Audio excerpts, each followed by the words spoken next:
no longer has that 5-second penalty. He served it in the pit stop when he came in to complete his mandatory pit stop, and now he's in a pretty good position to make progress here and get towards Nicholas Soloff.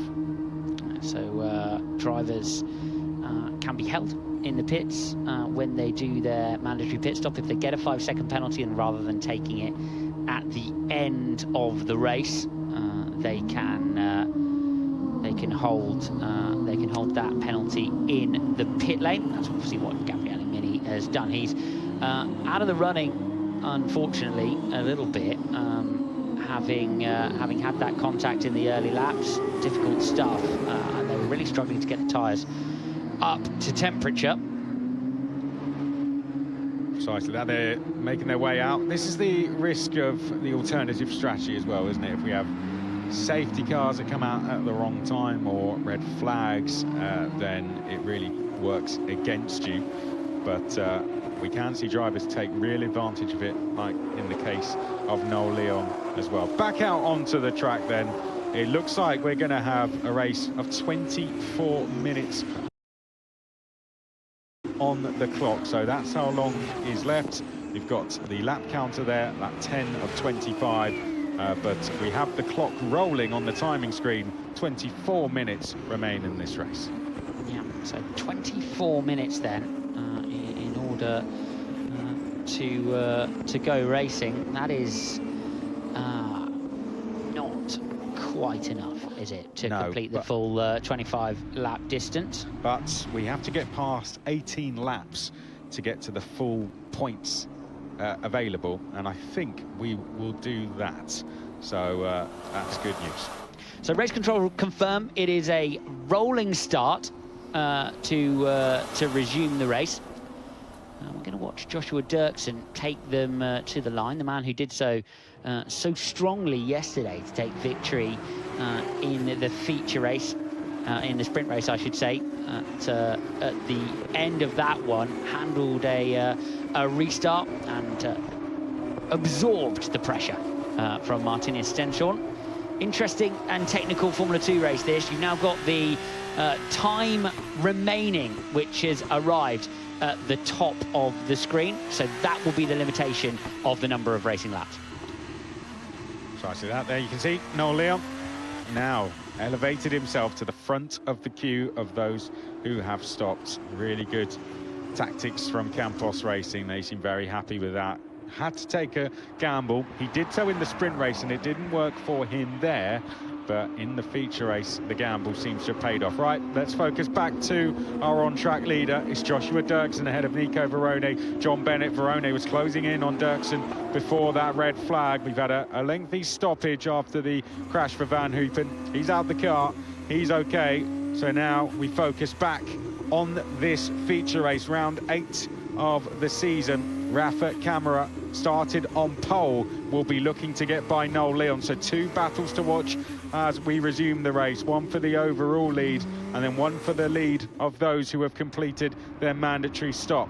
21 minutes and 50 seconds remaining. Joshua Dirksen is going to take us down to the final chicane. He won our sprint race and we are back underway and racing here at Spa. Into the bus stop chicane we go. It's Joshua Dirksen leading ahead of Nico Verone, and then we have John Bennett, Stenshorn, Miney, Belinsky, Boyer, Fittipaldi, Montoya, Shields. Watch for the white Campos up in the distance there of Leon. He has Rafa Camara right behind him, and they're fighting for the lead of those who have stopped, as we've got the Aston Martin Junior Mari Boyer completing a move on Belinsky, and that is for 5th place overall. Joshua Dirksen taking us down to Eau Rouge at racing speed. Sebastian Montoya is going to come into the pit lane to complete what I would imagine is now his mandatory stop. Stenshorn has done exactly the same thing. Yeah, so Stenshorn and Montoya into pit immediately. Got Inter Puvazak descending there through the field. Could have just been a timing glitch because he jumps back up to the top. We've got cars side by side in the background. Looks like the 2 high-techs going side by side with Hertog up the inside of Miata. Yep, There you can see Dunn ahead of Intrapuvizak, and then we've got Solov behind. So this is the fight for third in that queue of those who've done their mandatory stop. This could be a fight for the podium. Let's see if Solov has a little bit more pace underneath him now. He has made that front wing change under the red flag in pit lane. He'll be looking to move his way forward. He was not happy with Rafa Camara, the move that he tried to complete round the outside of La Source, but now back racing. Oh, and just catching the car coming through Pouhon there. Nicholas Solov has had a tricky race so far. He's sitting with that new front wing, and he will hope that will give him some performance back. He needs to try to make progress here. He's got an opportunity to take good points in a damage limitation weekend. Two AIXs side by side. That Shield's trying to make the move on Fittipaldi up ahead, but they are meaningfully not in the race here. They still have to make their stop. Exactly that. Leon's just behind him. He's going to take his time with getting by, does not want to get involved in an incident. Shields looking to the outside of Fittipaldi. DRS not enabled yet, but there will be 3 runs in a row starting here all the way up the Kemmel Straight and into the final chicane. We're hearing confirmation that Leon has completed his mandatory stop, and now he goes around the outside of Shields. Could we see Noel Leon go from 22nd to 1st in this feature race? Yeah, so it's 2 tyres that have been changed. Mandatory pit stop has been done. So Noel Leon then, with the use of that safety car and a bit of quick thinking from Campos, has put himself with a great option here to take a fabulous result away, but he's got to make his way through the traffic. Camera's got to as well, and he's looking on the way up to Eau Rouge. This is a race through the traffic now for these drivers. Up the Kemmel Straight we go. We've got Leon there in the white Campos. In the yellow Invicta, that is Rafa Camara, who started on pole position, and he's now going to use the toe to go by Kian Shields. They'll have DRS next time up that Kemmel Straight, and he's having to get his elbows out to complete that move. That's held up Shields, who's now going to lose a place to Dunn, and Intrapuvizak having a look into Malmedy, but that's opened the door for Solov. Switchback move on the exit, but into the Bruxelles hairpin, can't quite complete it, and now he has Rafael Villagomez going round the outside, but Solov aggressive in defence. And now Gabriele Mini in the pink Alpine. Oh, great move round the outside of Jackie Ickx corner.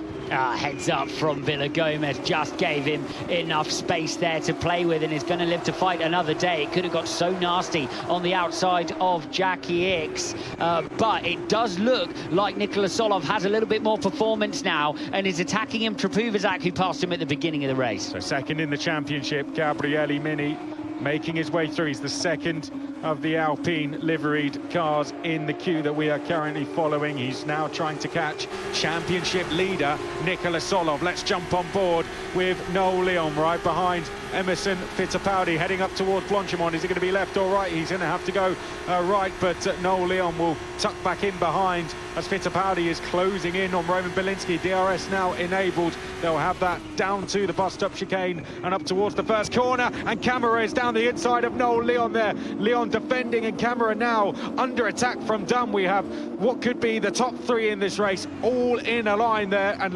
Leon's going to have to defend from Camara, who's trying to get down the inside into La Source. He's going to go all the way around the outside. Great driving from Rafa Camara. Leon held up on the inside behind Fittipaldi, and Camara has taken it around the outside at La Source and should complete this move into Eau Rouge, and does. Superb driving from Camara. Yeah, Leon's going to be pinched, but now DRS is enabled after the restart. Will they both get it? Yes, they will, because of the traffic ahead, and that allows Camara to keep the position as they make their way up to Lake Com. He's trying to find a way through on the sole remaining dams, and he does. Plenty of cars now between Camara and Leon for what will become the lead of the race. And Dunn's gone round the outside there of Fittipaldi to get himself ahead. Oh, and into the gravel there goes Fittipaldi. Will we see drivers ahead like Dirksen coming into pit lane now? The yellow flag has gone out because that will surely be a safety car. Meanwhile, Leon is getting the switch back towards Jackie Ickx corner. That's Alex Dunn ahead, defending from him there. This is for second place in this race now, effectively. Oh. And Leon to the outside of Pouhon. Safety car out, prepare for a very busy pit lane. Yeah, safety car's been called, so anyone who has now not done their mandatory pit stop yet will surely come pouring into the pit lane. It's still a reasonably long way to go, Chris, on the super soft tyre. They were struggling over this distance at the beginning of the race, but they're going to have no option. Yep, they're going to have to come in. You got to remember, this is now a time race. Let's have a look back at this first, though, Alex, and then we'll come to that. Yeah, so we're on board with camera. This is going to be the move on Leon. Puts the car down the inside. So confident under braking. Leon sees him there, squares off the final part of the bus stop chicane, and then he's going to be forced to commit to the outside. Luckily, the AIX is going to be on the apex. Camera plays this beautifully. Look at that. Down the outside, pinches him against the traffic that's sitting on the inside, and then it's a drag race to the base of Eau Rouge. That is why he is a champion in Formula Regional and Formula 3 back-to-back. There he scans his mirrors, move complete, and now this is where Dunn uses the DRS to go by Leon, and Camera puts 2 cars between himself and those behind. Dunn side by side with Leon, who's once again pinched behind the AIX, and Dunn goes round the outside to make the move, and that is where Emerson Fittipaldi finds himself in the gravel. Yeah, just got hustled out in the crossfire there, really, didn't he? As you predicted, Chris, everybody who has not yet completed their mandatory stop will do so now. We'll get another roll of the dice for these guys, but the field is so packed up now because of the red flag. The benefit of pitting under the safety car is in some way mitigated. Normally, the earliest arrival time is what these drivers are hoping for to give themselves track position, but the field is too close. And we haven't seen the super soft tyres performing very well, have we? So these drivers, it's a case of whether they can take them to the end. The clock will keep running as the safety car is out. We'll see how long is left when we get going. It will be a handful of laps, I'd say, at most. But will they be able to use those super soft tyres on lower fuel to get by the cars ahead? That is the question. Yeah, a truly interesting phase of the race about to play out. Just looking down the order, and I think it will be Dirksen, won't it? The driver who comes out leading. So he, in the yellow Invicta, will be leading that second group that have taken on the super soft tyre to end the race with. There he is, look, rolling through on his purple sidewalled tyres. They'll be praying this safety car lasts long enough to put them in the window for that super soft, where it's usable to the end of the race. Realistically, though, at the start, Chris, on full fuel, they didn't look that much quicker than the medium, did they? No, not at all. And I'd say 2 laps, and we saw them disappearing. Yeah, and the safety car's ending. Well, they wanted another lap there because a lap behind the safety car around Spa is very long, but now they'll have to take them for the remaining 13 minutes of this race. Yeah, safety car ending is a disaster, I think, for Dirksen. Yeah. Well, let's see. We've damned the alternative strategy in the past, and then seen drivers like Ollie Goethe arrive on the podium and had to eat our words. You never know what's going to go on with the fuel load burnt down. What we do know is we finally have an order, Chris, at the front of the field. We promise you, the drivers leading the race are now really leading the race. Camera is in the lead from Dunn, Leon, Intrapuvazak and Solov, and that is the true order for the end of this motor race. 12 minutes to run at Spa. Will there be any more twists in this Formula 2 race? Let's find out. Sit back, relax. We're getting ready for a 12-minute fight to the end. It's the number 1 of Camera leading the way ahead of Dunn. Those started on the front 2 rows. The driver in 3rd place started 22nd and last and played a beautiful strategy to take himself all the way up the order. Intrapuvazak is 4th, Solov is 5th. We've got the top 3 in the championship, all up there in the top 6 positions as they now head down towards the bus stop chicane. Just under 12 minutes to go in this one. It's Camera from Dunn, Leon, Intrapuvazak, Solov, Mini, Herta, Villagomez, Miata and Dirksen is leading those who are now on these super soft tyres all the way to the end. Here comes Nicolas Solov, another great move at La Source, trying to get by to Sanapol. Intrapuvazak doesn't quite complete it this time. We'll have a couple of laps and then we will see the DRS enabled down to the final corner. Solov desperately trying to get some tyre temperature, bravery required with cold tyres, and you can see how difficult Eau Rouge and Radiant are. Intrapuvazak slightly wide up ahead. The pit stops have worked out nicely for Colton Herta as well, who's been vaulted up and is now looking at Villagomez for 7th place. And Dirksen was looking at a move as well. There he is. He's gone round the outside of Ritomo Miata. So Dirksen has made one place on those super soft tyres. But you're right, it's Herta now trying to get by Villa Gomez. He's had a really good race so far, has Colton Herta. Now Camara is trying to break the 1 second barrier to Dunn and break the DRS. Dunn under all sorts of pressure from Noel Leon. Yeah, Solov sitting fourth now ahead of Intrapuvizak. So let's see what he's saying. We have 2 track limits. All cars in front have 3. Please take care for Nicholas Solov. So they're on the limit of track limits penalties as well. That can attract a 5 second penalty. Yeah, they've been pouring in. I'm saying it's mainly been, we've seen this throughout the whole weekend, it's mainly been at the top of Radion or coming out of the chicane have been the 2 places we've seen track limit offences. If they get one more offence, it could lead to a 5 second penalty. So we have to keep an eye on that. Camera has got to be careful. You've got to play your cards right in this one, and DRS will be enabled very shortly as well, and they'll have 3 sections to use that. So for Alex Dunn, it's just a case of staying within a second. Meanwhile, Joshua Dirksen is going to gain another place, as he knows, just stays behind Colton Herta, but he is moving his way up the order. John Bennett's going around the outside of Miata, almost contact between them. Yeah, so Bennett on that super soft tyre, you can see he's made his way past Miata, and that's the difference. Dirksen has caught Colton Herta over this first lap, but it's not revolutionary, is it, the super soft tyre? Yep, Kushmaini down the inside there of Ritomo Miata. Now, Noel Leon has been noted for track limits. I don't know if that's going to lead to a penalty for him, but he has been noted for it. We'll keep our eye on the timing screens for that. Look at that, almost being pushed up. Radion there was Ritomo Miata. He has Kushmaini right behind. Something's happened to Kean Shields. He's dropped down the order. I think a bit of a timing glitch possibly, as now Dirksen making another move, this time on Colton Herta at Lake On. Yeah, take that about we said about the super soft tyre and scratch it. They're moving through, and it's another move for Maini, who makes his way past Miata in the mid-pack. So Dirksen is on the march. Leon, I think we have a penalty incoming for him. You can see he's under investigation, and there's usually not much to investigate when it comes to track limits. Colton Herta, likewise, under investigation for track limits. Rafa Camara almost over a second clear of Alex Dunn, which would change this race. You can see DRS is enabled. This second sector is absolutely crucial for Alex Dunn. 5 second penalty for Noel Leon, so he's going to fall back through the top 10. Dunn now outside 1.1 seconds of Camera, so will not get the benefit of the DRS system. Noel Leon with a 5 second penalty. It's going to be interesting to see how hard Dunn chooses to fight him if Leon has the benefit of the DRS and an opportunity to pass on the way up to Les Combes.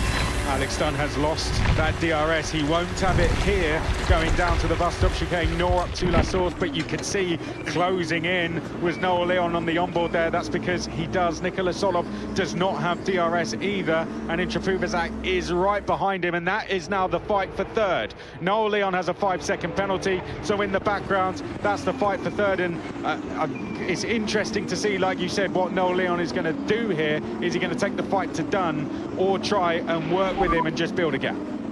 Oh, we are black and white. There's no way. I haven't done anything. Well, he can't believe it, but he's going to have to be really smart as well. So he's asking there, surely after being told about Noel Leon's penalty, what's my situation? And he's black and white as well for track limits. He's now under investigation. So 5 second penalty, I think, incoming for Alex Dunn as well. Great move from Intrapuvizak round the outside at Les Combes. And this could now be the fight for second place, Alex, because it looks like we could have a penalty on the way for Alex Dunn. Yeah, Nicholas Solov as well, black and white now for track limits. So all of these drivers at the front of the field picking up penalties. It's going to be like a slot machine as they cross the line here. So penalty for Dunn, penalty for Leon, and Intrapuvizak and Solov just now need to stay close to them if they're going to pick up rostrum slots.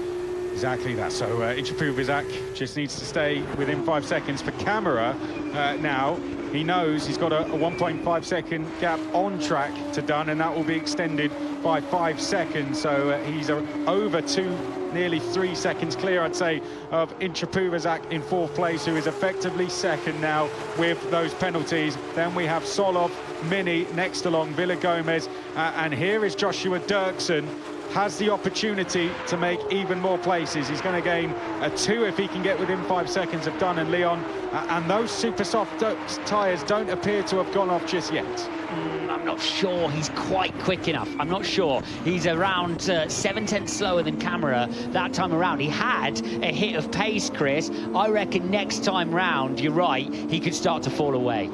Well, down the start-finish straight, 5.5 minutes remaining in this one. It's Camera leading Dunn and Leon, but that red graphic next to their names on the left-hand side of screen indicates they've got a 5-second penalty, so we've got to keep an eye on the battle between Intrapubazak, Solov and Gabriele Mini, second in the championship. What a journey he's had in this race. He started P14, but it currently now sits in 4th and is currently in a fight for what will be 3rd place. Nicholas Solov just ahead of him, the 2 championship leaders right together. This will be a moment, won't it?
last thing I remember is getting into the hypersleep capsule.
All right, just walk forward.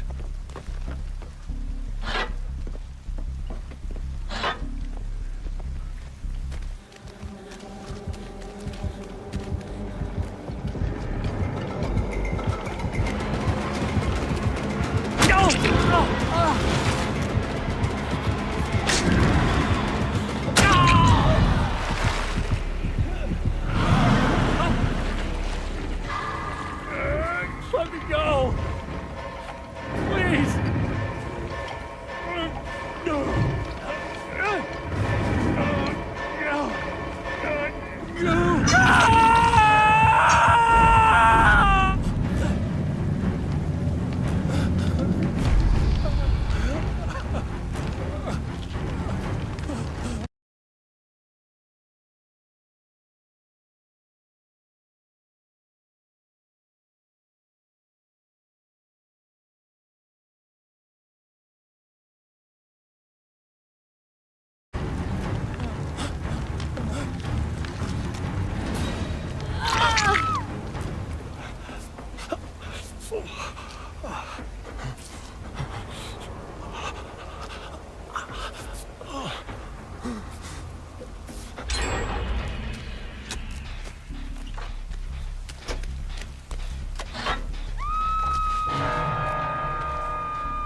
Help!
No, I'm good.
as he's coming under increasing pressure from the Martinez Balmeiras duo. First pull for Kohope, and then also Teo Overhouse with the yellow flashes.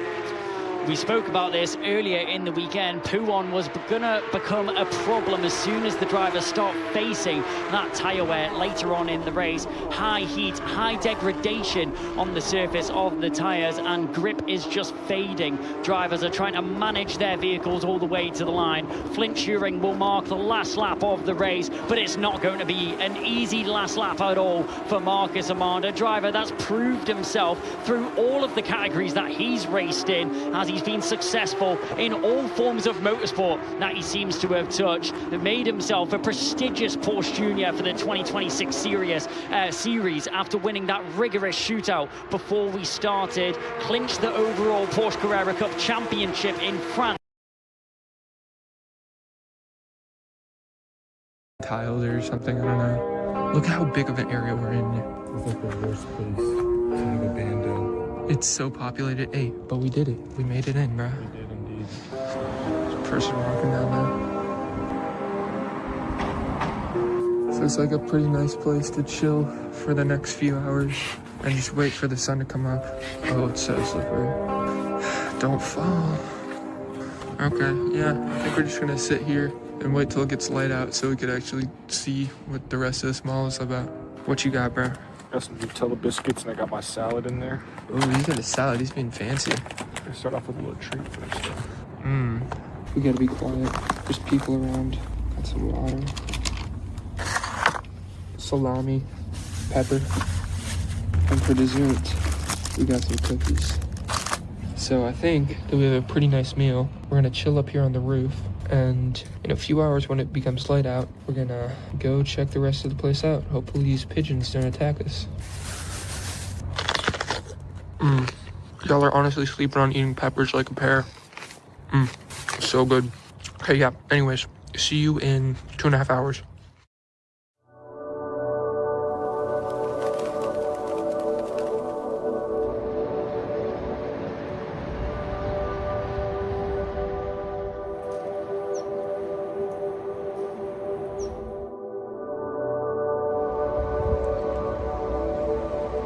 Alright, so the sun is pretty much up. I gotta be careful. This entire place is decaying.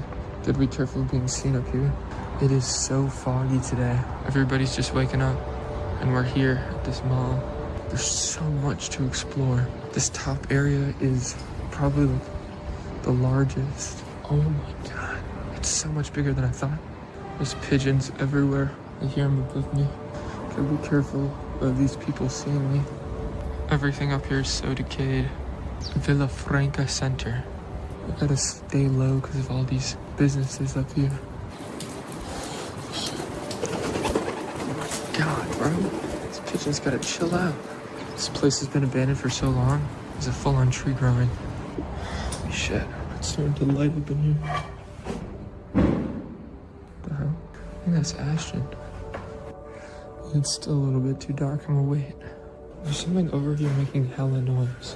What the hell is the issue? They're up there. What? Shut up. Making so much noise. Okay, yeah, so the later it gets in the day, the more harder it is to get out of here. I just saw pigeon poop. Oh my god, there's a pigeon in there. Yeah, I've heard it's really hard to explore this top area. They're in there, bro. Man, get out of there. I guess it doesn't really matter to them, huh? There's so many pigeons. But anyways, yeah, so this was like the cafe and like, I guess just hangout area, like lounge area. They had all the restaurants here, like the food court. And yeah, this is it. Let's see this one. What did they serve here? They still have the signs. Menu dia. Yeah, those are 2013 prices. €5 for all of that. That's a good ass deal. €2 for that. That's really good, especially in a mall. And then that. I mean, these are all pretty good deals. Then they got ice cream. What was this place? It was, oh my god. This place was a Rick Rack. I've never heard of that. I guess it must be like a Portuguese thing. Damn, bro. This is crazy. This is all just left behind. There's even still like plates and stuff with bird poop on them. Let's see what they got back here. They got, oh my god. Okay. Just relax, dude. It's okay. It's okay, bro. I don't even know what the hell I was saying, dude. Yeah, just chill there. You were, just go back up where you were. Just go back up where you were. It's okay. Just stay there, bro. It's okay. I'm not trying to hurt you. I guess you don't understand what I'm saying because you're a bird. And stop flying into the window. You're going to hurt yourself. I'm just going to ignore you. All right? You're being ignored. Maybe if I ignore him, he'll still out. Dude, we still got like all the rusty napkin dispensers. I'm going to come back here, okay? Holy shit. It's just a pile of grease. All of that is just like bird poop and grease, and oh, it's so disgusting. This place is so cool. This is so insane that they still have all of like the plates and shit here. And then what even was this place? Segafredo Zanetti. They had like a espresso machine right there. It's wild that they just leave all this. There's even a picture there of like them on their family vacation. Hamburger Grill. Okay, what else do they have around here? I think I saw a bar earlier over here. Yeah, they got a bar. I think the pigeons made these holes, by the way. There's like pigeons living up there. Yo. Oh, shit. Oh my God, dude, are you good? I could probably catch them. Just chill out. Go, get away from me. It's like a little insect flying around. Okay, if you stay there, you'll be okay. I'm not gonna come over there, dude. Just stay there and you'll be fine. Holy shit. These freaking pigeons. I'm trying to like see what is here and they're just distracting me. They got a full bar here. This is so cool. This room is cool. Bro, look at his pigeon friends just like out there trying to figure out what the hell is going on. Doesn't really look like there's much in here. Oh, what's up, man? How's it going? I'm just trying to look in here.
Oh my God.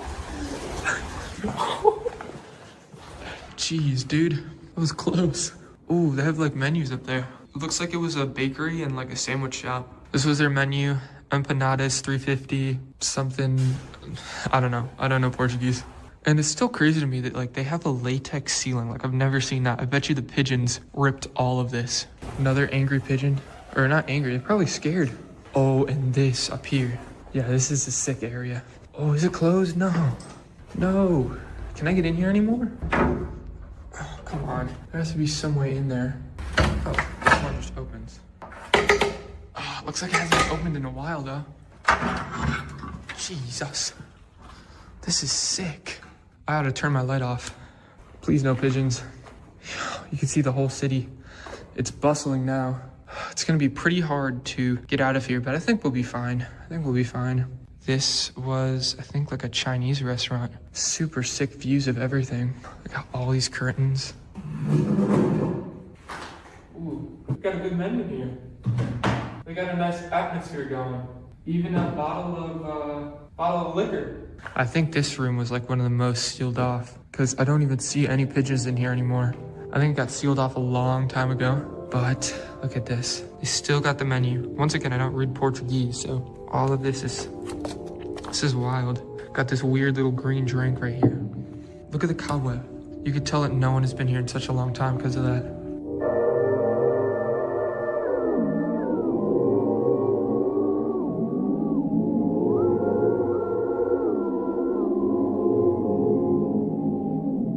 I'm gonna see what else is up here because we don't really have much time left before it really starts to get bumping outside, so I think I'm gonna go. All right, hopefully I can get out of here. Hopefully I didn't screw myself over. Come on, bro. You're getting too close to me there. It looks like this door hasn't been opened in a while. Like a super long time. All right, let's see what else there is. Oh, what the f is this? Oh my God. Holy shit. What the f was this place? Oh my fucking God. This is probably the largest room I've ever seen. I don't think you realize how absolutely giant this room is. It's completely protected with soundproofing. I think this was the main theater. Yeah, that's the dome. There's a dome up there. Look at how freaking massive this is.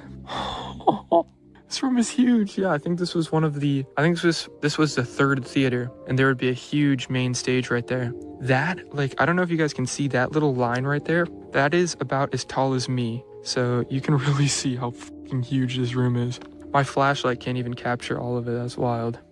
This is so sick. Whoa. I think those are huge speakers right there. Anyways, there's a lot of fiberglass in here, so I think I'm gonna keep going. Let's see what else there is. I think this is where all the pigeons now live who stay in this freaking town. This is like the main pigeon meetup area. There's 4 pigeons in there. That's so bad. Yeah, that is really, really bad. Hopefully I don't get sniped by a pigeon. I already see that there's 2 in here. Hey guys. Oh, this is sick.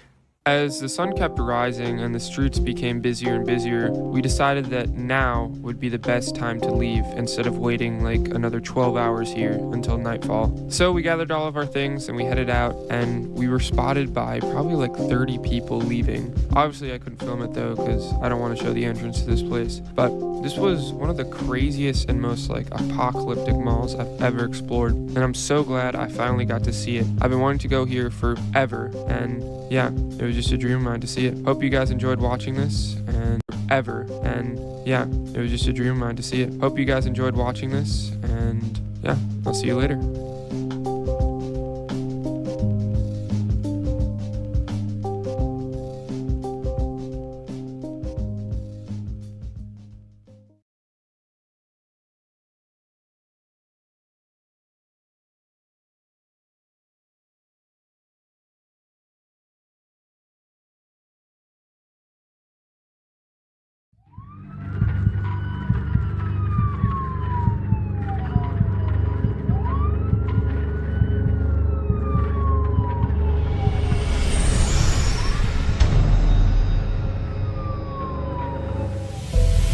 Joaquin, this would be a picture of your Johnson here, right? Oh, that's my wife. So your wife's calling you?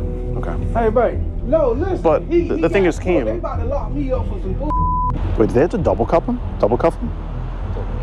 I think they had to double cuff.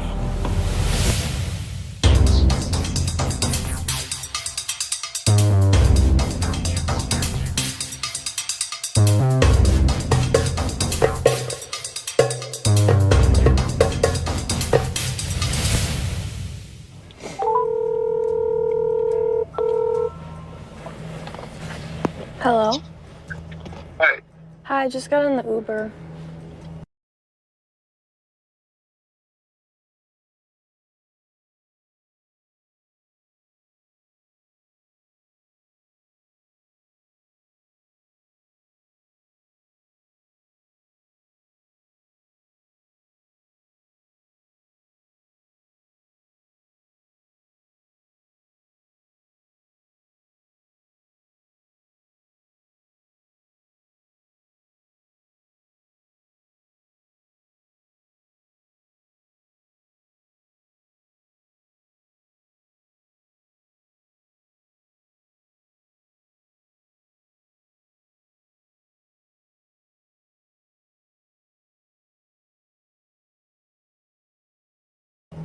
You just got in the Uber. Yeah. Oh, you should have me a few minutes to get on the highway first. I'm getting some gas now, so I'll be there. You said the Walgreens, right? Yeah, the one I sent you. And then where we going? We're going back to your place? Yeah, we can. What do you want to do there at my house? What we talked about? Okay. You are. Are we gonna have and stuff? That's that's whatever you want to do. I mean, all right, I'm gonna get on the highway now. What are you wearing? I got a burgundy shirt. Okay. What, like pants? Like some blue jeans. Okay. All right, so what you just heard there was the voice of 31-year-old, so he says, Keem. But I looked up his information. His name is actually Howard, and he's 52. So, lying right off the bat, you know, niggas just be lying. What can I say? We're getting ready to meet this guy at a Walgreens in Hillsborough, North Carolina. He thinks he's going to be meeting up with a female for some very acts. Yeah, right off the bat, he does, pretty early into the conversation, he does send a full-on picture of his and let me tell you, I mean, be straight up, he's a black guy. He's holding Thor's hammer here. Pretty crazy stuff. Crazy that he's trying to use a power like this for the greater evil and trying to use it on a it's really a shame. He says he wants to video chat and he wants the girl to see him, which I believe he did do on the video chat. Our decoys video chatted him a few times every time he's whipped out his so we have that recorded and everything. He asks if she's ever had her ate. He asked for a picture of her vaginal region. Wants a picture of her in her bra and pants. Talks about how horny he is. And that's pretty much the gist of it. It's pretty straightforward. And as you heard on the phone call there, Howard did say that he wants to do the things that he described within the chat at the girl's house after they meet at Walgreens. So we'll be there in about 36 minutes, and I am excited to meet this Howard fella.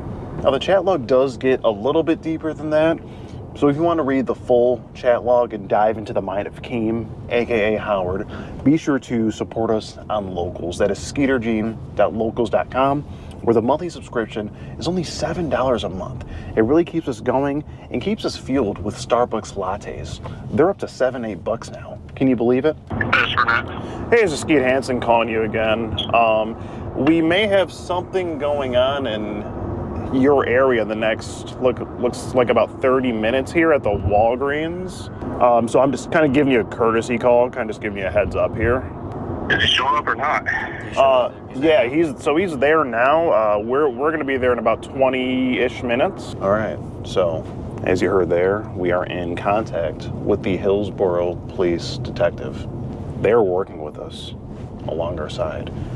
Hence why, you know, we got these bad boys from them. You know, shout outs to Hillsborough, great police department. The Deco's got a challenge going too.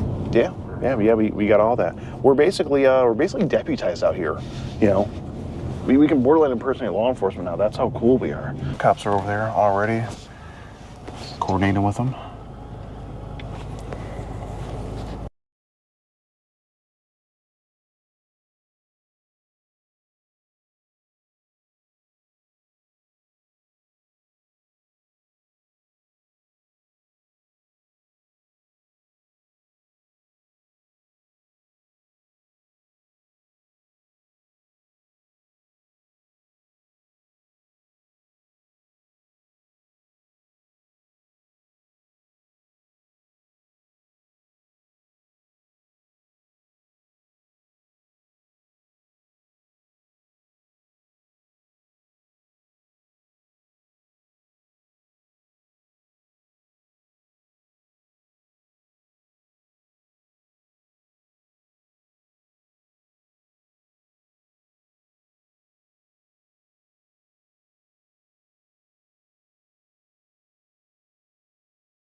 I feel like that's them, bro.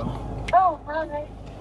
Oh, I see him. I see him. Wait, you're already in there? Don't say anything to him. Just roll up. Just roll up. They're gonna go inside. All right, he's inside. I see the big burgundy shirt. Just go ahead and drive over there. I have a feeling this guy's gonna run, so it's good that the cops are right there. Until we're going in now. Yeah. All right. Ready? Yep, let's go. There they are. Let's go in and do our thing here, boys and girls.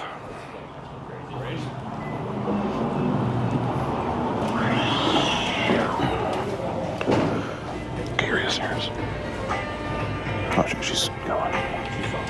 Okay. Here he is, here he is. How you doing, Kim? Or Howard, is it? We're all just waiting. Just back. Why you say that? How's it going? Your name's Howard, right? No, why? Oh, is it Kim? No, why? It's not Kim. Oh, will this be your picture? Yeah, how y'all get my picture? Oh, that's something you sent to it's like a I think, right, who you're here to meet? No, I'm not here to meet nobody. I just came in here to use the bathroom. Oh, Ready to go. well, who were you just talking to? The girl that stopped me outside. She stopped you outside? Yeah. Oh. You can see, I just came in to use the bathroom. Can you use the bathroom? Well, Yeah. we might have Ask the lady up there. we might have to check the cameras on that, Keem. Okay, ask them. But now, Keem, Come on. Keem, this would be a picture of your Johnson here, right? No. Keem? Now, didn't I just ask you to use the bathroom? Yeah, they talking about Well, you here. thing is, he's here to meet a. No, I'm not. Okay. Just ask the lady to use the bathroom. Now, Keem, you should be straight up about this. Hey, Keem, I just want to have a conversation. bro. This will be on video chat too, right? I just came to use the Keem. bathroom, bro. Now, Keem, you're not going to want to walk out that door. Why not? I just came to use the bathroom. Just take my word for it, Keem. If I could just talk to you, just for a minute. Bro, I just came in to use the bathroom. As soon as you walk out that door, it's just not going to be good. Can we just have a conversation about it? Keem, can we just have a conversation about it? I mean, let's just be real here. She told you she's right there. Bro, I Right. don't know what the hell going on. Well, I can tell you what's going on. That'd be your Johnson No, there, that's right? not me, bro. You didn't take that picture and send No, it. that's not me, bro. So that's not your. Because see, that's not me. Well, I don't bro. want to see your. But I'm just saying that's not me, bro. That's not you. Well, why I'm are you sorry. laughing? What's so funny? Because I know that's not me. Now, Keem. Bro, that's not but me, this bro. is you in the picture to be. Bro, that's not me. That's my picture, but that's not me, bro. So someone else is using your account. Bro, I'm telling you, that's not me, bro. You can go in Now, the bathroom. We go to the Keem. bathroom, bro. Keem, what are the odds that you would be here and then I have these pictures and messages of you messaging this? Bro, that's not me. You talk bro. about your I'm whoring. telling you, I just came in to use the bathroom. I came here by myself, bro.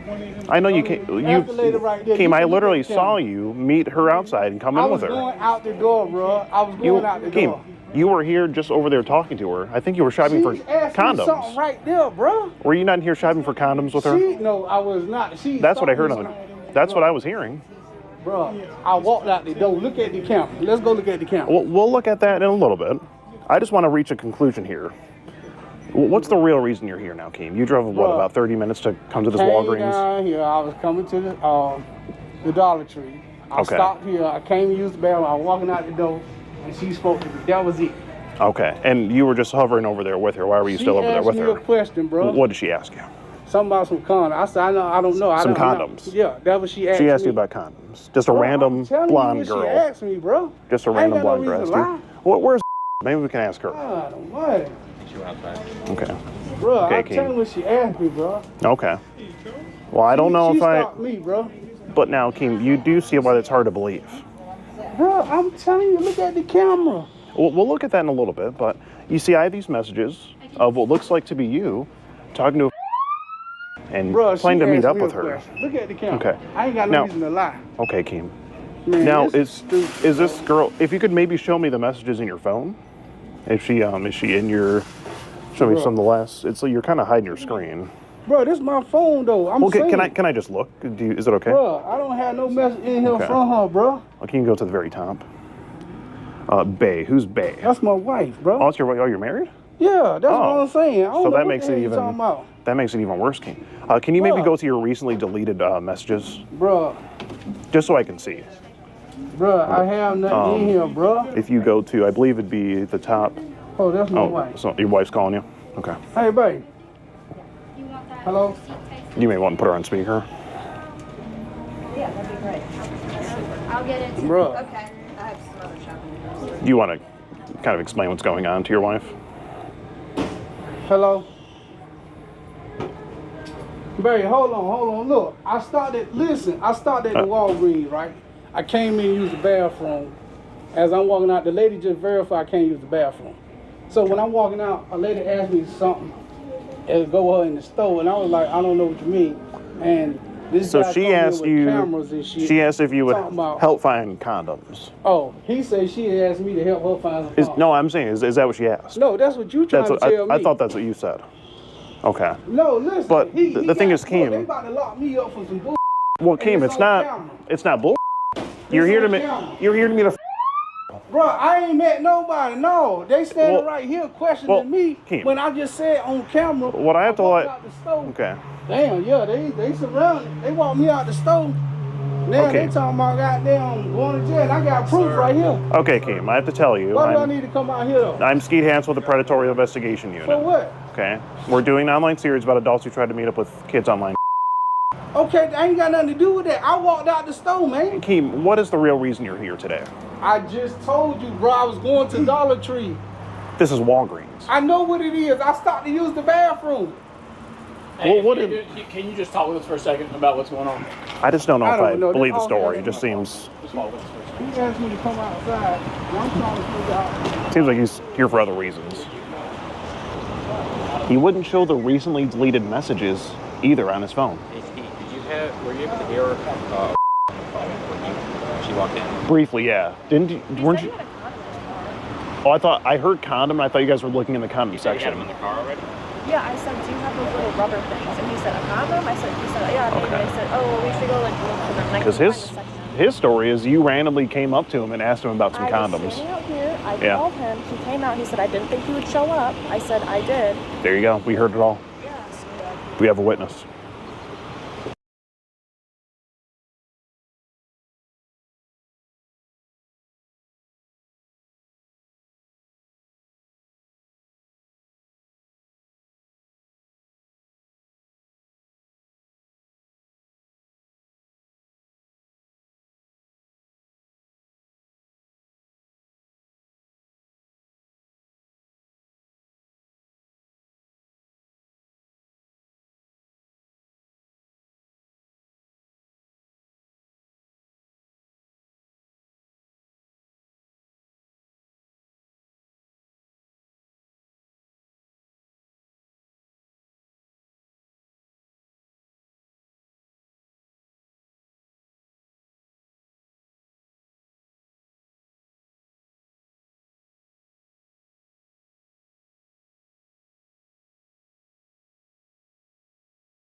Kimi, you've looked strong all weekend, in fact, all season. Just talk to us about how much you were enjoying driving this year. Yeah, I mean, obviously we have a fast car, so that helps. But, you know, I just feel better overall. Every weekend I feel more in control of myself and also, you know, understanding more and more the car. So definitely it's been enjoyable, but still, it's a long way. And today we got to finish the job. You're starting on pole position today. How do you see this race playing out, and just how important is that race start? Yeah, it's really important also because the run into turn one is, into turn 5 is very long. So, you know, it's going to be important to get a good start, good exit after turn 1, and then hopefully we can maintain the lead into turn 5. Go well today, Kimi. Thank you so much.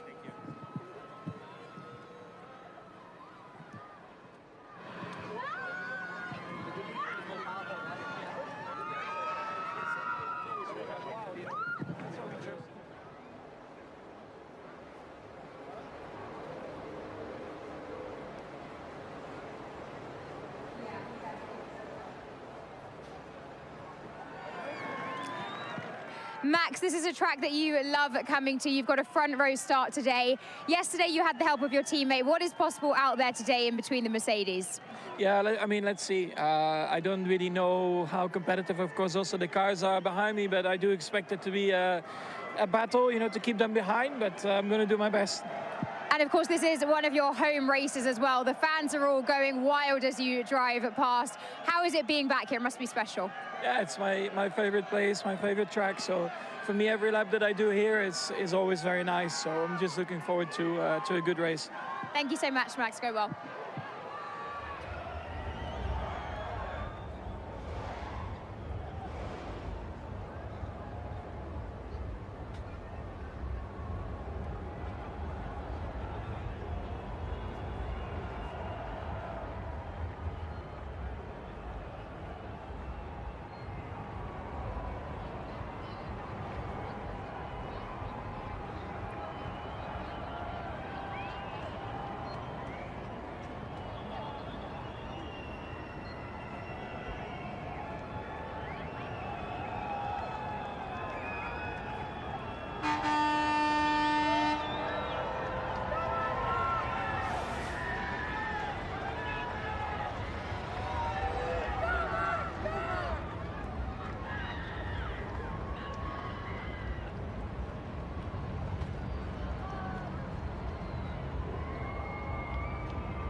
Lando, 10-place grid penalty drops you down the order today, but you looked rapid in qualifying yesterday. How encouraging was that pace? Very, yeah. I mean, I would have loved to start P3 because I think P3 is a pretty good place to start with such a long run down to turn 5, but take it on the chin and still excited for today. We can still have fun. We can still put some good overtakes in, and I think we can still get a good result today. So I don't know how far up the order we can get, but we're optimistic. This is a sort of home race for you here as well, and the fans absolutely love you. We've seen it all weekend in the fan zone. How lovely is it being back here with this level of support?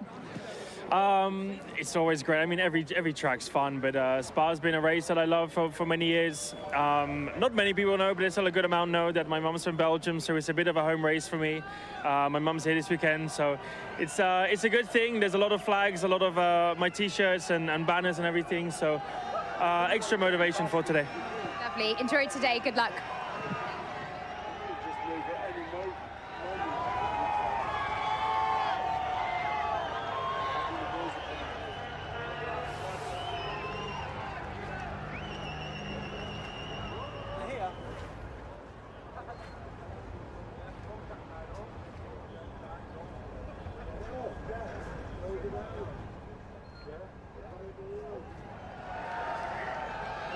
George, I know that you faced some difficulties in the car this weekend and recently, but you've still got a strong starting position today. Have you been able to learn anything overnight to get you more comfortable in the cockpit for today? Yeah, I mean, P3 is a very solid place to start here. It's obviously a long run into through Eau Rouge and down to this turn 5 here. Yeah, I think the difficulties and the challenges we had yesterday, they're not going to be improved today. Unfortunately, it's something we're looking to make change for Budapest, but I'll go out, give it my all and see what we can achieve. How confident are you feeling that you can get ahead of Max and chase down your teammate Kimi? Yeah, I mean, Max is looking pretty fast in the straights, and you know he's going to be elbows out at the beginning. I think those first, 50 meters off the line are going to be really important. I just play it from there, but I think it'll be a tight race like we saw in Silverstone with the two of us. Good luck today, George. Thank you.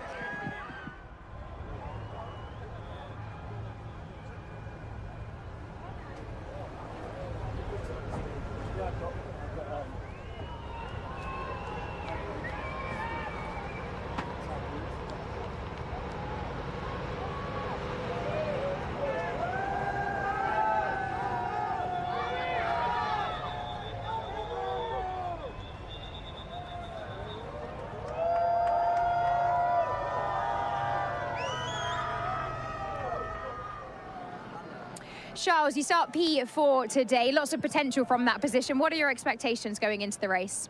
Well, I don't have much expectations, to be honest. I think Mercedes is going to be very strong, especially Kimi, and then there's the rest. There we'll have to have a good start. I think it's better for us we start a little bit behind to have a good slipstream, because we'll struggle a little bit in the straight lines.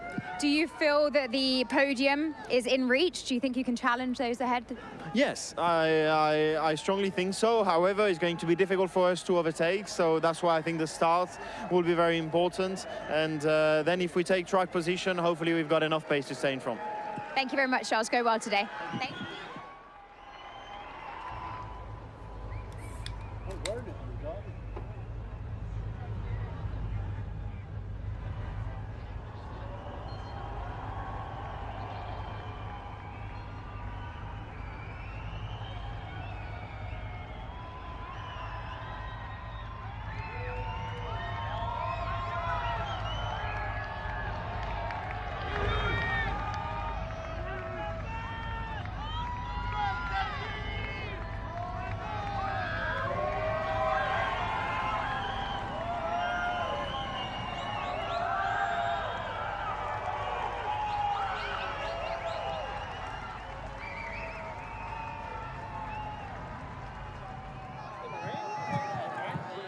Lewis, starting at P5 today, you've looked like you've had good pace this weekend, though. How are you feeling looking ahead to this race?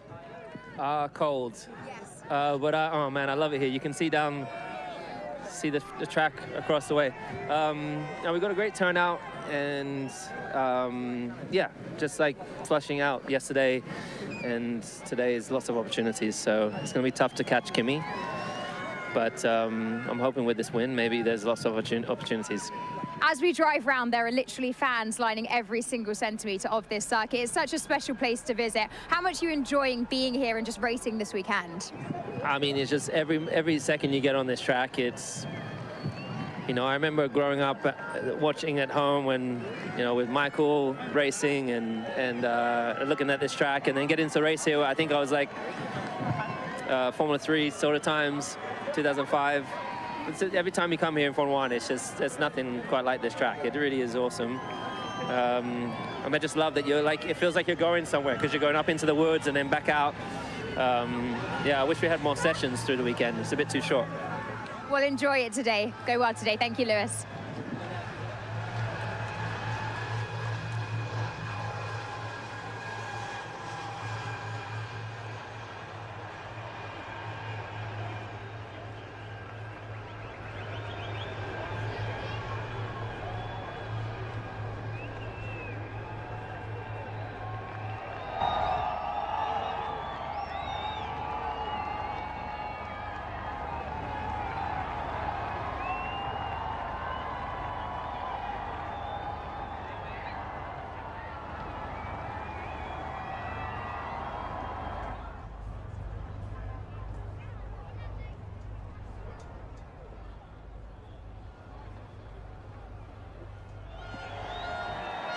Oscar, some work to do today, but do you feel that the car has the pace in it to really challenge and make some progress during this race?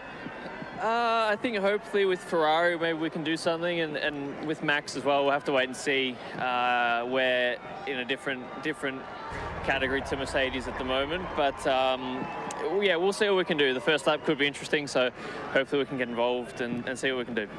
And you've said that this is your favorite track to drive. Just talk to us about what makes it so enjoyable. I mean, it's just, there's a lot of cool stuff about it. You know, the location's pretty unique in the middle of the forest, a lot of elevation change, a lot of unique corners as well. Maybe some of them aren't quite what they used to be this year, but it's just an awesome track, and overtaking's normally been pretty good here, the races, so we'll see what we get this year, but no, it's a cool place to be going racing. Thank you, Oscar. Go well today.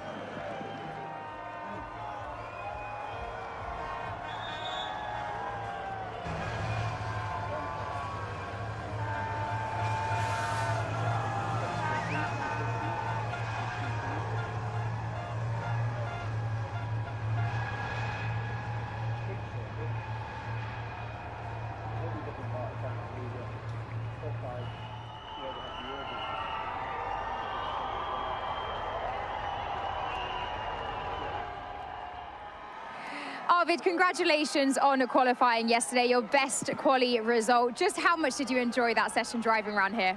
Yeah, it was very special. It's a really iconic circuit, and my first experience here in an F1 car was extremely special. Every lap going through Eau Rouge, I get butterflies in my stomach. So yeah, it was really amazing. The team, again, gave us a really strong package to be fighting quite competitively in Q3. So looking forward to the race today. And you have the upgraded package in your car. How much are you looking forward to the race today, and what do you think is possible from where you're starting? I think realistically, the top teams are still a bit ahead. So I think we do have the edge over Audi. So it's just a lot about doing the basics well, focusing on our race, and I think we should then be securing some good points. Well, enjoy driving out there. Go well today, Arvid. Thank you.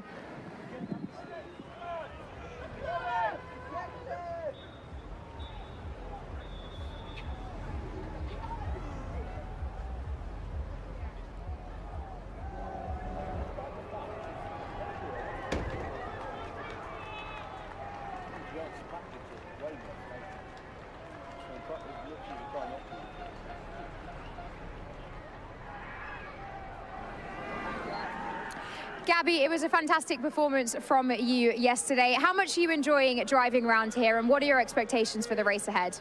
Yeah, it was very good quali. Starting P8 today. I think we can fight for the points. Let's see. Let's make the start and see lap 1 where we are.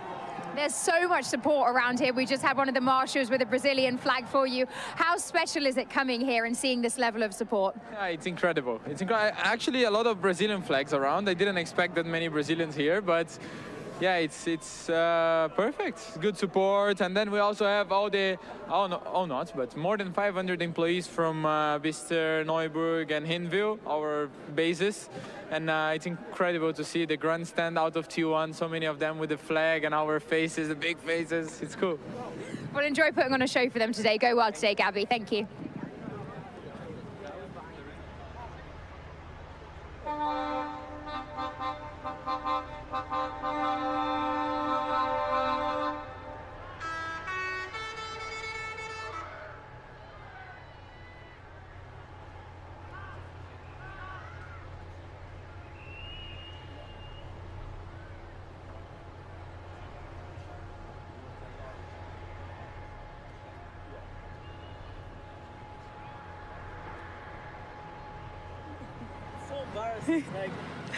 Isaac, you told me when we spoke earlier in the week that you enjoy battling out on track. You've got the field to work through today.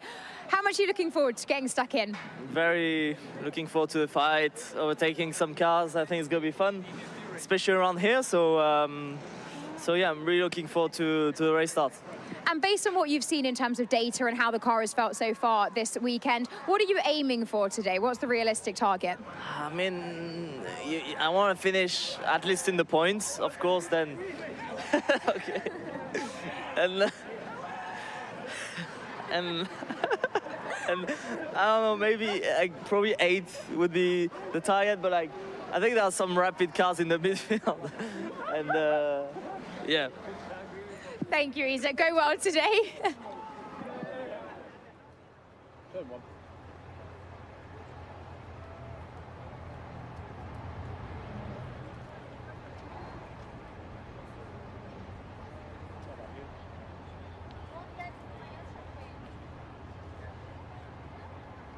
Tell you where you were in Vegas if you want. It's in the pocket of the spray heat, which smells of comfort.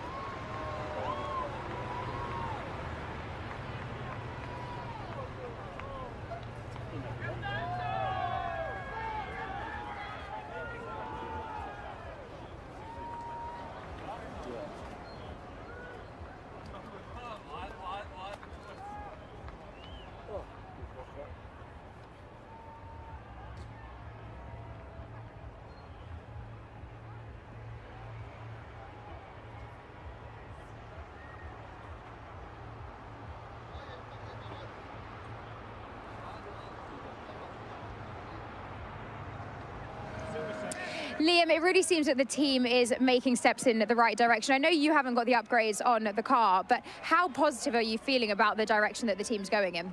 It's good. It's very good. Everything we've been bringing to the race has been working very, very well. So yeah, it's very positive.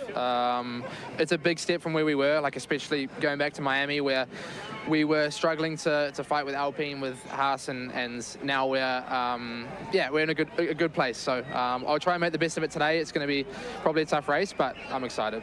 And on that race, how are you feeling about the competitors that you have around you? How much of a challenge is it going to be with them? It's going to be tough, for sure. Obviously, they're all around us. We have a couple of quick guys coming from the back as well. But obviously, our main target is Audi. I've got Gabby next to me, so he's the target for the start, and then we'll see. That's why I'm wearing a hat. It's so windy. It is so windy. Go well today, Liam. Thank you so much for chatting.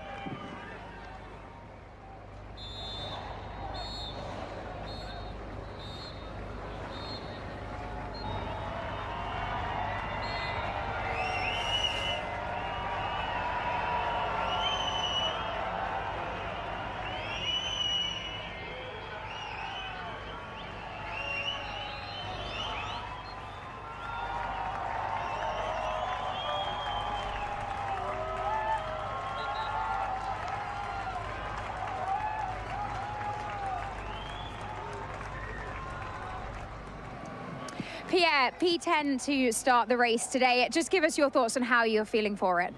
Well, hopefully we're gonna be able to score points today. It's always a very special race day here in Spa, and a lot of French people showed up, a lot of support, and yeah, we're already starting in there. We know it's a little challenging this weekend, but hopefully we will manage to hold on to the points. And what about the conditions out there? Because we are all shivering and getting blown around here on the truck. What's it going to be like that out on track? It doesn't really feel like summer, to be fair, but I mean, to be honest, for us it's slightly better. I think we perform slightly better in colder conditions, so it's not cold, but I think it's probably something that can go in our favor. So let's see, but yeah, Spa should be, I mean, I expect an exciting race with a lot of battles, with the energy, etc. So I'm sure it's going to be entertaining. Good luck today, go well. Thank you for Pierre.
Another day, another 10 HRS stream.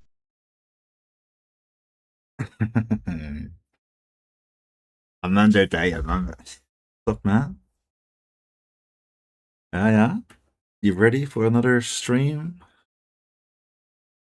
Oh, I hate this TTS so much.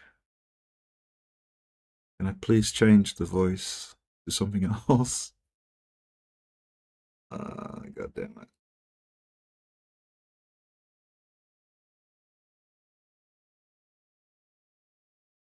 Yeah. England still won the game. 6-4. Crazy game. Crazy game.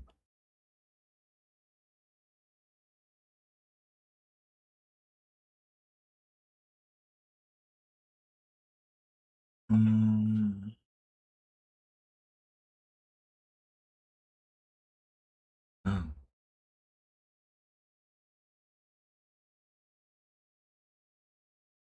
I think I can change.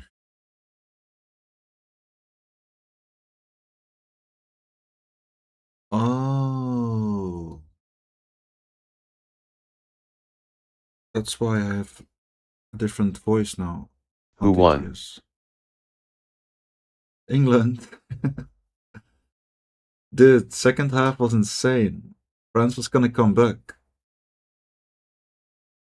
No joke. It was 4-3 at some point in the second half. France needed only one more goal for extra time. One goal is what they needed to make it 4-4 for extra time. But then England scored 2 goals. And France got... yeah, France actually scored a 4th goal. I think. Wait. Yeah, it ended 6-4. So if England didn't score another goal, it would have been extra time. It's fucking nuts. People are saying it was the best match so far in the whole World Cup. Because it's been scripted. Yeah, England won. Deserved, because France was not playing at all the first half. And second half, I was saying already, right? Why the fuck is the best players on the bench for France? Like Dembele was on the bench. The other guy, I forgot his name.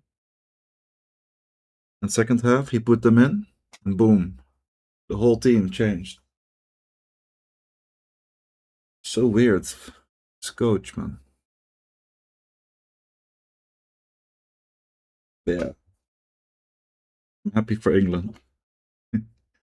France already won the World Cup. Like 2 times, I think. Tonight is the final. Best match 'cause it ain't rigged. Hold on, I need to change this fucking voice before I actually go insane. I think I have to use my browser again. Because on my browser I have like extra voice packages installed. And I was using the thing in OBS. Look, I'll close this. Oh, now I can't read chat. Fuck. That's a problem. Hold on. Shit.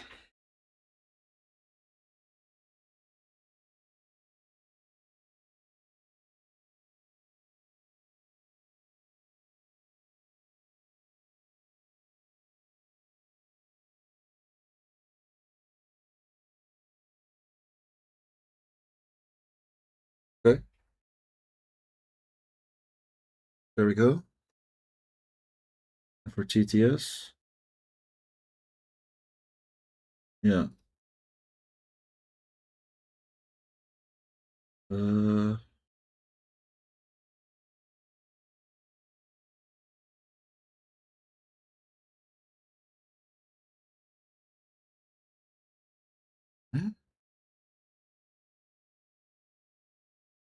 Test. Yeah, that's the voice. Whoa, it was super delayed. Okay. I'll just use this again, the browser. This voice is a lot better. Oh. I was thinking about it. To get a pizza tonight. Especially for me. I was thinking about it. Tomorrow I have to weigh myself though. Tomorrow is the day. Need to weigh myself, Jim.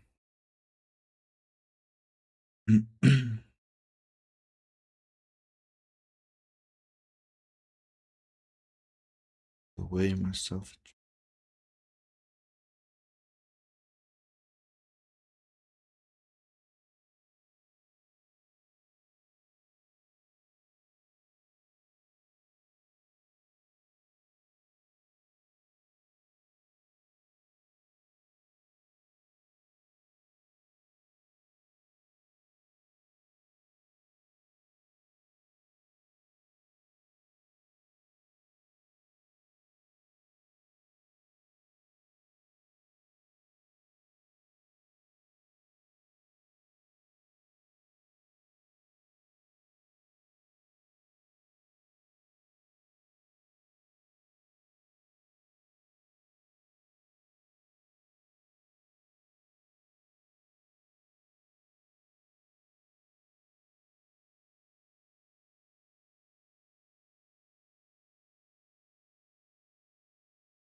-6 kg tomorrow easy.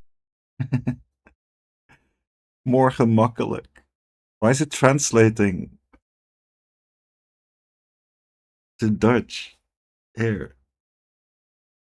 Translating your text. Yeah, your messages to Dutch. For some reason. Here. Weer een dag. Weer 10 uur streamen. Wie heeft gewonnen? De beste wedstrijd? Want die is niet doorgestuurd. -6 kg morgen. Makkelijk.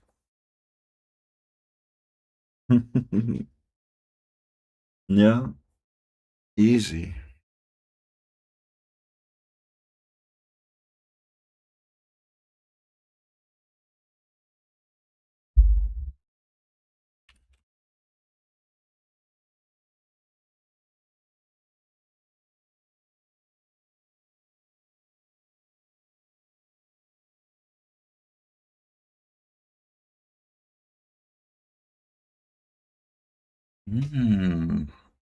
This is what I need.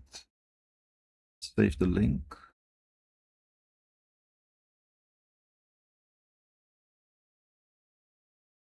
Yeah. And tomorrow, no, not tomorrow. After tomorrow, I'm gonna buy this cake. I'm gonna buy this one. Get rid of the cream and shit that's on top of it.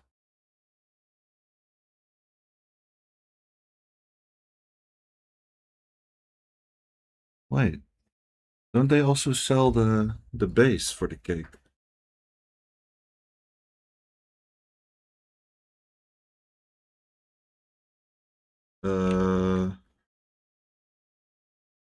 What is that called? That's way cheaper. And healthier also.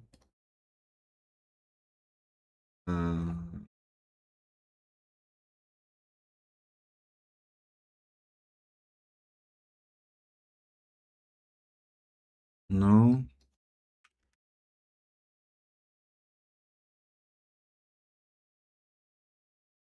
Yeah, Bodem. Yeah. Okay.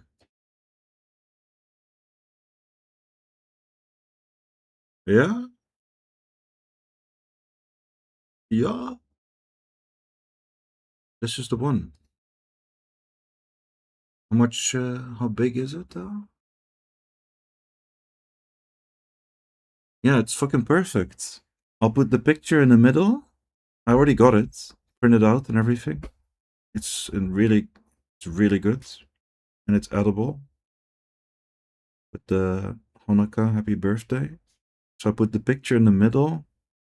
Then I put strawberries around it, and then whipped cream around it as well. And then like sprinkles or something. But this is even better. I'm gonna buy this. Not the whole ass cake. Yeah. Yeah, this is also not healthy, but a lot healthier than this one. Look at all the ingredients in it then. In it, bruv. Fuck me. Yeah.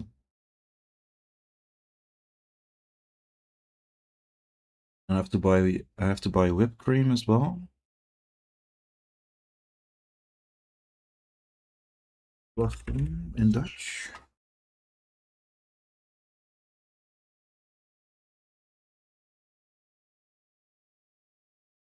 Hey. 20 different stuff added LOL. 20 different stuff? Oh, in the ingredients, yeah. And it's all bad.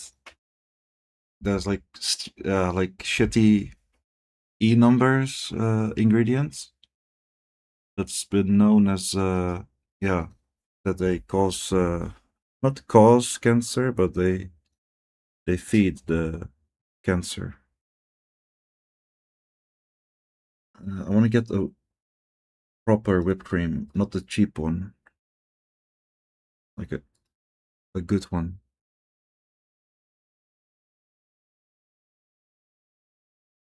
The cheap one is usually shit.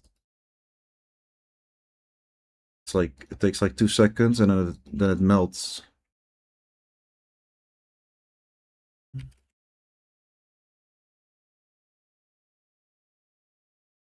Oh. Yeah.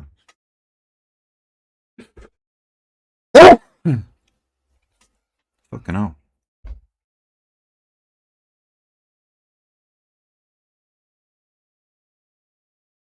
You should make it yourself, it says, and not from the thingy. Can. The cake you giving to someone or making a post. Oh, making a post, yeah. It's for the just for the social media post. And I already bought a bunch of shit. It's gonna be really good. I bought like small birthday hats for the plushies. And I basically got the same as this guy has. From the meme. No, not Peepin. What's his name again on fucking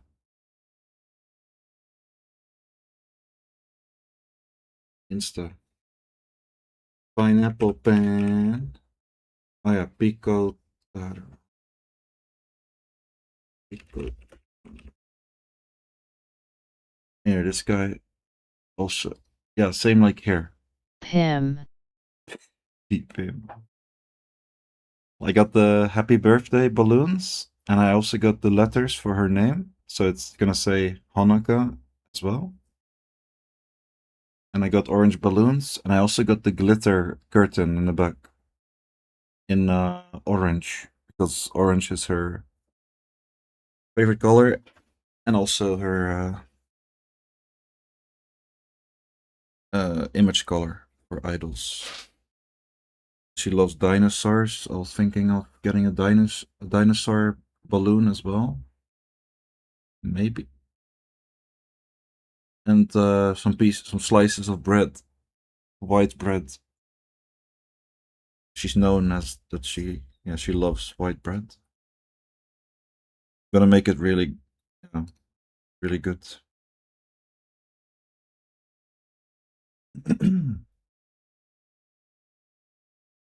The more fat, the more. Okay.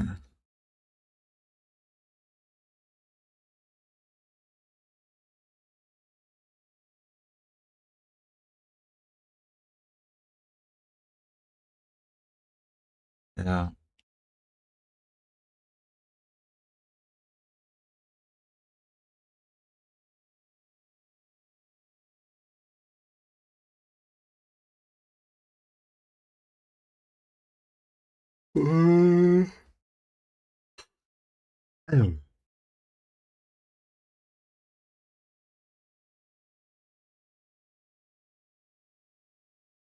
Compare. Was gonna say you should make a watermark for the stream too. Oh. Oh yeah. True. Yeah, I'll do that in a sec. Just let me compare this. This is 28% fat. Actually, let's look at this. 32 grams. 28. 30. This one's still the best. And this one has 28. But this one is the best for cakes.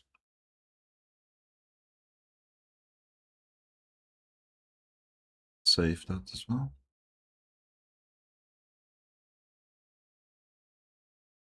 And then I just need to buy strawberries. Cut them in slices, and then it's gonna look so nice. Wit brood. White bread. I'll just buy like this one, I think. Yeah, casino wit. Either this one or this one. I don't know. I already googled it before. What kind of bread eat? Let's see.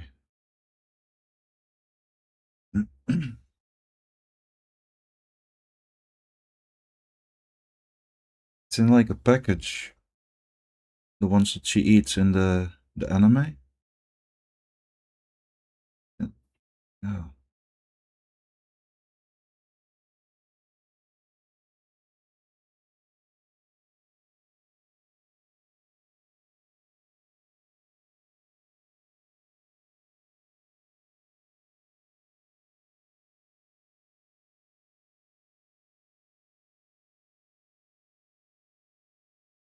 Yeah, it's just a square.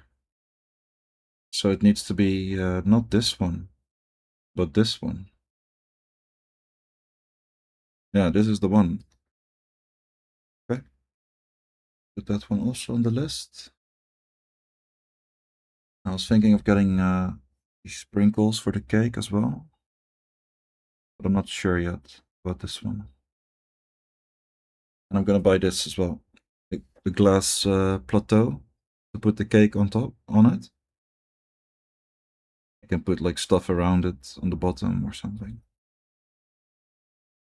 I'm going all out, man. I'm gonna try make the best post ever.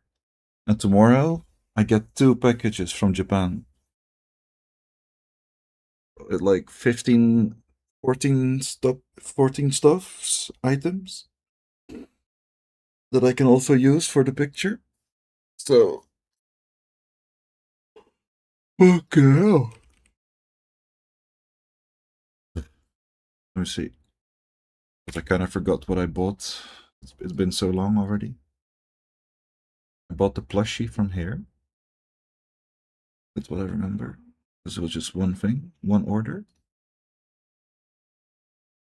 Yeah, 14. Here. 14 items. The Damn. teeth, yes. I bought this one, the plushie. This is really rare.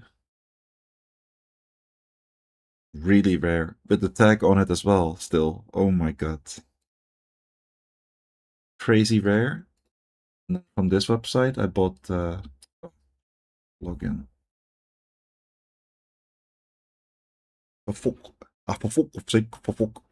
Okay.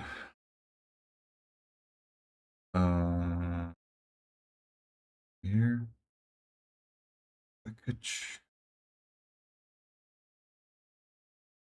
The website's always so slow. But it's not worth buying shit anymore from Japan. I'm gonna stop doing it also. Because I bought this package. This package alone was already like 125, 130 euros. And then I had to pay another 30 euros for shipping. And then when it arrived in the Netherlands, I also had to pay clearance or something in English, which was another deposit again. I posted it somewhere here in this server. Yeah, here. See, this is new since the 1st of July. Each item that's inside the package, you pay extra tax over. Here, it's another 82 euros. Custom clearance. Holy moly, man. Yeah, man. It's so fucked up. So I'm not doing that anymore. Fucking hell. Yeah, it's worth it because I really wanted this item. This is so important to me. This is Emmy, her first live pen light from 2016. Yeah, 2016, I think. So, yeah, you cannot get these anymore. So that's gonna go into my museum. And then I also bought all this, which I already forgot what all that is, to be honest. It's been so long. Oh yeah, I bought this figurine. It's brand new in the box. This little figurine. This, oh yeah, rare plushie. Super rare. Yeah, don't look at the price though. It says €4.58. So you think, oh, that's so cheap. It's like Bella Box all over again. You think it's only this much? No.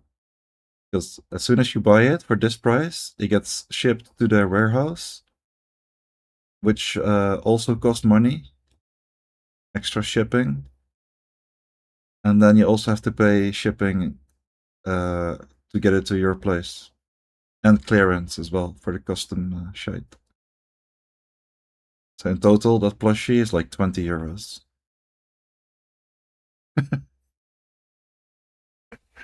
Brew. Yeah, so I'm not doing that anymore. I'm just gonna save up now and yeah, to actually go to Japan myself. That way it's a lot cheaper, I think. Got this plushie. I got this plushie as well, which is rare as fuck. Snow Halation.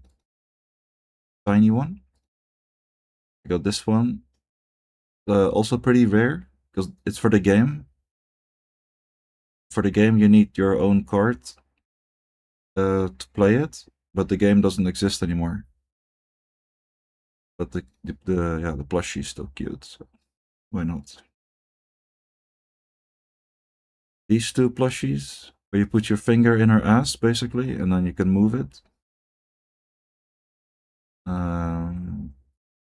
This one, another plushie and a keychain.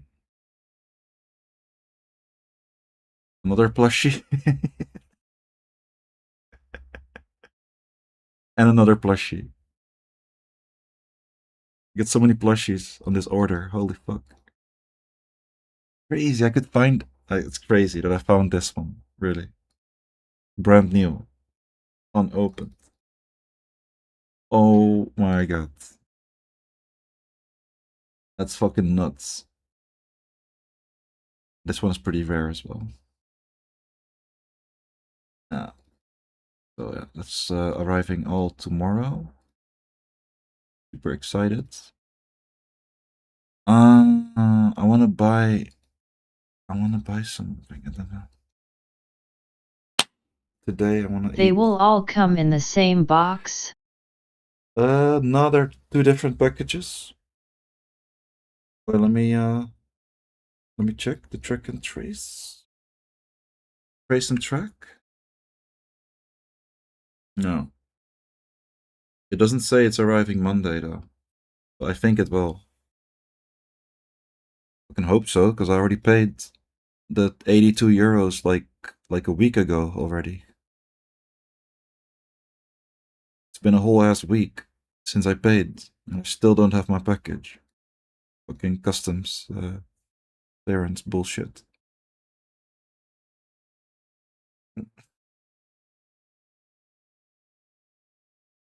Yeah. So yeah, ordering from Japan is just it's not worth it. Unless there's something you really want. And normally, before that new rule, it was actually cheaper to just buy a lot in one package. But now it's, if you're gonna order something, it's better to order one item. Maybe two, but not more than that. Because they'll fuck you over so hard. It used to, the old rule was if the value of the package was under €150, you didn't have to pay any clearance costs. But now, yeah, it counts for any price from all over the world. Like all the packages are coming from outside of the Netherlands, you pay extra tax over now. Which fucking sucks. No.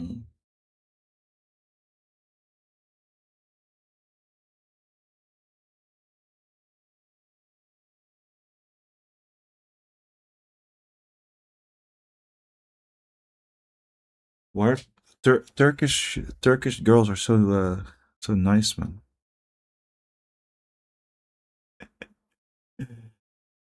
I don't know why.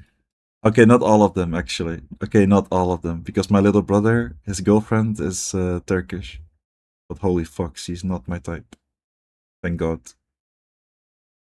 Don't know what my brother is doing with her, but anyway, yeah.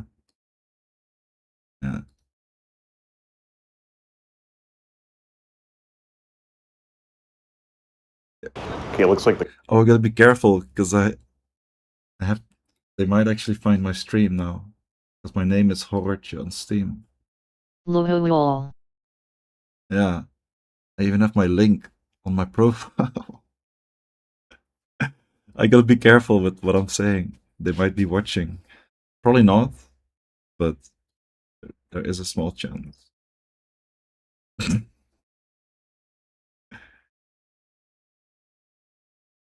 6,000. LMAO.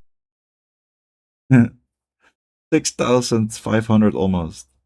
So close. Halfway to 7K. Well, you know, since 6K. The cops are maybe trying to see if he showed up with a condom. Maybe that's what they're looking for, to show some. He claimed he had it in the car. To show some intent. He did say it was in. You know, what the fuck up? Look at that. He's dead. He's done. What the hell? I think so. I just flicked him off. Okay. All right. Anyway. Bug. Went in the south. There's a Dollar General across the street, which he could have been confused with. But the Dollar Tree is 2.5 miles away. Well, he said he was going to Dollar Tree, then he came here, so I don't know. Was he still? Oh, he's still on the phone with his wife. Yeah. She's okay. preparing to come to the course. She's. Oh, okay. That's Well, when I guess 127 North Turkey Street. they said one. We'll let you call her when you get there. They said they'll let me call you when I get there. So why I gotta give you all this? We are detained. We're detained. If you want to speak with the investigator, then put your hand on your car.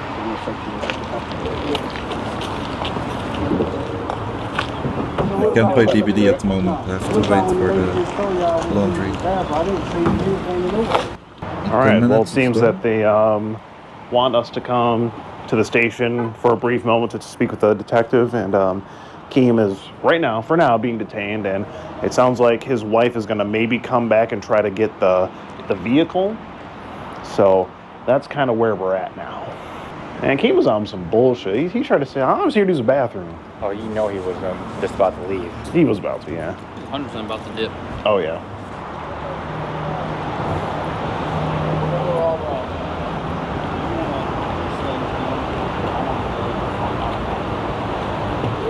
Wait, did they have to double cuff him? Double cuff him? Kicked up. I think they had to double cuff. Kicked up, bro. All right. There Keem goes into the city jail. He is double cuffed to the T. God damn, look at that. Look at that, man. Look thick. Yeah, he was very thick. How's it going? Another one. Good to see you again. Another one.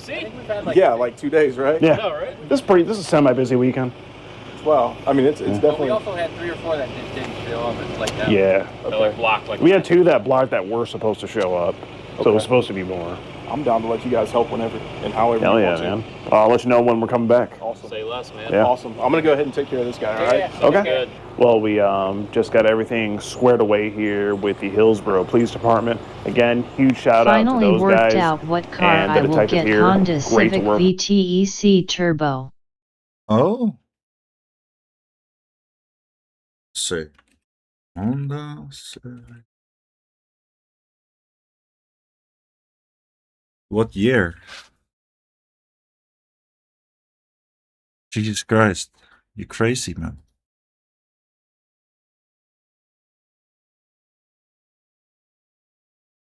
Looks cool, yeah. Honda. You're going Japanese. You're turning into a weeb. That's how it begins, man. Okay. Around 20. Like 2019 or so. They look nice. The fuck? Yes.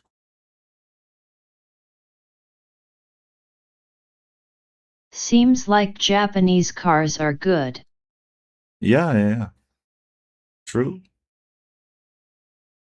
The only thing I thought was about Honda was that the comfort was not that good. The seats are not I that like comfortable. JDM cars too. Ah. They look really nice though.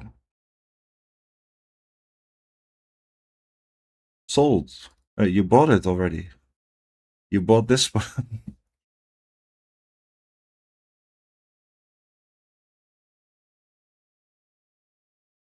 No, looks nice. Nice cars.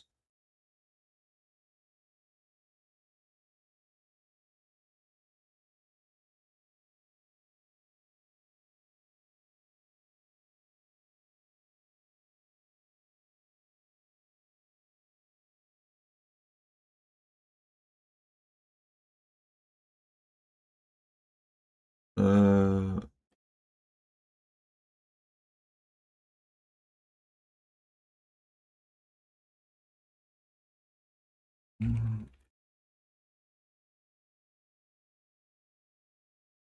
shit.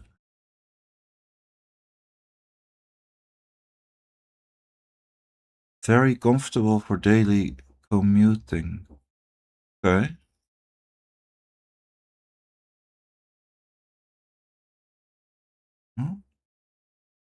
Some of the best rear leg room in the compact class, however, seat comfort divides opinions. Some drivers praise the supportive ride, while others, particularly on longer drives, note that the lack of adjustable doors. Okay, that's fine. It was bullshit then. What I've heard from people. I guess it's personal preference also.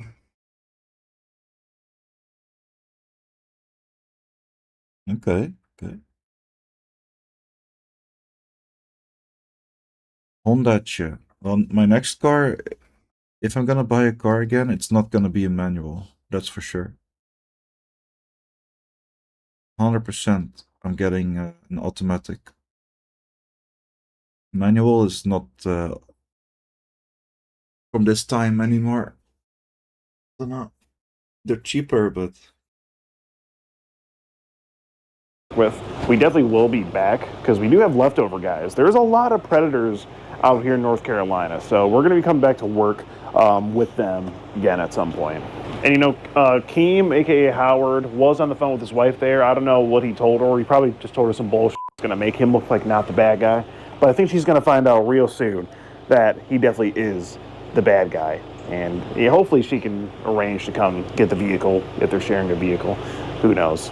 But yeah, that's the story of Howard, aka Keem, from I think Durham. He's from Durham, North Carolina, 52 years old. I think that Honda is mostly manual. That just doesn't go down here in Hillsboro. Well, we got to get heading. Is it?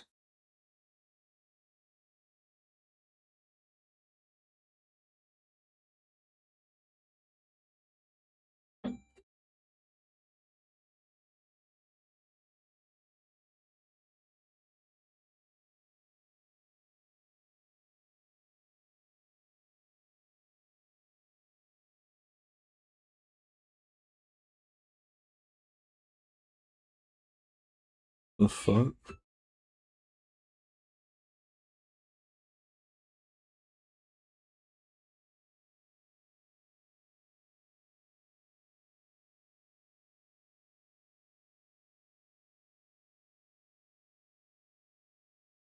What the?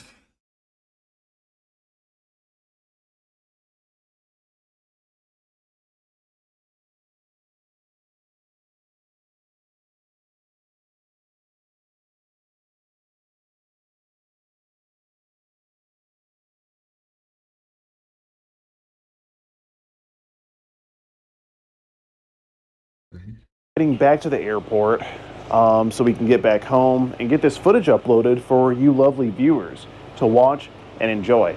And if you have not yet became a supporter on Locals, be sure to do that, because you will be able to see this video fully uncut and uncensored and be able to read the full chat log, all that sort of stuff. And every time you guys support, it really helps us keep going with catching these bad guys, these flights, plane tickets, car rental, hotel. Thousands of dollars just for one. Dude, F1 is starting in like an hour, less than an hour. I really want to get something to snack with it. Like, really want something. And I'm gonna get something. I already know, but I'm debating now. Shall I order expensive ass fucking pizza, which is like 20 euros for a small ass pizza, or do I go to the supermarket and get something to snack? I want a snacky. I'm not giving up, but I want a snacky. Fuck's sake. Weekend to catch these guys, so we really do appreciate all the support that we get on Locals. All right, let's go ahead and head back to the airport. We got to get back to Detroit. I've been your boy Skeet Hansen, and my got autism. What the fuck?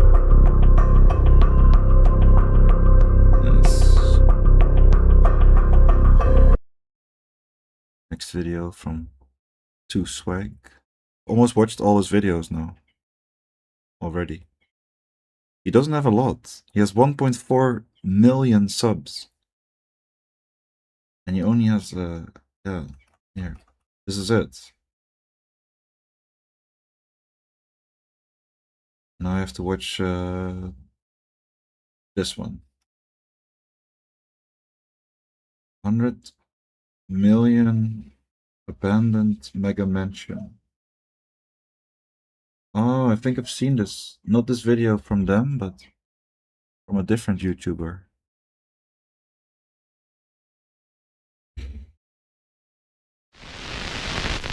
If I go to the shop though, it's way cheaper.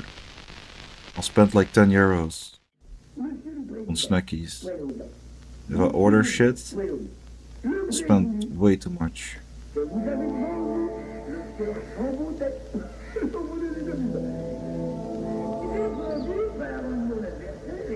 Fuck, I'm going.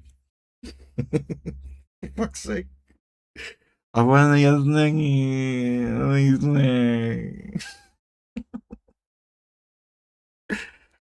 Good hell.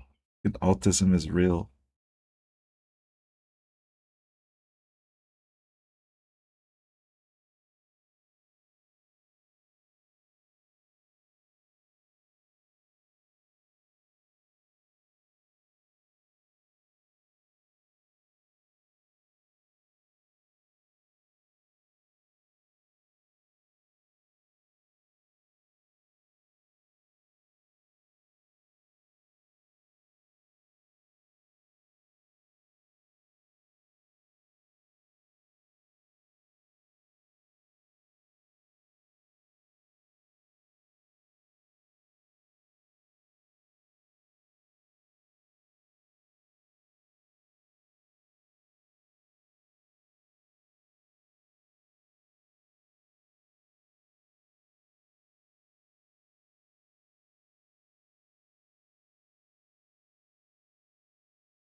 Lewis Hamilton.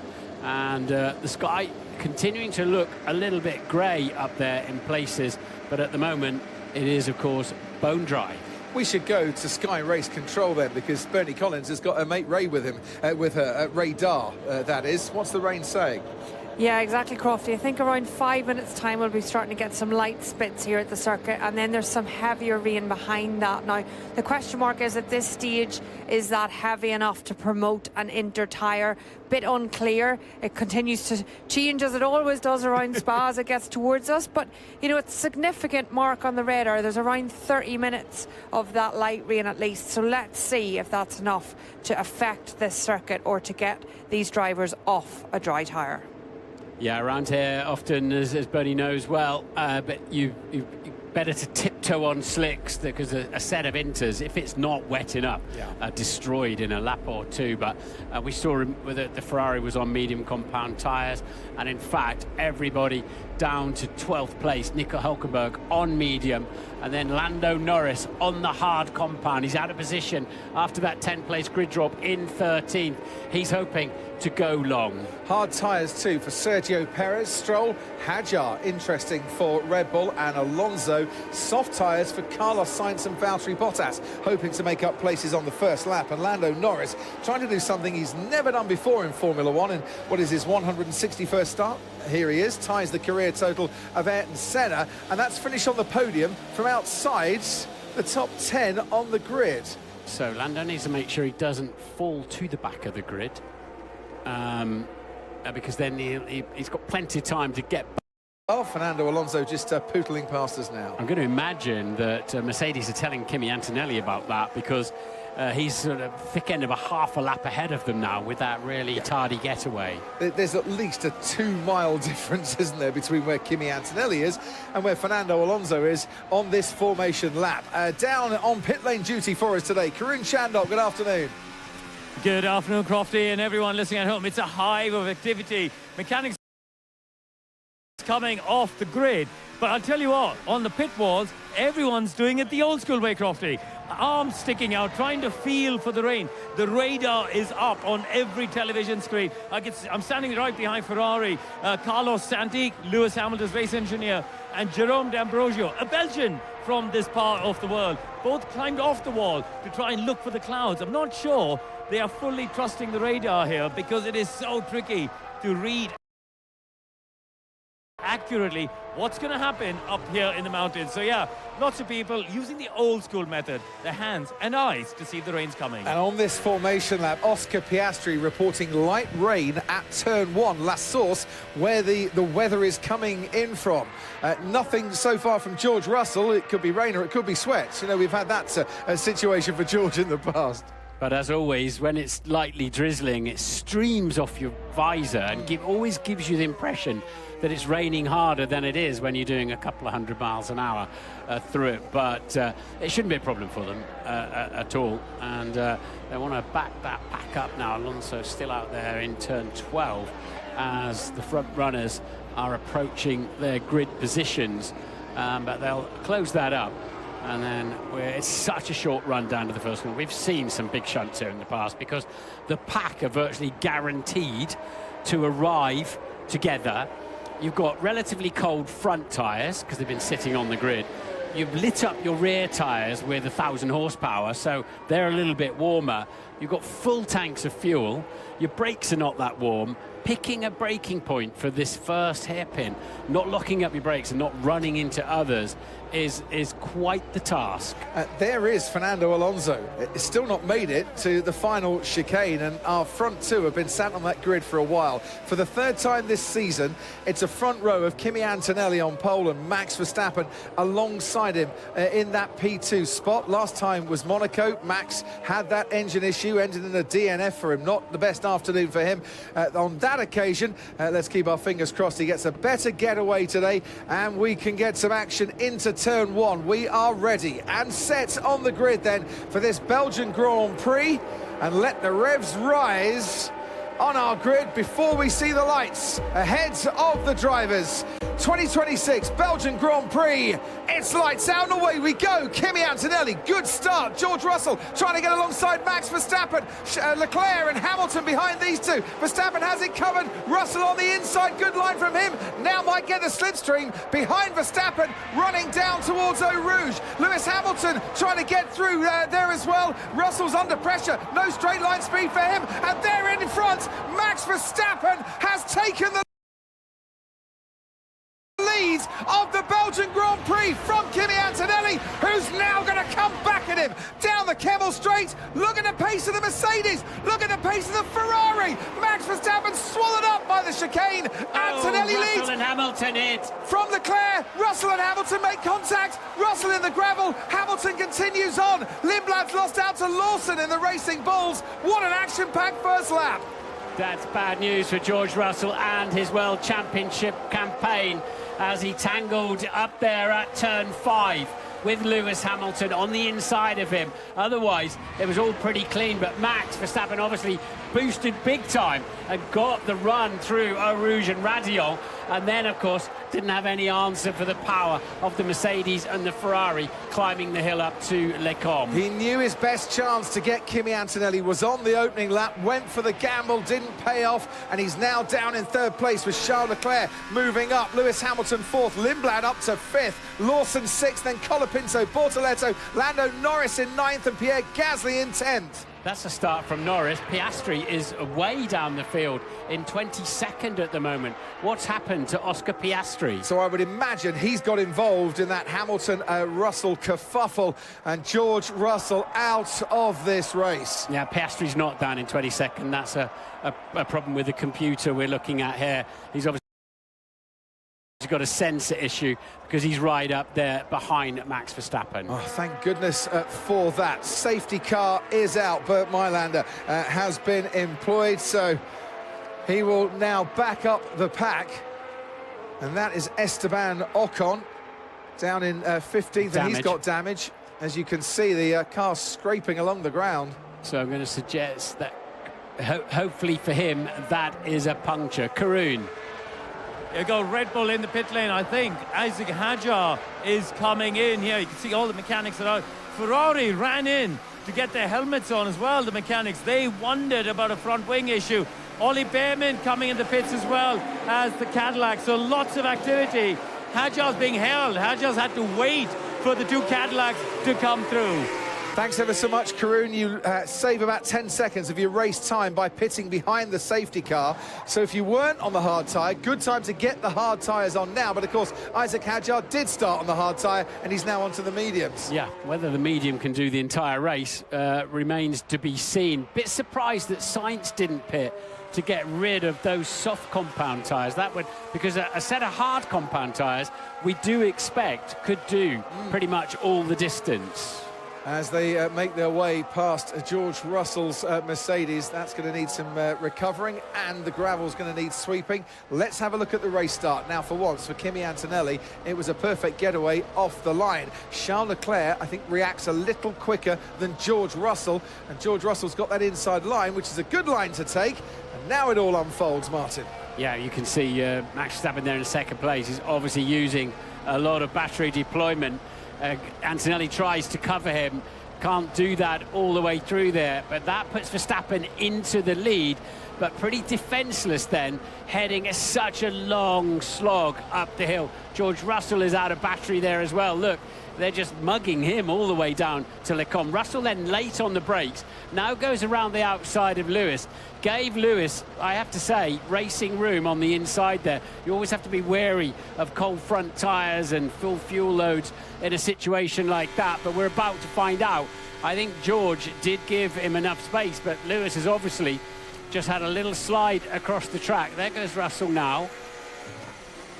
It's a little snap of oversteer, isn't it? Mid-corner from Lewis there. Sort of 6 of one, half a dozen of another, isn't it? That, for me, that'll be perceived as a racing incident. It has been noted. 3 times in the past. Car crossed over in front of me. I was right behind another car, so I had no front end. Yeah, that's that little snap of oversteer. George is like, what has happened here? 3 times in the past. Lewis Hamilton's been out on lap 1 twice at that chicane.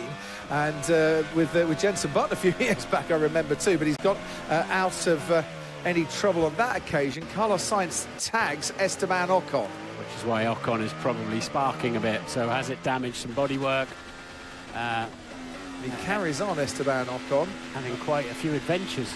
Oh, and that's his teammate, Ollie Behrman, as they rub wheels through the Fagnes chicane. The Mercedes has been recovered now. Oh, and he could have easily picked up that puncture heading off into the gravel as well. Yeah, I don't know which one of those contacts gave him the puncture. Plenty of them. He could well have been fighting the car before that point, almost certainly. Another pit stop, this time for Isaac Hadjar. So they've got him back on to the hard tyre. He had 2 new sets of the hard compound tyre. That's him to the end of the race, I think, attempting that. Bernie Collins, to you. Yeah, just going to pick up on that, Crofty. They've done that cycle through the medium tyre, and they're now compliant with the regulation to fit 2 sets of dry tyres, run that hard to the end. They don't need to do a further pit stop. So smart there from Red Bull, but still worth keeping an eye on that radar, because obviously sounds like they're expecting no more rain. Bernie, would you have expected Williams to bring Sainz in and just get rid of those soft tyres? There's 2 feelings on the soft tyre. Is it too early to stop on that strategy? Maybe they're still worried a little bit about the rain. This safety car will actually help the soft tyre because it allows you to bring the surface down just a little bit, get the temperatures under control. So the soft tyre will be very good at the restart, and potentially if that rain comes, the 2 pit stops that Hadjar has done has promoted him to the back of the field, where Carlos Sainz didn't need to do that. So lap 3 of this Belgian Grand Prix, with Bernd Mailander still leading the cars round in single file. George Russell and Lewis Hamilton separated by, 7 points at the start of this Grand Prix. Lap 1 incident. Lewis Hamilton now has the opportunity to put a few more points between himself and his Mercedes rival there. Kimi Antonelli has an opportunity to start extending his championship lead over his Mercedes teammate. This could not have gone worse for George Russell. Absolutely. Recent history here tells us there's an 80% chance of a safety car of some kind, and well, that's just gone up beyond 80%, hasn't it? Because we're into a safety car already. But I think that plays out extremely well for Isaac Hadjar. He'll obviously got to cycle through an awful lot of people, but you know, he could just keep ploughing on when a lot of them have to make a pit stop. Now the stewards are now looking at that Lewis Hamilton-George Russell incident. It is under investigation. We have seen drivers get penalties in the past where they've had that little snap of oversteer and they've made contact with another car, and accidental or not, the stewards have given penalties for that in the past. Let's see what they do. Lewis is obviously slightly nervous about it because he felt the need to get the justification over, knowing that will be fed in to the system as to whether they think he lost control of his car. For me, it's a racing incident. It'd be frustrating for George. George unquestionably left more than a car's width on the inside, so I don't think there's any finger pointing at George Russell in that, but Lewis is saying, I'm up behind another car, it's first lap, I've lost downforce on my front wing because I'm tucked up underneath another car's gearbox, and not a lot I could do about it. If the stewards decide that that constitutes a loss of control of your car, he will get a penalty. Well explained. Thank you, Martin. 44 laps to come. We wait to see what happens to car number 44. So Antonelli from Leclerc, and we did see then the speed before the safety car, who's coming in this lap, before the safety car came out, the speed of that Mercedes with Kimi Antonelli along the Kemmel Straight. Absolutely. Pretty handy for Lando Norris, isn't it? He's already up to 10th, but now the pack's all been closed up again, he can start again. So that enhances Lando Norris's chance of a decent haul of points today, because normally he would have had to be working through them and been 10, 12 seconds off the lead by the end of the first lap from where he started. So there is your race leader, Kimi Antonelli, and your championship leader too. Just looking, who else has this safety car helped? Ollie Behrman is now on the hard compound tyre. He switched from the medium to the hard. He might be down in P17, but he's got the opportunity to run to the end of the race from there. Alonso and Stroll, one thing the Aston Martins can do is start well. They don't often survive in those positions for long, but up to P15 and P16, Yeah, and obviously they haven't pitted, but, you know, do you remember us watching Fernando spinning his rear wheels out of the last corner while the others have been on the grid for half a minute? So he's got some nice rear tyre temperature as Fernando and Lance Stroll at the back. Right, green flags are being waved now. You can't overtake until you get to the line. So Hamilton was having a little look there on Oscar Piastri, but he's not allowed to go past him until they cross the line and start the next lap, which they have done now. Antonelli from Leclerc, then Verstappen and Piastri under pressure from Hamilton, who makes the dive down the inside into La Source. Very nice under braking from Hamilton. Did he have to use a bit of boost? Is he vulnerable now to a re-attack from Piastri? Looks like he is. Piastri's manager, Mark Webber, did this once to Fernando Alonso. Piastri's done it himself, overtaking through Eau Rouge. Has he got any power left for the top of the hill? Piastri reacting immediately. Got a little bit caught out there by Lewis coming out. In fact, Lewis is struggling for pace at the top of the hill. He did use a lot of power down the pit straight to get that position, and it left him vulnerable, but all is fine for Piastri and Hamilton at the moment. Lando Norris getting interested with Gabriel Bortoleto on the hard compound tyre, but he didn't quite have the ability under braking to squeeze past the Audi, and already the gap over a second out in front. Antonelli to Leclerc. Hamilton racing under investigation currently for that incident with George Russell that's left Russell out of this race. As through Pouhon we go with the midfield, and now down towards the Fanny chicane with our leader, Max Verstappen, hanging on in there in P3 currently, just waiting to see where there's an opportunity to get alongside Charles Leclerc. But the more you use your energy to try and overtake, the more vulnerable you're going to be if you've used a bit too much, because there's only a certain amount on each lap. Those stones on the track shouldn't be a puncture issue, and they'll very quickly be cleared off the racing line anyway. We've seen red flags, haven't we, to clear those up during practice sessions, but obviously you're not going to do that in the race. As they head towards the end of the lap, you can see the lights flashing where batteries are being charged, and a really clumsy little final chicane and a short run. When we were talking about the line, we meant that line there, the capital L, the start and finish line. That's the reference point, because you'll see lots of lines across the track here and there for straight line mode, etc. Pierre Gasly almost getting alongside Gabriel Bortoleto out of La Source, and the run down to Eau Rouge. She's got a really nice exit, and Max Verstappen's been using his boost again. Gasly gets past Bortoleto. Verstappen is gaining here on Charles Leclerc. He's picking up the slipstream as well, and he's now alongside the Ferrari, braking into Les Combes. Max Verstappen takes second place from Charles Leclerc. Let's see if he's been eating his sweeties all at the same time up there, and if he's got any power in once they've gone down the hill and through the middle sector, which is about 47, 48 seconds in race trim. But in all of that, Lando Norris moves up to P9 already. Yep, he's got past Gabriel Bortoleto. The racing laps have been good from Lando Norris, and never got onto the podium, starting outside the top 10. That is his challenge today. His pace has been very good, qualified P3 before that 10th place grid penalty. That is his teammate Oscar Piastri. Hamilton just dropped back a little bit behind the McLaren of Oscar Piastri. A great move through Eau Rouge. And I'm sure Mark Webber, his manager, was sat in the McLaren hospitality going, yep, I did that. 2010, which was... It's one of the bravest moves I've ever seen. It was actually even more wild than that, because he was still alongside halfway through Eau Rouge into Raidillon. So, yeah, one of the greatest overtakes I've ever seen. Mark Webber's there. Mark Webber, who won the last Grand Prix that took place on World Cup final day, 2010 British Grand Prix.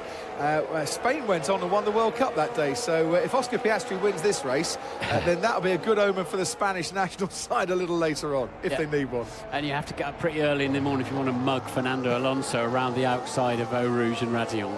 That is very true. Max Verstappen hovering around that 1 second mark where you get the overtake, extra half a megajoule of energy. It replaces DRS for this year behind Kimi Antonelli, but Charles Leclerc has got half a second behind Max Verstappen, and he could be a threat, but behind him, Piastri could be a threat to Leclerc. Ferrari don't think they've got straight line speed here, and that might be being shown right at this moment as Piastri gets ever closer to the Ferrari of Leclerc. Hamilton in the slipstream too, keeping tabs on this one, and we're watching Lando Norris behind Colapinto, but too far back. That was a great lap from Max Verstappen. It's really brought him into play, you know. He's cleared the Ferrari, stayed ahead, And now he's actually keeping the Mercedes very much in sight. So a really effective lap and a half for Max Verstappen. And this is the part of the track where the Red Bull's been very, very good this weekend. In the middle sector, they think this is their best race in terms of their cornering speed and their cornering ability of the season so far. And we've definitely seen they have the advantage in the middle part of this lap. On the straights, well, they might have the best engine according to the FIA's figures. They've been losing out in terms of top speed. On board with Hamilton, who's getting back on terms with Oscar Piastri, and Piastri keeping Charles Leclerc interested too. We saw that radio message from Ollie Behrman about Carlos Sainz's front wing, which I would imagine he's damaged a bit when he tagged into the source at the start. Behrman's Haas teammate Esteban Ocon. They're battling for 14th currently. Here comes the McLaren of Oscar Piastri into the bus stop chicane. Charles Leclerc has planted his Ferrari in a very nice position to keep Piastri at bay. Lando Norris has got Colapinto and up into 8th place as we head down towards La Source, with Piastri late on the brakes but not late enough. Yeah, if you can force a driver to have to go defensive and be offline and a bit scrappy with how he's using his tyres, particularly his power unit, you can really put them under pressure. That also means they can't follow the driver in front. That slipstream is very effective here. Active Aero, both cars have got an opening in the rear wing and the front wing cutting down to dump the drag as well. He's halfway alongside Oscar Piastri, who dares to brake latest they touched. And there's a little bit of damage, I think, came off the Ferrari. Piastri has lost out. Hamilton's now all over his rear wing. But 2 into 1 did not go into Les Combes for the second time in this race. The stewards will be looking at that, not leaving a car's width in the braking zone. Piastri will be on the phone complaining about that, so we'll take a look at it. But Charles Leclerc might find himself on the receiving end of an investigation there. Last time out, race winner Charles Leclerc. 2 weeks later, very much in the thick of it, running P3 currently and keeping Piastri behind him. I didn't leave enough space. There could have been a massive crash. You saw? And there's a bit of debris at that corner at Les Combes as well, which I think came off the Ferrari, and the marshals on the track currently to try and retrieve that. Lap 8 of 44, and the gap now 1.5 seconds out in front, Antonelli over Verstappen. It's the longest track on the calendar by a margin, actually, and because of the safety car, they're all packed up around one part of the track. It is fine to put marshals on the track at the moment because you know the cars will not be round for another minute. Well, they're going to be getting there very soon.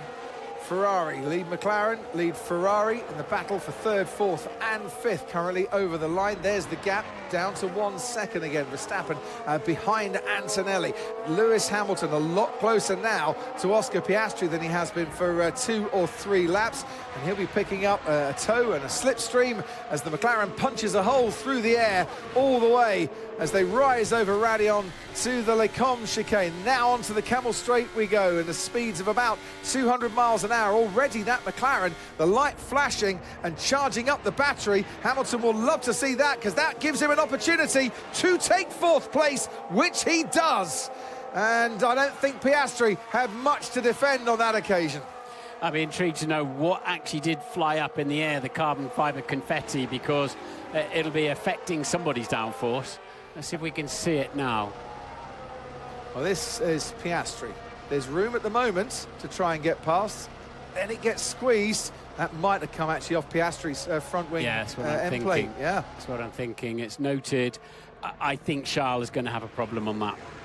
I think Oscar Piastri might have a problem as well, losing downforce, as you suggested. His teammate Lando Norris is now right on the back of Liam Lawson. Now, these are the important ones for Lando Norris, with all due respect to those that he's overtaken so far. The Racing Bulls has been a nice car this weekend, so how long can Lawson and Lindblad thwart his progress? Well, remember Andrea Stella in our media briefing this morning for TV Folk said, I think we're fine until we get to the Racing Bulls because they're genuinely fast. You'll not blow past those 2 cars, you'll not breeze past them easily. 5-second time penalty for Lewis Hamilton as Fernando Alonso goes round the outside of Liam Lawson and picks up 7th place. Hamilton for causing a collision with George Russell that's left George Russell out of this Belgian Grand Prix has a 5-second time penalty. Stewards thinking that It wasn't a racing incident. He could have done more. Yeah, well, they've got the steering traces, they've got the throttle traces, way more camera angles, data. That's their decision. It's not, I don't think it's one I would have made, but then I don't have all the other pieces of information that they have. I think Charles Leclerc's probably in greater danger of a penalty than Lewis Hamilton, but yeah. Let's see how that plays out. I tell you what, they're keeping Max Verstappen honest, aren't they? They certainly are. Max Verstappen, 1.5 seconds behind Kimi Antonelli. I just recall an incident, I think it was first turn in Barcelona a few seasons ago, where the stewards gave a penalty for a very, very similar instance like that, which is why I just referenced it a little earlier on. They have all the access to the historical data, and they can pull up replays as well in the stewards room, and they decided on this occasion it's a 5-second penalty for Hamilton, so he'll serve that when he comes in for his pit stop. But when is that pit stop going to be? We're up to lap 10 now, and if Ferrari feel that Hamilton is just getting a little bit held up, or Leclerc's getting a little bit held up behind Verstappen, the undercut is available to them from about here onwards. Antonelli, meanwhile, is starting to pull out a bit of a lead here, and a bit more of a lead. Antonelli can just mind his own business out front, can't he? Drive it smoothly, look after his tyres. His engine and brakes will be a little bit cooler out there, and he's just in the sweet spot, just keeping Max Verstappen out of the overtake mode at more than a second behind him. So Antonelli just pacing it absolutely beautifully. Before this race started, he had led Kimi Antonelli 264 laps out of 559 in Grand Prix in 2026, about 47% of all the racing laps, and he's led at least 10 of the racing laps here so far today as well. A 9th consecutive Grand Prix that he's been out in the lead. Behind him, Max Verstappen under pressure a little bit now. Is he starting to struggle on tyres, I wonder? The Ferraris are getting closer, and Piastri, we have damage, he's been told, to the right-hand side of his floor. So confirmation there that Piastri's losing a bit of time.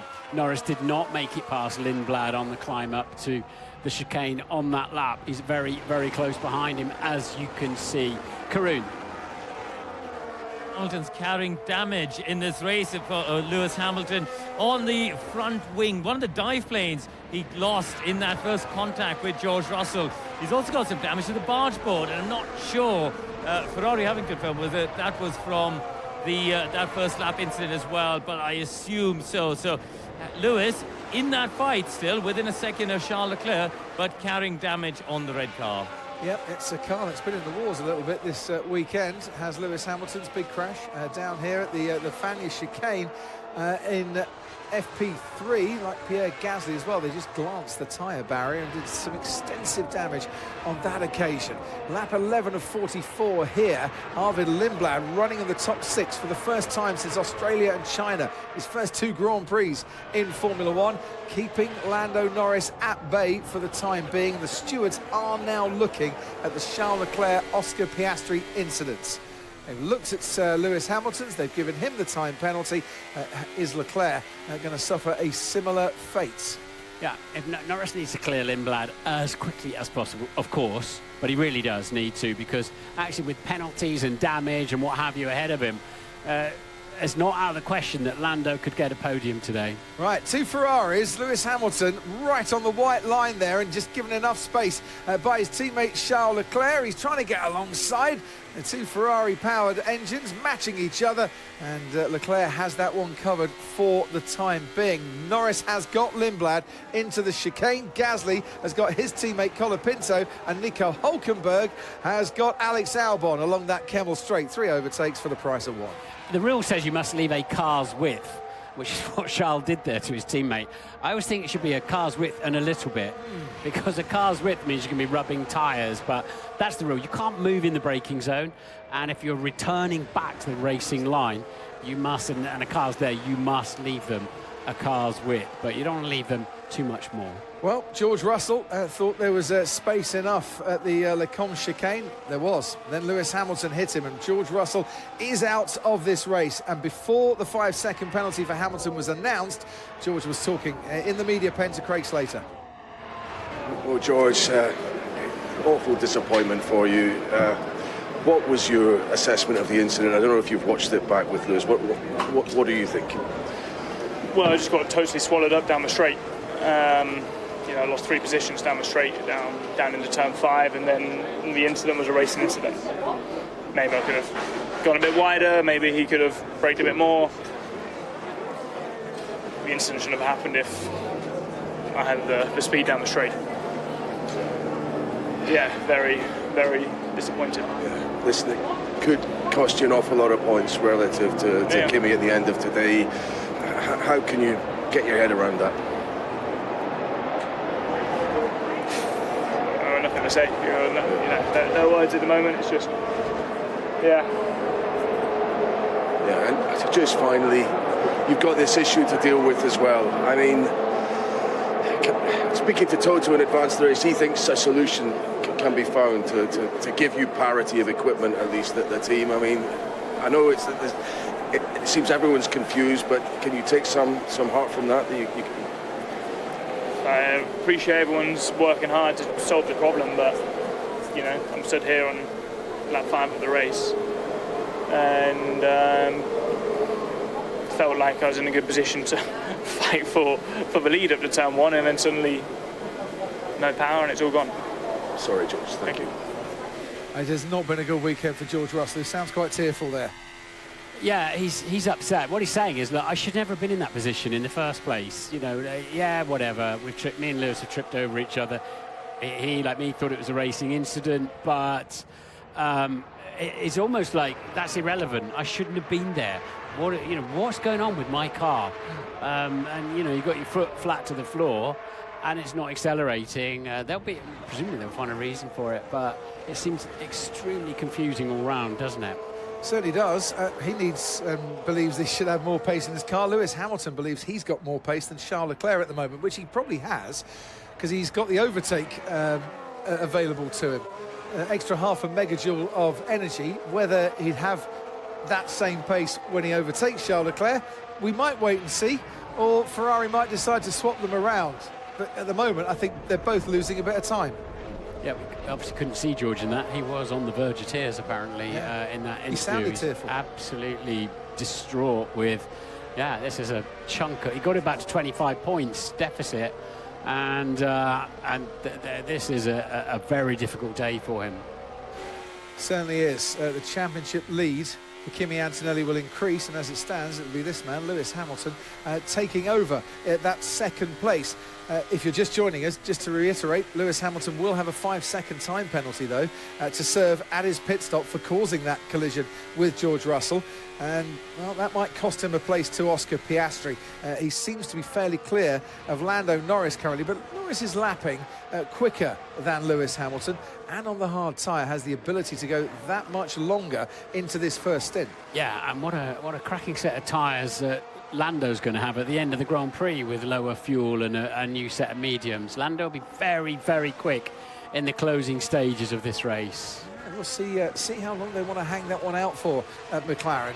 The option might be there to put a soft tyre on. Sergio Perez thinks that he's got a broken suspension.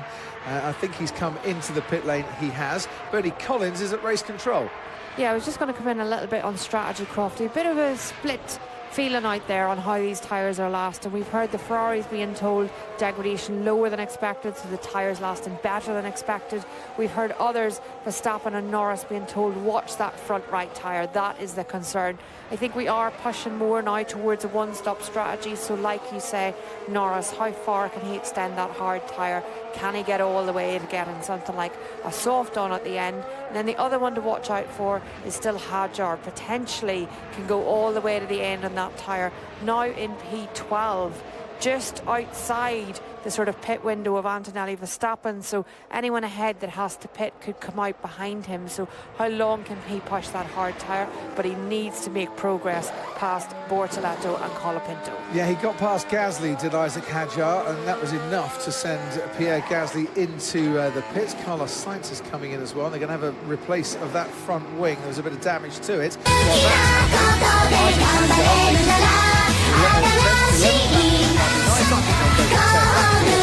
Gabriel Bortoleto into the Le Combe chicane. So Sainz back out then from the pit lane, 2.5 seconds, the gap between Antonelli and Verstappen out in front. Norris is going to catch Piastri carrying that damage, but that's how it's looking at the moment. But we really do need to keep an eye on Isaac Hadjar for later on in the Grand Prix. He's actually sitting quite nicely there, isn't he? You know, in terms of a victory, but in terms of getting right in the mix of decent points. Really clever strategy by Red Bull. They got him onto the medium tyre for 1 lap behind the safety car and then got him back onto the hard tyre again, and really had little or no penalty because everyone was bunched up behind Bernd Mailander, the safety car driver. Karun, down to you. Yeah, I was just about to comment on the Carlos Sainz pit stop trophy, but you beat me to it. That he was carrying that front wing damage from very early on. We heard the other drivers reporting him. Johnny,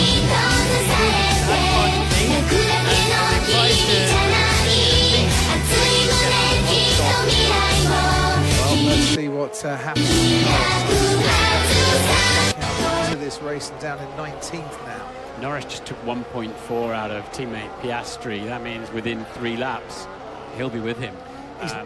He's running in clean air now. This is the thing for Lando Norris. Now he's cleared both of those racing balls. This is the first time in the race, Martin, he's had a bit of clear air to run into, and he has been the McLaren with the pace this weekend. He has, but obviously Piastri's missing some bodywork, and that will affect the airflow through the entire car as well, albeit in the right corner area, when it does affect how the downforce work on the underfloor, the rear wing, it's all controlled all the way along the length of the car.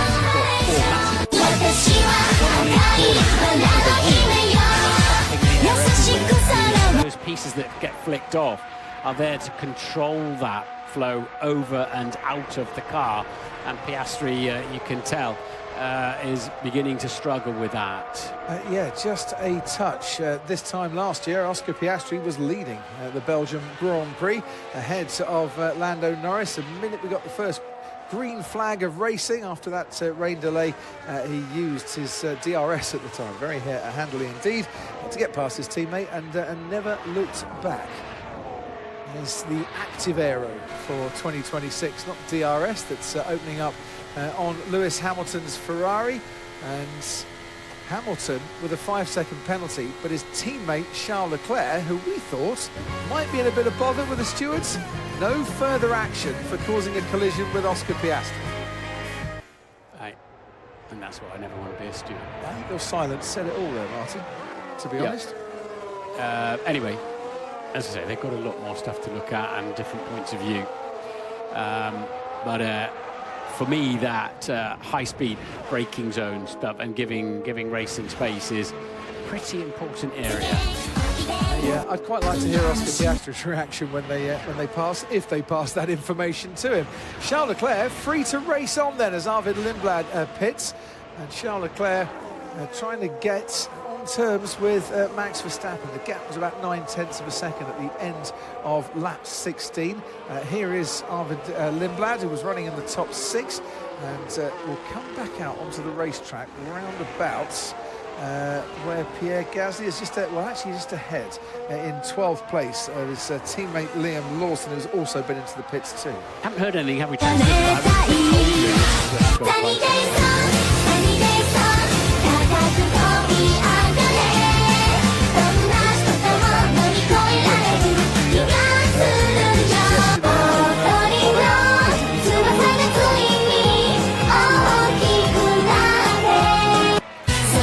Bono's really got to get like a new hammer time, hasn't he?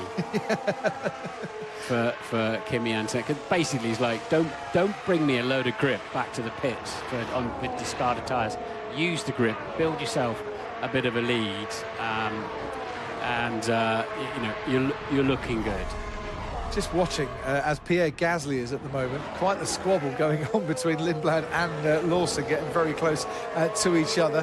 Good on board there with Gasly. If you want to ride on board, you can do so. We've got them all for you. Sky Sports, log in your Sky Sports app. That's what you need. Now, here comes Max Verstappen into the pits from second. Karun Chandhok's down in the pit lane. I am, and Crofty.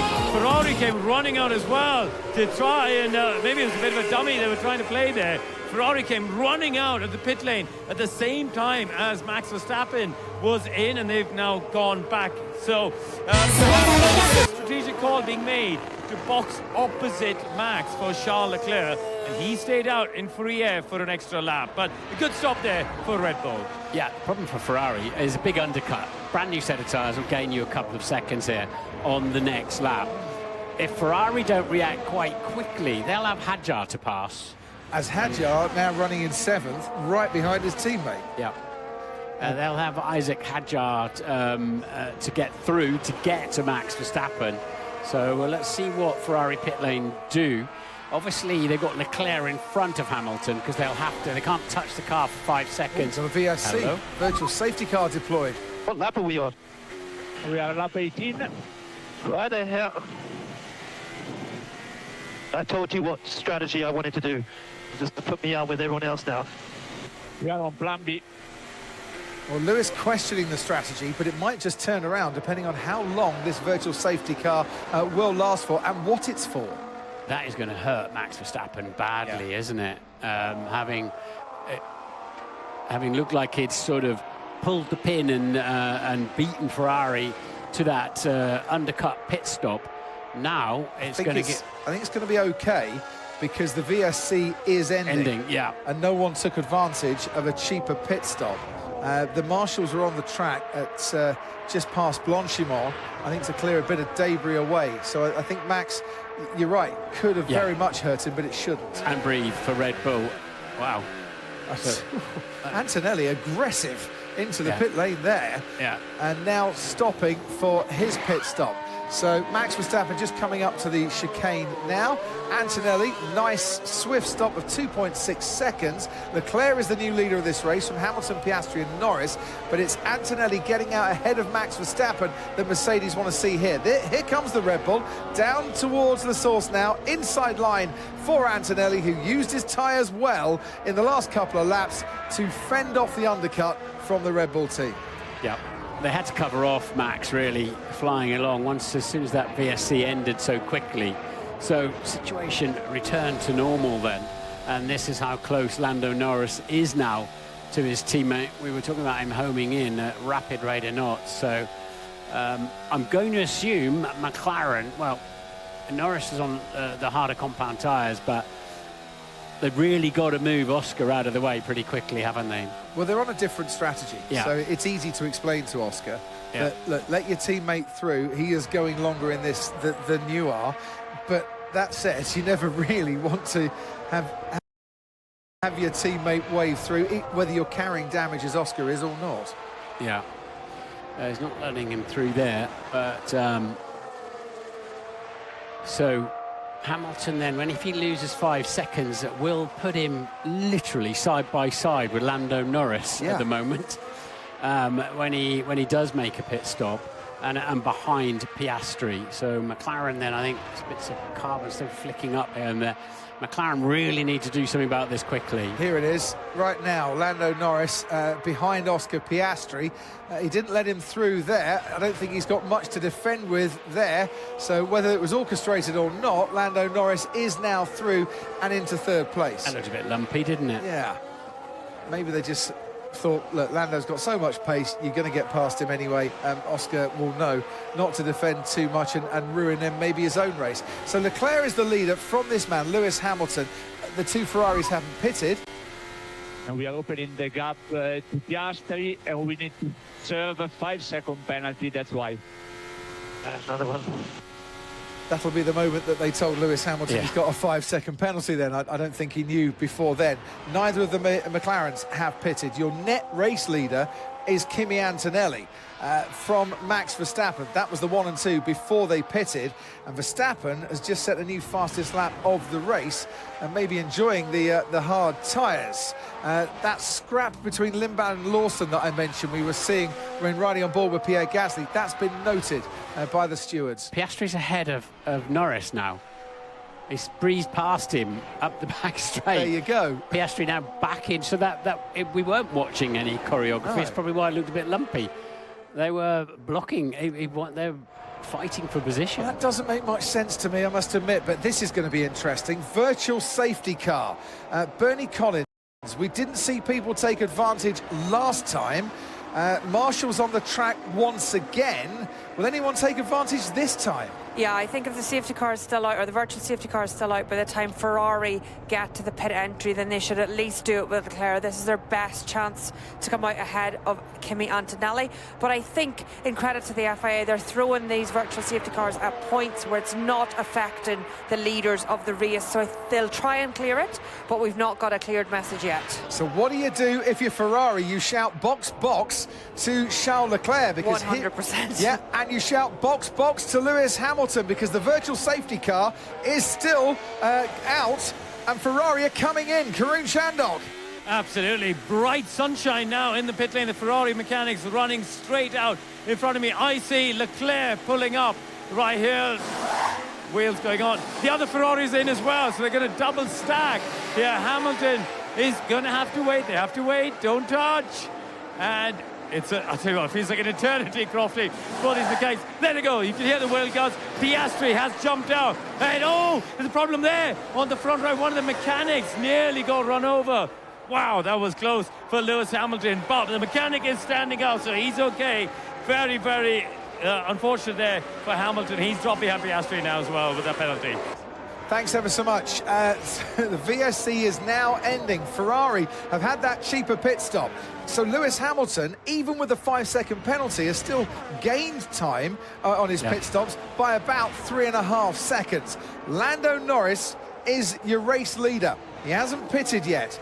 Oscar Piastri did come in. That's why he's now down to 5th. Charles Leclerc from Kimi Antonelli. So Antonelli would have expected at the end of all the pit stops that he'd be out in front again as the race leader. He now finds himself currently 3rd on the track and still ahead of Max Verstappen. Hamilton now down in 6th. Isaac Hadjar 7th. He hasn't got to go to the end of this race, but that virtual safety car has counted against him just a little touch. Karun mentioned this. Woo. Is he okay? These are okay, all okay. Well, Lewis would have had the green light. That's why he went, and luckily, it seems no injury to the mechanic. I do hope he is okay. Yeah, it looked like the mechanic was just leaning back in to do something, didn't it? But Lewis reacting to the green light, it's all you can do. You can't see anything else sitting in the cockpit. You just focus on that light, and you don't have a little check around before you go. So there's your race leader, Lando Norris, who might not have expected that when he set off from P13. Trying to finish on the podium from outside the top 10 on the grid for the first time in his Formula One career. The man who finished 2nd here last year at Spa-Francorchamps, ahead of former Belgian Grand Prix winner and winner last time out, Charles Leclerc, ahead of championship leader and the man who probably thought he was on his way to a victory at Silverstone until he had mechanical damage, Kimi Antonelli. Yeah, so I'm going to assume McLaren thought that a set of mediums on Lando is too far to take them at half distance. Bit surprised that they didn't use the cheap pit stop for Lando there. He's got to take the mediums to the end, but the mediums have got this far from the start of the race, haven't they? So a little bit surprised that they didn't grab that. Or are they holding out for another safety car, I wonder? Yeah, another banana skin somewhere and turn wherever. Bernie, what do you reckon about that?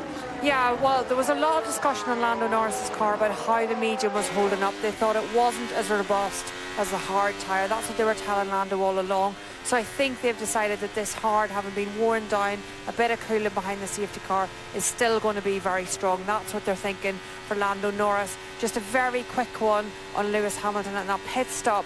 That mechanic that you see, the sort of blue tube he has, that's for the front wing adjust. And when I look at the onboard, it's like that mechanic was told very late about a front wing adjust. So he goes to step in much later in the pit stop than he normally would, tries to get the wing adjust, doesn't get it done, and then moves out, well, just about moves out of the way of the car. So I think Lewis is not carrying the balance that he would ideally have on this hard tyre. I think there was a call for a balance change on the front wing that did not happen on Lewis's car, so let's see how that affects the performance of this hard tyre. That could be quite crucial between now and the end of the race in terms of protecting those front tyres. Charles Leclerc's about to take the lead of this race, I think, Martin.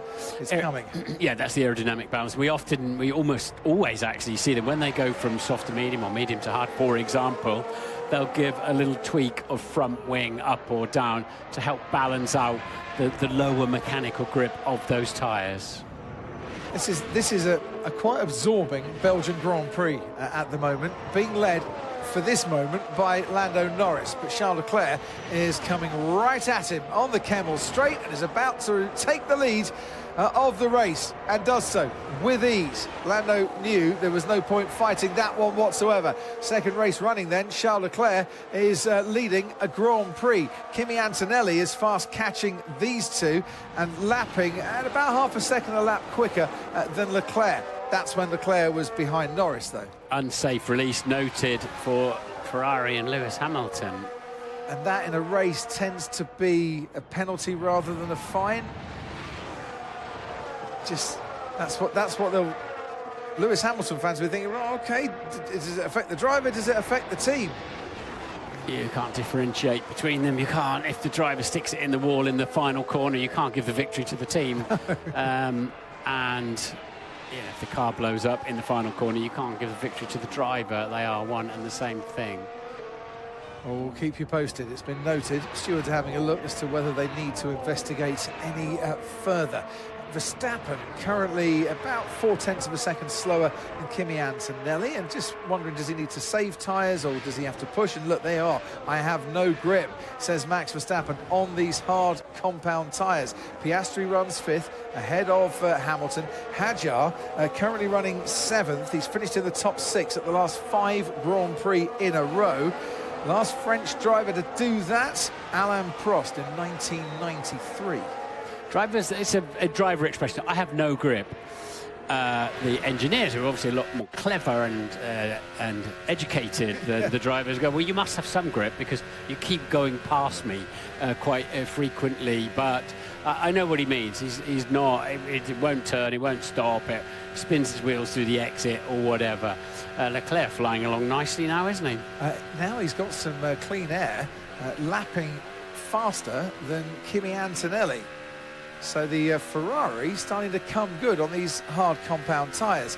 Behind Isaac Hadjar, Gabriel Bortoleto running a very solid 8th place currently in the Audi. That's where he finished at Silverstone last time out. And then Arvid Lindblad and Liam Lawson, no further investigation for their little squabble that we saw running 9th and 10th. Ollie Behrman is dropping back a little bit, and he has actually pitted a couple of times now in this race, but still on the hard tyre. Good news for Oscar Piastri with a change of tyres. I suspect he hurt his tyres with the aero problems he was having from that damage more quickly than others, but he's back on the pace at the moment. Did you put front wing in or not?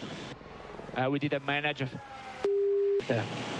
I can't turn the car. So. And that is answering Bernie Collins' query there as to how it might affect Lewis Hamilton to the end of the race. You need these front wing adjustments when you're going from one compound to another. Absolutely. It's a massive difference. That is Lando Norris. Behind him is Kimi Antonelli. Roles reversed for 4th and 5th at the moment because Oscar Piastri is catching Max Verstappen. Lando, though, is having to defend here. So the unsafe release will be investigated after the race for Lewis Hamilton. So we'll see how that one pans out somewhat later today. Lando's about a second a lap off the pace at the moment with his more heavily used tyres. He's done 24 laps on those now. Of course, he's on his 25th. So, yeah, he'll need a lot of pace later on, won't he, when he puts the fresh ones on. Here we go. And just holds off. Yeah, and I think he left the requisite amount of space there, Lando. So making that McLaren as wide as he can. He wants to get as far into this race as he can. But now he's starting to lose heavy time. I knew Lewis Hamilton in clear air with mid 1 minute 50s as well, like Lando Norris, struggling with understeer on that Ferrari, and that rather confirms that the mechanic who nearly got run over was diving in for a belated front wing change. And I've just had a little look at the penalty guidelines, Martin, for an unsafe release from a pit stop in a race. 5 or a 10-second penalty or a drive-through. Doesn't mention fines. That comes in qualifying or in practice sessions. It'll be a driver penalty if they feel it is an unsafe release, and given that the car made contact with the mechanic. Quite hard to defend that one, isn't it? If Lewis had a green light, the team shouldn't have released it, put the green light on. That's the key. There goes Kimi Antonelli to the bus stop chicane, trying to get past Lando Norris. All the while this is happening, Charles Leclerc's building just a little bit more of a gap out in front. Last lap, he was 0.8 of a second quicker than Kimi Antonelli. Antonelli's losing that 0.8 of a second now, and look out for, while he's trying to get past the very wide McLaren of Lando Norris, and Max Verstappen starting to cruise up behind him again, and Oscar Piastri still in the 1 minute 49s too. Yeah, they're lapping very similar lap times. Antonelli needs this, needs an overtake. The McLaren's harvesting. Norris is breezed past on that Kemmel straight. The gap, 3 seconds then between your race leader Charles Leclerc and Kimi Antonelli. At some stage, McLaren are going to have to pit Lando Norris. They'll be hoping, I would imagine, to not lose too much time, and then I think put the soft compound tyre on for the ends, when, as you rightly say, Martin, he will be pretty rapid. You reckon they'll go for a set of used softs at the end? Why not? Or a brand new set of mediums? Give it a few qualifying laps. I suppose it depends as well. If we get a safety car, he'll be in right away. Hulkenberg under pressure from Gasly under pressure from Hulkenberg, who now gets to alongside the front wing, but Gasly's a bit later on the brakes, and that keeps Hulkenberg down in 12th place. Bernie Collins, to you at Race Control. Yeah, just a quick one. Pick up on that conversation you're having there about Lando Norris. Is this the point that they are regretting that decision to run that second new soft in Q3 yesterday? Would they feel in a much more favourable position if the question was new or used soft at this stage with that new one in their pocket from Q3? Yeah, that's a very fair point. You have to commit early. They wouldn't have foreseen some of the circumstances that's got Lando up into the top 3 or even leading the race, but always better to have something up your sleeve. Especially as he went off the track using those brand new tyres, didn't he, on his second round? Box for Lance Stroll come into the pits. They've got a clutch problem. I would imagine he might be the third retiree from this race. George Russell on lap 1 after contact with Hamilton, who picked up a 5-second penalty. Sergio Perez with a suspension issue, he thought, and Lance Stroll with a clutch problem could be the latest to retire. I suspect they've been able to change the front wing level on Piastri's car as well. He's flying along now with a fresh set of tyres, cruising up to the back of Max Verstappen. The cars either come alive or sink a little bit when you change the compound. Hamilton's got that sinking feeling, lapping in the 150s at the moment. Isaac Hadjar behind him, lapping in the 149s, and those ahead lapping quicker than Hamilton too. Verstappen's not enjoying these tyres at all. He has got another set of hard compound tyres. He's got another set of medium that are brand new as well, should he choose to use them.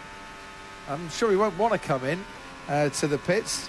If he did, it would relegate him down round about to 7th place, but it would leave him pretty racy for the end of the race.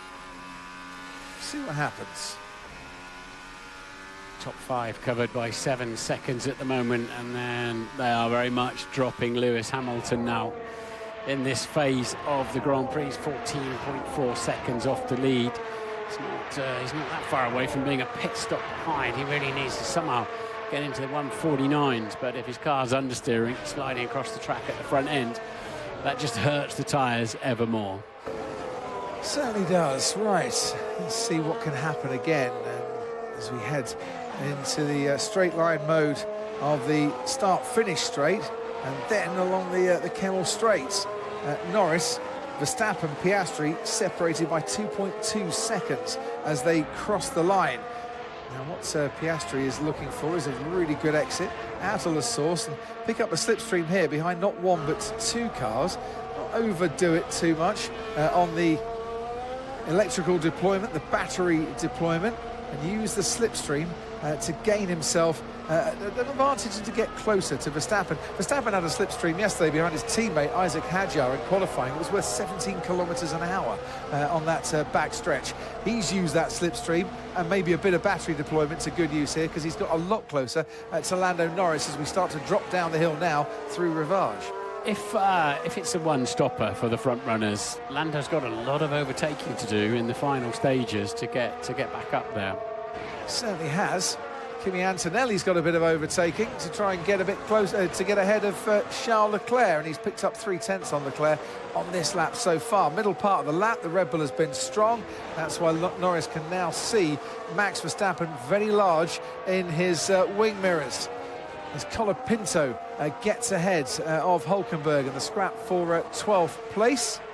And as you rightly said, Martin, that gravel, that will get off the racing line eventually. It gets kind of hoovered away by the cars. Yeah, it's not sharp. I mean, it's very specification, the gravel. It's not, and it's not sharp enough to puncture tyres, thankfully. What it does do is hits the driver's fingers sometimes on the steering wheel. Or indeed switch Nico Hulkenberg's Audi off completely, didn't it? Yeah, hit the kill switch on the side of the car when Liam Lawson just flicked up a bit of gravel in Barcelona. Kimi Antonelli lost a couple of tenths to Charles Leclerc in the middle sector on this lap. It was while he was trying to lap Fernando Alonso, and he's now managed to clear him.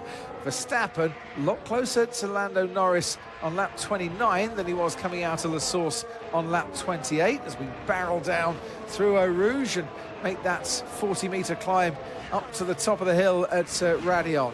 A lot of Max Verstappen fans on those banks alongside the Kemmel Straight. They'll be cheering him on, they'll be willing him on. He's trying to respond, gets into the chicane, has responded, goes a little bit deep, maybe goes too deep. Lando Norris can try and fight this back. Verstappen closes the door on him and hangs on to third place. Yeah, that was Max. However late you brake, Lando, I'm braking later, and I'll sort it out when I get there. If he'd have broke any later, he might have ended up in the campsite, but for now, it's worked out okay. Well, we've got a role reversal now, haven't we? Because Piastri really needs to be let through past Norris, still on his initial tyres. Kind of still a bit surprised Norris is out there, if I'm honest, on these, as we head in lap 29 to, towards the closing stages, it must be said. I think Lando Norris might need to pit soon. Trouble is now he pits and he comes out behind Isaac Hadjar. That's what I was saying. He's got a lot of overtaking to do. He's going to get back anywhere near the podium when he fits those fresh tyres. On board with Oscar Piastri briefly in 5th place. So let's see if McLaren do orchestrate that. There were no team orders before when Norris came up behind his teammate before Piastri pitted. That's a big lock up there, right behind Verstappen Norris.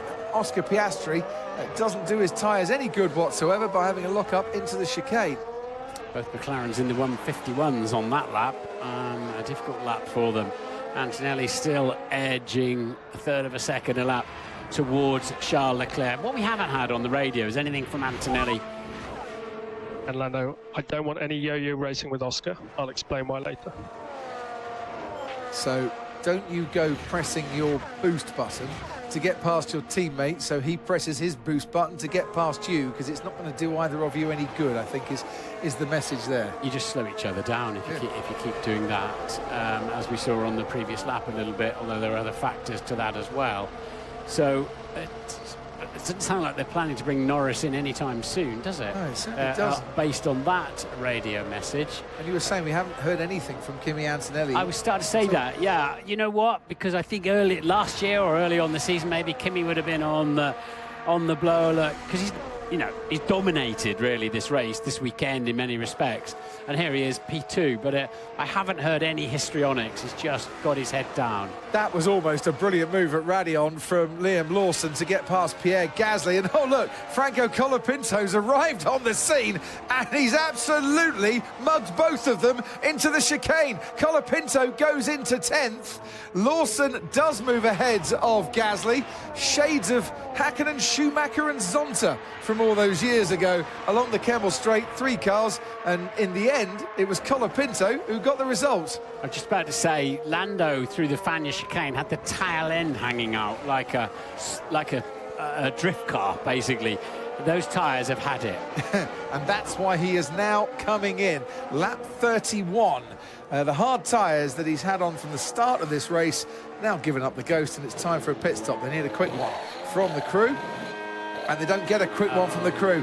Left-hand rear didn't want to come off, and it doesn't want to go back on too much either. Now, we said that he was going to come out behind Isaac Hadjar, but is Lando Norris now going to come out behind Gabriel Bortoleto as well? Here comes the Audi down towards La Source. Norris has got that inside line, but he's lost out to Hadjar, and he's lost out to Bortoleto as well, and that pit stop needed to be quicker, and that troublesome left rear put pay to any chance of that. Yeah, didn't want to come off, did it? And then I didn't want to go on. So that increases the overtaking workload Lando Norris now has if he wants a big haul of points today. Medium tyres then for Lando Norris to the end of this race. Yeah, it was the only decision really, wasn't it? I don't think there's any point in risking a new set of soft tyres. I just don't know why they weren't on slightly earlier, but Charles Leclerc... This first and second gear is so bad. Out of one, so bad, so hard. Clunky old gear shift he's talking about there. 1.5 seconds as well, the gap between himself and Kimi Antonelli. The gap has come down by half from the moment that Antonelli got past Norris about 7 laps ago. Bernie Collins, to you. Yeah, Kimi Antonelli really pushing on, like you say, Crofty, but looking a little bit further down the field. The Hadjar's pace is still really strong on that hard tyre that he's been on for so long. I was just going to check. I think something flashed up my data that said something different there.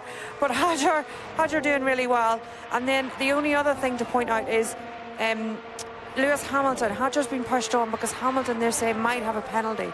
So he's been asked to try and close that gap to Lewis Hamilton. And then the final thing is Martin had said about Antonelli not being on the radio too much. Well, he has been on, we've just not heard it. He was told that he's losing to Leclerc through turns 10, 12 and 13, 2 tenths, and he replied saying, I can't push any more there. I've just nearly crashed. I'm not pushing more through that section. Really interesting. You'd have thought Kimi Antonelli, based on what we'd seen so far this weekend, would have had all the pace in the world to have caught Charles Leclerc by now and passed him. It is not proving that way. Backmarker was Fernando Alonso. That helped out, I think, Gabriel Bortoleto for that moment, but he's not going to be helped out for much longer, and Lando Norris has got this pass done by the time they get to 1/7 up the Kemmel Straight. Now he's trying to break the toe. Don't want to weave too much, especially when you get into the braking zone. Looks about okay. I half expected Lando to lunge Gabriel Bortoleto into the first corner, but he decided to bide his time up the back straight. So next up then for Norris is Hadjar, who is about 7 seconds clear, more than that, 10 seconds clear.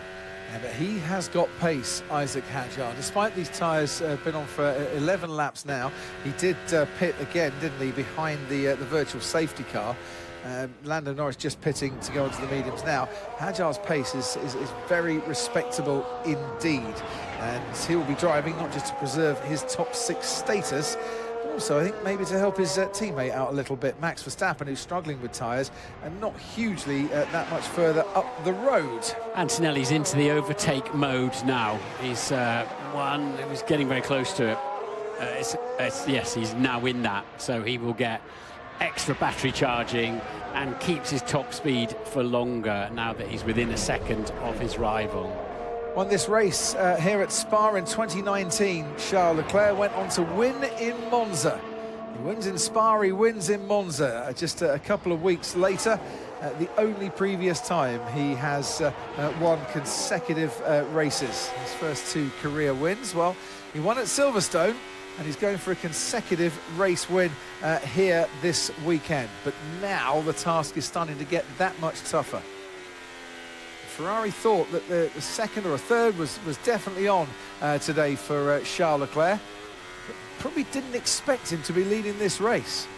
And if you go back through the history of the Belgian Grand Prix at Spa-Martin, P4, where Charles Leclerc started this race, has never, ever won at Spa. He's trying to do it all today.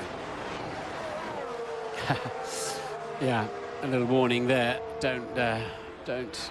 It's the trap. Do not put yourself on the outside of, we call it, Les Combes chicane, turn 5, they call it. Oh, that's a nasty bit of traffic for Charles Leclerc. Oh, Valtteri Bottas in the Cadillac. Just in the wrong place at the wrong time as far as Charles Leclerc was concerned, and Kimi Antonelli can just breeze past him because he gets to the Cadillac by the time they're foot flat to the floor through Blanchimont. It's a good performance from Ferrari. Yes, they had the rubber, the green with the pit stop under the virtual safety car, but that saves you 10 seconds. He's still right in there.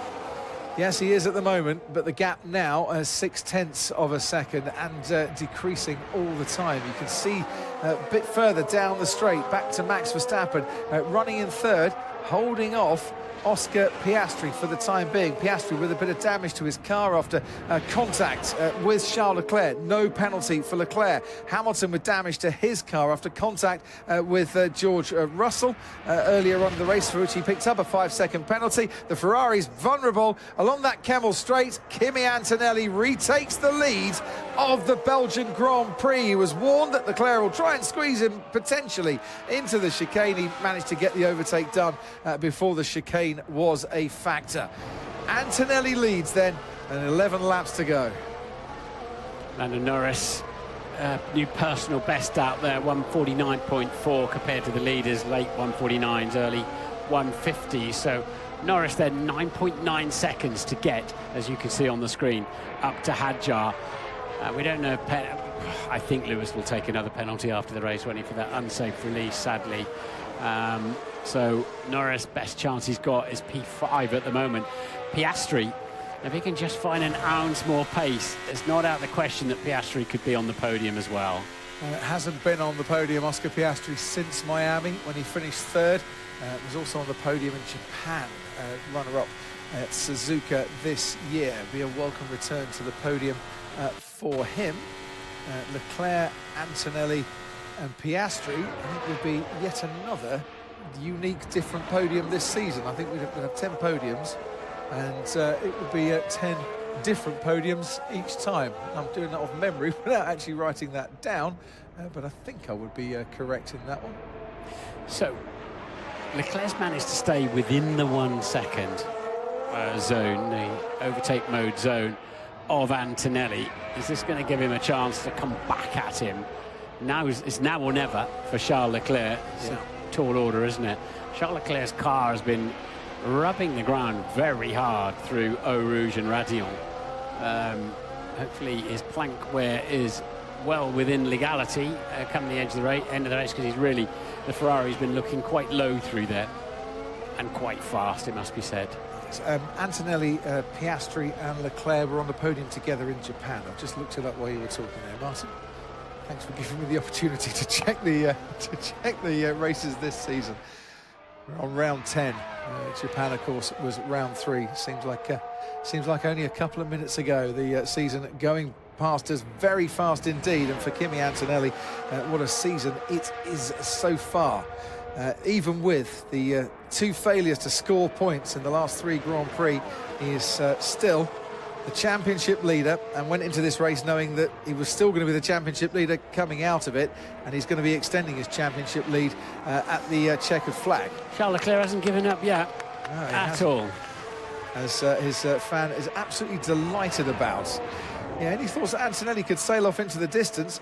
Not happening. So it just shows you, when you start to use your battery in places that you wouldn't normally, then you're going to have to get a bit of payback at the end of the lap. Well, it's like a double-edged sword, isn't it? Antonelli had the overtake mode. It's not something we can see, but we know about it. You can collect another half megajoule of battery power, and you keep your higher top speed for longer.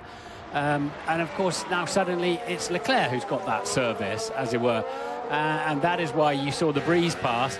Now suddenly he's back under pressure. Seemed to get a better exit, I think, out of Le Source there, Antonelli, than Leclerc did on this lap. Behind these two, there's a gap of about 7.5 seconds to Max Verstappen, who had a better lap last time out than Oscar Piastri, but not of Lewis Hamilton. And certainly nowhere near as fast as Lando Norris as Leclerc closes up on the leader, Kimi Antonelli.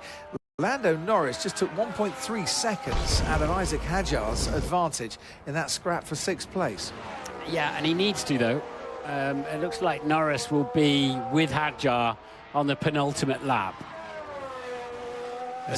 Assuming, Martin, his tyres hold up. Yeah, I was just going to say that, as long as Hadjar's tyres don't start falling apart towards the end of the race. That will, how many laps will he have done on those? He's 15 into those at the moment.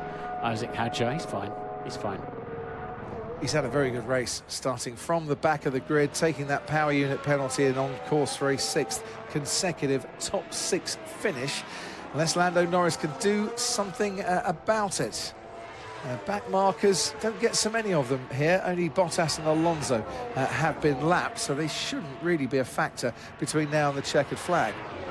Happy days for Italy in Formula One at the moment, isn't it? Italian teenager leading the race, leading the World Championship. Ferrari back on form, and Charles Leclerc very much back on form. Monegasque, of course, not Italian, but he is in the Italian car. He was asked, wasn't he, Kimi Antonelli, at the press conference on Thursday, are you the most famous Formula One, or who's the most famous Formula One driver in Italy at the moment? And he thought about it and said, yeah, Charles.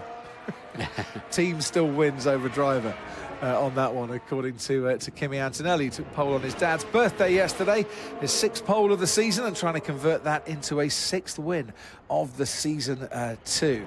And a win that would double the margin between himself and his teammate George Russell in the championship to 50 points.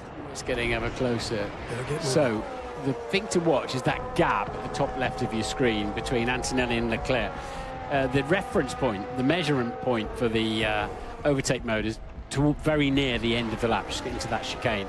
And if you're within a second going in there, you'll get the overtake mode for the whole of the following lap. And Antonelli cannot break clear of that. No. It's sort of hovering around, isn't it? 0.7, 0.8, down to 0.4 at the end of the straights, where the Ferrari's got allowed to have more top speed. But Bernie's got news. Yeah, I was just going to come in quickly. Hadjar's been told that they are expecting Norris to be on him with 2 laps to go. So they're getting Hadjar ready for the defence, but Norris looking very quick at the moment, so how closely can he close that? Another 9/10 on the last lap for Lando Norris to close down that gap. There's confirmation on your screen of what Bernie was saying there. Keep your head down, Isaac, your pace is very good. So there's a new squabble building up, and that's Lewis Hamilton catching Oscar Piastri. Hamilton still carrying that investigation, of course, to remind you, but Lewis has found a little bit of pace in the closing stages. Meanwhile, out in front, Charles Leclerc using that overtake mode, worth 2 to 3/10 of a second a lap here. It's a very good effect. Over the line 2 laps ago it was 0.7, then it was 0.8, now it's 0.9. It doesn't matter that it's a second at the moment because it will gain on him at the top of the hill, but Antonelli is getting very close now to breaking that. Then he might be able to breathe a little bit more easily as Lewis Hamilton gets to around about that second mark in his fight with Oscar Piastri.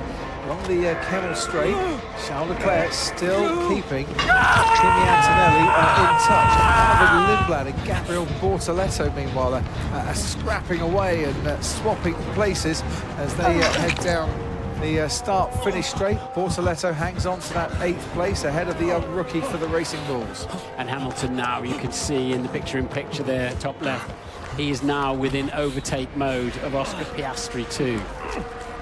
Piastri carrying that damage. We know Lewis hasn't got the front wing setting he wanted or expected, but so they look like they're going to meet somewhere in the middle, Piastri and Hamilton.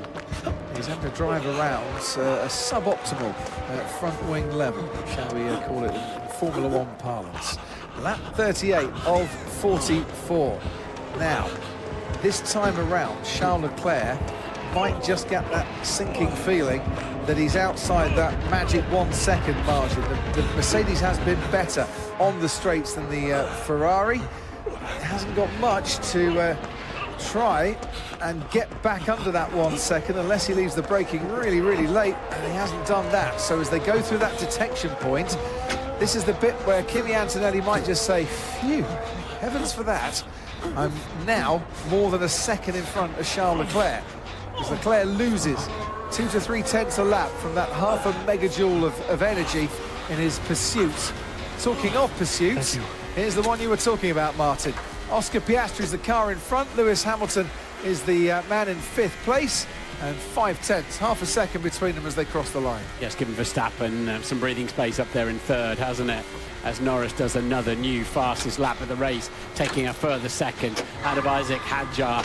What's Lewis Hamilton got on the long climb to Le Combe? Piastri just a little, weave to break the toe if he can, but sure, he's got much to try and defend with here. Luckily for him, the chicane came up in the nick of time. Another 100 metres, Hamilton might just have been alongside him. Piastri under all sorts of pressure here from Lewis Hamilton, and looking in his mirrors to see where that Ferrari is. The battle for 4th place. Piastri might have thought at one stage, I could be on for a podium here, but Verstappen, as you rightly say, Martin, he's dancing off into the distance somewhat.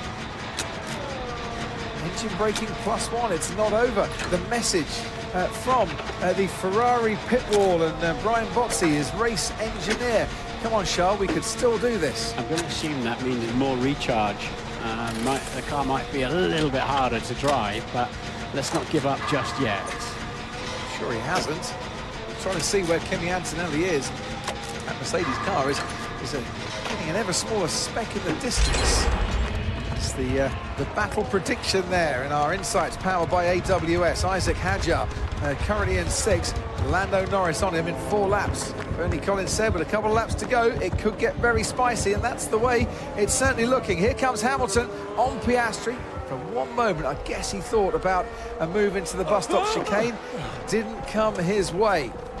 So, the run to La Source now. There's Verstappen making his way round the corner. Hamilton just, I think, biding his time. No point trying to get someone into La Source, because then they'll get the slipstream all the way along that Kemmel Straight and maybe an advantage from it. So on board now, dropping down about 186 miles an hour as they hit this point. And Eau Rouge, and then up towards Raidillon, and with the car charging its battery, the speed decreases a little bit for both cars, but who's deploying more? Who's charging more on this straight? Charging towards Oscar Piastri is Lewis Hamilton. Charging up into 4th is Lewis Hamilton. He's got his man second time around. Yeah, he needs, if he can, he now needs to get that gap to 5 or more seconds. Does Lewis Hamilton, if he wants to keep that place in case he gets a penalty. If they decide on 10-second penalty for the unsafe release, let's see. We've had some, we've had all sorts of decisions today, haven't we? But needless to say, Lewis can now, with some clear air, if he can break the overtake mode on Piastri, get on with it. Remember track limits. He has 2. He had 2 already, so we don't want any more. One more gets you a warning, and another one after that gets you a penalty. 5-second penalty for it as well. Bernie Collins, to you. Yeah, I was just going to pick up on that there for Antonelli. They give him that warning. I think the problem is, Ken, because Antonelli's losing time to Charles Leclerc through the high-speed section of the track, and that's where they've been trying to push him a little bit to get more out of the car, and that's where the track limit violations are coming. So everywhere from turn 9 down to 15, and they have been, I like you say, warning him. So still hope for Charles Leclerc. He needs to be putting that pressure on through that middle sector, sector 2 of the track, and see if he can force some more mistakes from Kimi Antonelli. Cracking drive from Charles Leclerc, isn't it? Antonelli too, of course, out front, but a really fighting drive there from the man who won at Silverstone. Ron Dennis used to say second, first to the losers. Hamilton under investigation post-race for unsafe release. Going to stay within 5 seconds. Hamilton under investigation post-race. Yeah, you could still get that fourth back again. Yeah, second is first to the losers. I don't see anything loserish, if that is indeed a word, about Charles Leclerc's performance here today in the Ferrari up against the Mercedes. And Ferrari said that they weren't really expecting a huge amount from, I think, Budapest. They'll fancy their chances there, but they weren't expected to be on terms with Mercedes this weekend. Antonelli seems pretty calm in that cockpit, and calm out in front, asking the sensible questions. And Bono talks about track limits. It's interesting, he had a great chat, he said, with Roger Federer at Wimbledon. And when they were having a moment in the royal box, I did ask him what did Roger, advice did he give you? And he said, well, control the things you can control and control the emotions that lead to mistakes, which I think is great advice for a young sports star at the beginning of their careers. Yeah, I have that's ingrained in my mind, second is the first loser, because I finished second for Ron Dennis at Monaco to Michael Schumacher, and he did indeed deliver me that line. Yes. Never a loser with us. Ever. Second is still great. Pierre Gasly, right on the tail of his teammate Franco Colapinto. He finished 10th at Silverstone to Gasly, got him 500 career points. I dare say, to get back on terms and beat Franco Colapinto today. Given the move that Colapinto pulled off, and it looked like a pretty decent move as well at the end of this straight to get ahead of his teammates. There's an Aston Martin in between the race leader Kimi Antonelli and Charles Leclerc now. The gap has just drifted out to about 2 seconds, which is about as comfortable, I think, as Kimi Antonelli has had in terms of a race lead so far. And that 2 seconds is replicated in the battle for 6th now. Yeah, so Norris just did fastest lap of the race again, but Hadjar just did a really good personal best, so just half a second slower than Norris's new race fastest lap. So he's not going to give up that too easily, and it really is going to be penultimate lap, isn't it, when they start fighting. But Norris will soon get into that overtaking zone that we've been talking about. Yeah, and gain that 2 or 3 tenths of a second to use for his advantage. Ron Ball with Liam Lawson, and he's getting a bird's eye view at the moment of the Alpine scrap for 10th place. Thinking, right, you just fight away, guys. Cost yourself a bit of time, and I'll be there to pick up the pieces should they come my way. This has been a very, very interesting race today, and not the race I expected it to be. I thought we'd be talking a lot about Kimi Antonelli because and not seeing too much of him because he'd be so far out in front. The straps would be mostly carrying on behind him. That's how it looked, isn't it? But of course we had quite a few adventures in the middle there, didn't we? And safety car, virtual safety car, and so on. So Constantine had everything up, put people out of position, gave others a chance of a very much as Norris 1.6 behind now, as you can see. That's going to get pretty feisty. It looks now, actually, doesn't it, like it's the final lap when Norris gets there, because Hadjar's definitely, he did a 49.4, now he's done a 1 minute 49.6. So Hadjar's really driving out of his skin to make it harder than ever for Lando Norris. Yeah, they'll ask, I'm sure, Lando Norris will ask, why didn't you pit me behind the virtual safety car? Don't forget as well, he had a very slow, or a slower pit stop, and without that he might be alongside Hadjar already.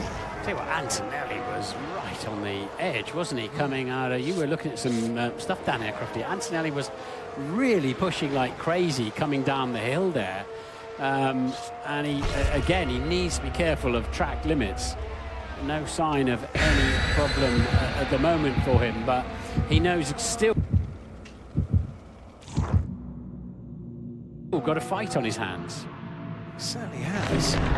Gap 2.2 seconds. He doesn't want to be going onto the curbs, losing a bit of time either. You know, you can easily have an incident that costs you a second and a half here, and then suddenly your opponent is right on your rear wing. But we end lap 43 and we begin lap 44 with our race leader, Kimi Antonelli. Just another 4.3 miles And he gets his first victory at Spa-Francorchamps as a Formula One driver under his belt. Lando Norris would dearly love to get another 1/10 of a second on Isack Hadjar. Here it comes into that detection zone. And has he got within that 1 second margin through that detection zone to try and get overtake on the last lap to help him get past Isack Hadjar? I'm not sure he did, to be honest. Not according to that graphic. So Hadjar's done a really good job to at least keep himself very much in play on the final tour. As the Ferris wheel spins slowly around, there's a few faster revolutions going on the track as they head towards Rivage. Our race leader, Kimi Antonelli, and Charles Leclerc behind him. This has been a very fine day for the young Italian, for his teammate George Russell. It is the double disappointment of a first lap exit and then seeing his teammate and championship rival go on to win the race. That gap that was 25 points at the start of this race will grow to 50 points between Russell and Antonelli. Antonelli's had his bad luck in 2 of the last 3 races. The bad luck has returned with George Russell here today. He didn't score in Barcelona when his car had that malfunction, what looked like a battery issue. He didn't score with that front wheel shield that was causing quite the disturbance at Silverstone, but he has returned to the track and he's going to score here today. Kimi Antonelli, championship leader, 6 poles in 2026. Make that 6th Grand Prix to go with it. 6 of the best as Antonelli wins the Belgian Grand Prix. Charles Leclerc comes home for a fine, impressive and super second place. And Max Verstappen will add to his podium tally to hold on to 3rd place for Red Bull. Behind him, Lewis Hamilton with the threat of a penalty maybe to come for an unsafe release. Oscar Piastri within 5 seconds finishes 5th. Isack Hadjar, super drive from him from the back of the grid to finish 6th and hold off Lando Norris, who briefly led this race and went on the charge to try and make amends after his pit stop, but couldn't quite get on terms with Hadjar. Nice work, Kimi. Well done there, mate. Let's go! Let's go! Thank you so much, guys. Yeah, well done, Thank mate. you. Yeah, it was a busy race, that one. But well done. Quite prepared. He did indeed keep a cool head, as we said earlier on, that histrionics, and a well-deserved victor of this Grand Prix. A teenager who has just got it all together, and even the races where he's been struggling in terms of reliability, he still kept his head together. And I mean, imagine if his car had been bulletproof, just how many points he would have now, as an indication of just how well he's driving. Absolutely. Behind Lando Norris, Gabriel Bortoleto came home to finish 8th for the 2nd race in a row. Arvid Lindblad picked up points once again, and that's what, 5 consecutive points finishes for him in the Racing Bulls. Franco Colapinto took the final point by less than a second from his teammate Pierre Gasly. For the first time in 5 Belgian Grand Prix, the pole sitter climbs from his car as the race winner. Kimi Antonelli, a first winner from pole here, 2021. And he ties with that 6th career victory Riccardo Patrese for the 2nd most wins by an Italian driver in the Formula One World Championship. Next up the list, with 13, Alberto Ascari. Wow.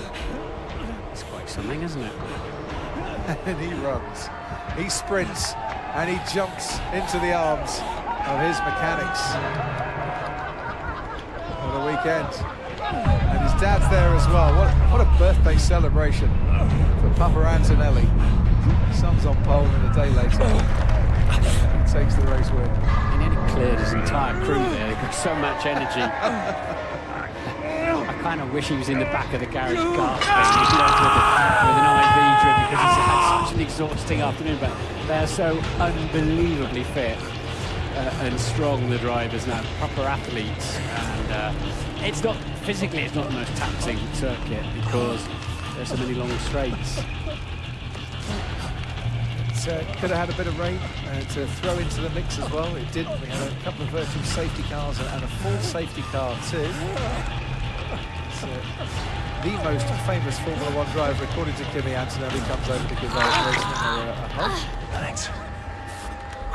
And I think Red Bull and Max Verstappen will be satisfied with a third place there today. Absolutely.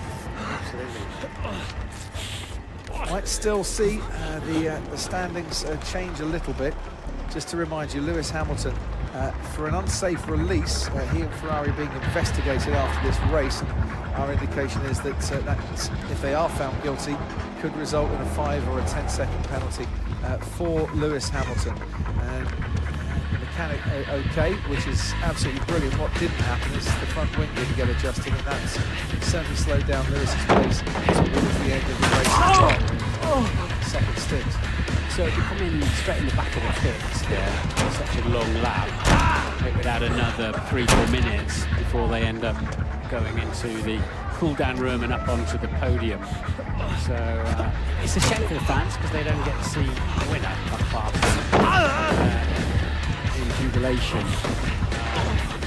But it would be such a long time before they ever got round to doing the podium otherwise.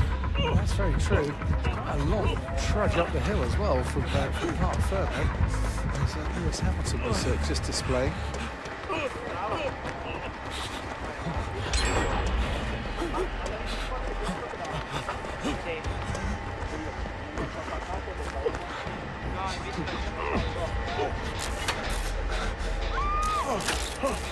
The virtual safety car timed right for Ferrari and for Charles Leclerc and for Lewis Hamilton. Do you know what? The pace of the Ferrari wasn't quite the deficit that they were expecting. No, not at all. Right in there. Look. Yes, they got the rub of the green on the pit stop, didn't they, with the safety car for Leclerc. I think otherwise, him and Verstappen would have been having a write-off actually over second. So Lewis Hamilton moves into second place for now in the championship, ahead of George Russell. Sadly for him, in the top 3, he's actually being weighed at the moment. Jacques Villeneuve. Kimi Antonelli, amazing win. I mean, you had pace all weekend, very strong, very cool with the battle with Max in the first lap. That's virtual safety car. You have to fight back to the lead. Leclerc super fast, stayed in your mirrors. You didn't crack. How does it feel to get back to the winning circle after the tough races? Yeah, no, it's great to be back on the top 10 after obviously a few difficult rounds, and yeah, it was a hard-fought race, you know. We lost obviously the first place with the virtual safety car, but then we managed to make our way back, and yeah, it was a tough win because Charles was quick, and we had to hold on to that. Well, congratulations, Charles. Aggressive race today. We saw you very aggressive in the race. You come from a win in Silverstone. Once again, I mean, you were giving him a hard time. You kept up with him. You have this car under control now. Can you fight for the rest of the season? Well, I believed in the win until the end. We had a little bit of luck, obviously, with the DFC at the right time for us, but the base was relatively strong. There's been some 5-6 laps on the hard where I've been struggling with the front axle, and then it came back a little bit. I felt better with the car. There's still some work to do, but surely it's a step forward. Well, congratulations. Max, you tried everything this weekend. The toe in qualifying, you really were wanting an interesting strategy at the start. You made everyone believe, okay, maybe you can get the lead, but then was it a question of surviving? Are you happy with the results? Yeah, I mean, I think so.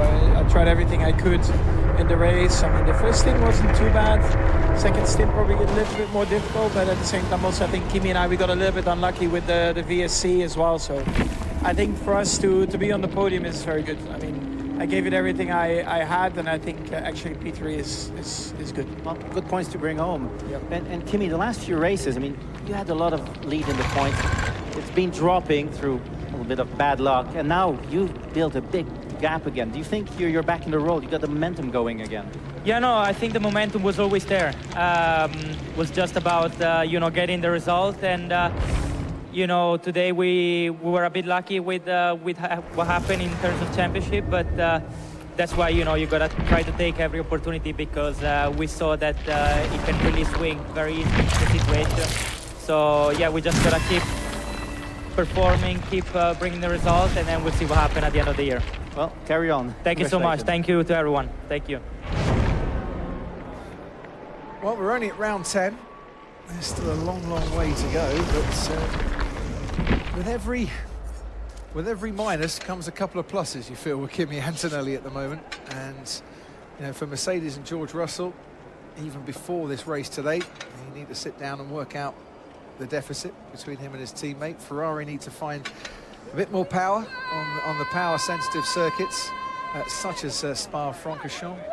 Red Bull need to be a bit more up there on the power tracks as well, even though they deem to have the best engine, and McLaren can't have an upgrade soon enough either. You must imagine with George, with no power up the hill, getting mugged by the three cars, that there's either something that happened on the car that's easily identifiable, or something he did with the throttle, the brake, the gear shift, or whatever, that generated that. There must be something jumping out of the data go, this is what happened. They'll look at that, but there won't be much time for a debrief. We're off to Budapest and arrive there on Thursday for the Hungarian Grand Prix, the last race before the summer shutdown. And it's a summer shutdown where Kimi Antonelli, whatever deck chair he finds, will return from, still the championship leader. It's a little bit of a trademark building there with Kimi. He likes to spin the rear wheels up coming out of the last corner over the finish line. Well, he's done it 6 times now, exited the final corner and come out on top. Got to have a bit of a trademark, haven't you, to celebrate your wins and sign "Happy Birthday, Dad" for his dad on the champagne bottle at the end of it.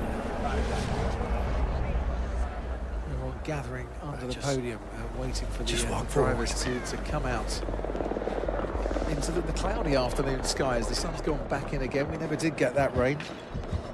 We still haven't had a wet race at all in 2026. Good to see the crowd allowed now onto the track to join in the podium celebrations too. Quite exciting. It's a very short pit straight here. So they're about to fill it completely. Quite. So Colapinto held on for the final point ahead of Gasly, Lawson and Hulkenberg, all within about 2 seconds of each other. Only Behrman a bit further back. He had to stop twice, couldn't go to the end on the same set of hard tyres. Was 14th ahead of Albon and Sainz. Ocon, Bottas and Alonso, the last classified finisher. We lost Stroll, Perez and Russell on the first lap of this race. F1 CEO Stefano Domenicali to welcome the top 3 drivers into the call room. Best one on the calendar. For me, you see, Max is... Yeah, no. It's a very special track for sure. Today wasn't so The temperature hot. helped. Oh, no. Also today was a lot cooler, so it was nice actually. It was good.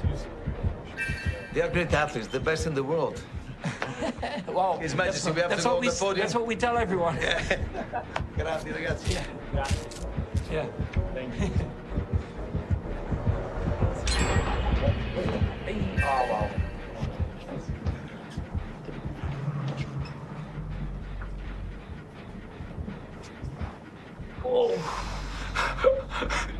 This one was calculated. What? Was calculated. Yeah.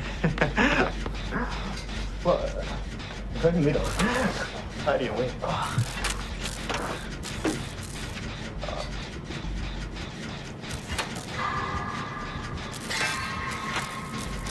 Have you got a penalty? Yeah, I think so. Okay. Or a very slow pit stop, but poor. Yeah, for the contact now.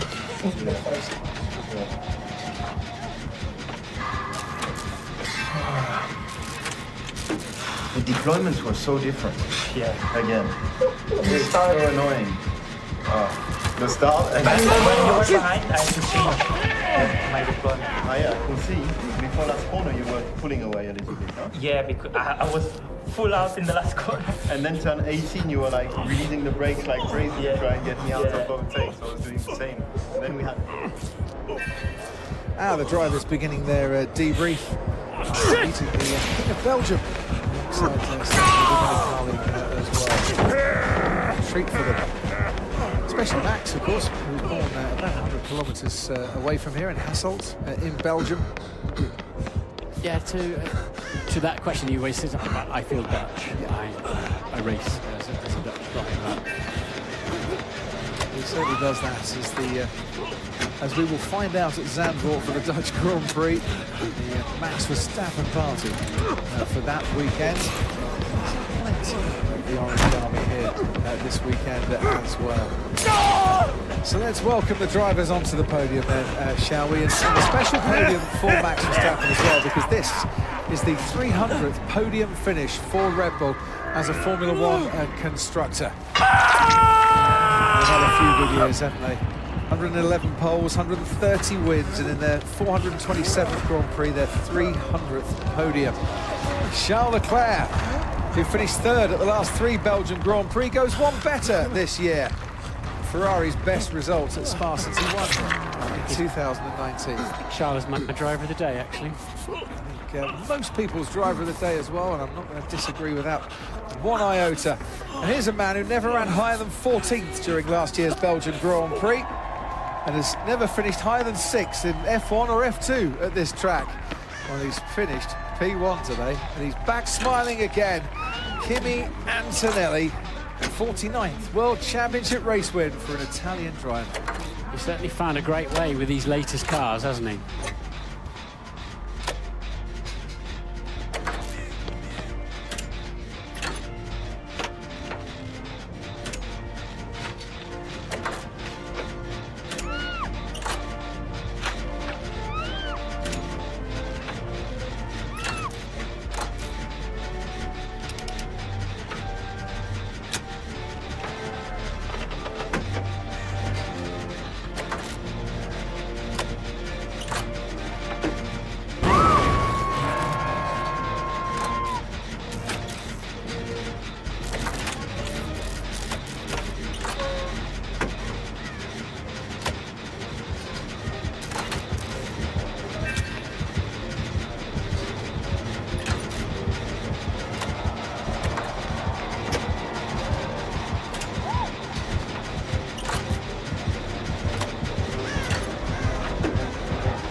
Please, don't do this.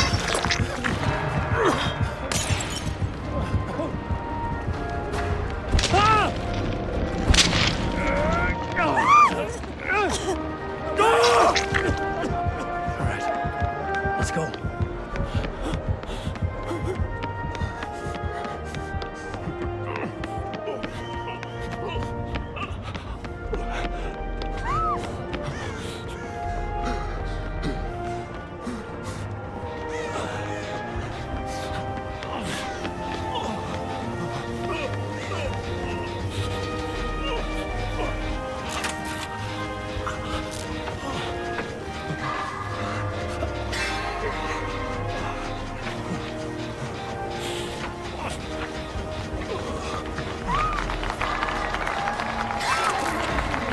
Getting used to that, the Italian and the German national anthems for Kimi Antonelli and for Mercedes. His Majesty King Philippe with the trophy. I like this trophy as well. It's got all the previous winners of the Belgian Grand Prix and the World Championship on that trophy. It's a super sparkling trophy, shall we say. I think Kimi Antonelli rather likes it too. Constructors' trophy will be presented in a moment, but the FIA medal first. Gold medal for Gold Star here in Formula One.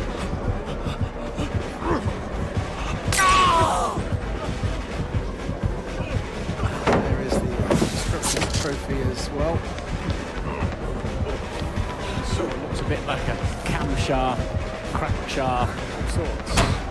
Yeah. Tastes a little better than that, Martin. Champagne bottle, I think. Although I don't think there's a cork. No, he's meaning the... Oh, it seems it's not right. Yeah, the trophy. Yeah, all I could see was camshafts. See, that's why you're a driver and I never was. I see champagne, you see camshafts. Well, what we have seen is another Mercedes victory. And a race where George Russell has seen that 25 points that he thought was there to be closed down, double up to 50 points. He's going back to the drawing board. And for the rest, Kimi Antonelli, Max Verstappen and Charles Leclerc going back to the celebrations. More podiums, more sparkles, more bubbles for Antonelli. What a season this is becoming for the young Italian. He wins here in Spa today.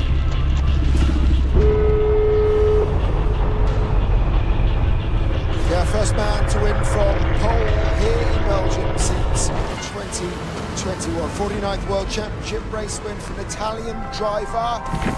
And he did it, didn't he, in the end, with a little bit of comfort. Charles Leclerc getting a little bit lucky with the VSC, but showed really good pace. But Kimi, in the end, going past him on the Kennel Straight and able to keep ahead of him. So you 1, 2, 3, Kimi Antonelli, Charles Leclerc and Max Verstappen here at the Belgian Grand Prix. Loads of analysis for us to get to. One more race though now before the summer break next weekend in Hungary. I don't know about you, I am hungry for more action. It's fiercer, this track. Nelson's got round the outside of it. Oh! Absolutely scintillatingly brilliant drive. Very big crash indeed. He's done it! Jenson Button wins the Hungarian Grand Prix! It's a very challenging track. Fernando Alonso wins his...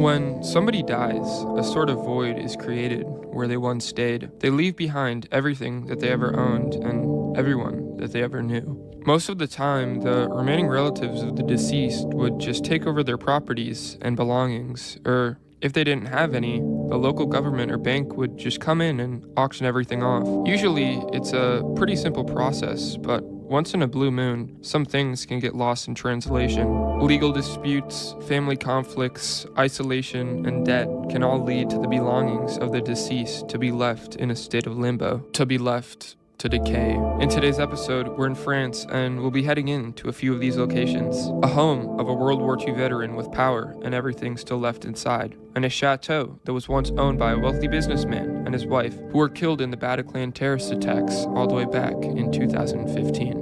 But before we check out either of these, we'll be going to one of the largest and most high-profile abandoned mansions on the planet, the residence of Rifat al-Assad, the brother of Hafez al-Assad, the former ruler of Syria. The Assad family ruled Syria from 1971 to 2024, with Rifat's brother Hafez ruling up until 2000, only to be... Where is this?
be succeeded by his son, Bishar, who ruled up until 2024 when his army was overthrown by rebel forces.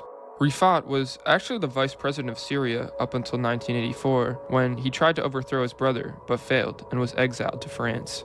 In France, he would grow his real estate empire, acquiring hundreds of millions of dollars worth of properties all around the country. From castles to resorts, nobody knew where this money was coming from, including France, and in 2020, everything would come crashing down for Rifat. He was convicted, and then 2 years later, he was found guilty by the highest court in France, the Cour de Cassation, for money laundering, organized gang affiliation, and aggravated tax embezzlement. His assets were immediately frozen, and in 2021, with permission from his nephew Bishar, the president of Syria at the time, he would flee there to avoid imprisonment in France, leaving everything behind. With over $110 million worth of assets being seized, it's said that this 25-bed, 32-bath mega mansion was his main residence. People who have explored this place in the past have reported strange men patrolling the area with dogs, thought to be members of the Assad family, as only he went back to Syria and left his extended family to move into the houses nearby. It's said that they're beyond angry at the state of the property, as over the years vandals and looters have completely destroyed the place they once called home. It's pretty safe to say that if we're seen here, they'll most likely think that we're trying to rob the place. I didn't film it, but we accidentally made a wrong turn while driving here and went into a secluded area next to the mansion where the relatives live. We were instantly blocked in and told to leave and not to be seen again. The tone they used was strange and cryptic, but at the time we had no clue about the dark history behind this mansion, so we just thought they were some nosy neighbors. We parked down the main town and made our way towards the mansion, not thinking much. Well, here we are on this roadway. Supposedly this is one of the biggest abandoned mansions in Europe. This is not good.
almost there.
I have no clue. I haven't seen any pictures or any photos, or it's not even that visible on Google Street View, so I guess we'll just have to see it in person. Oh. Is there someone?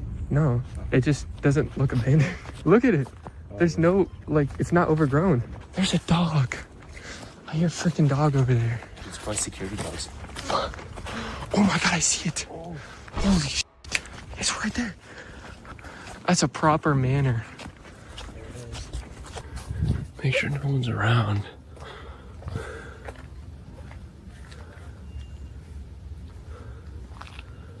There is like people over there. What was that? What was that?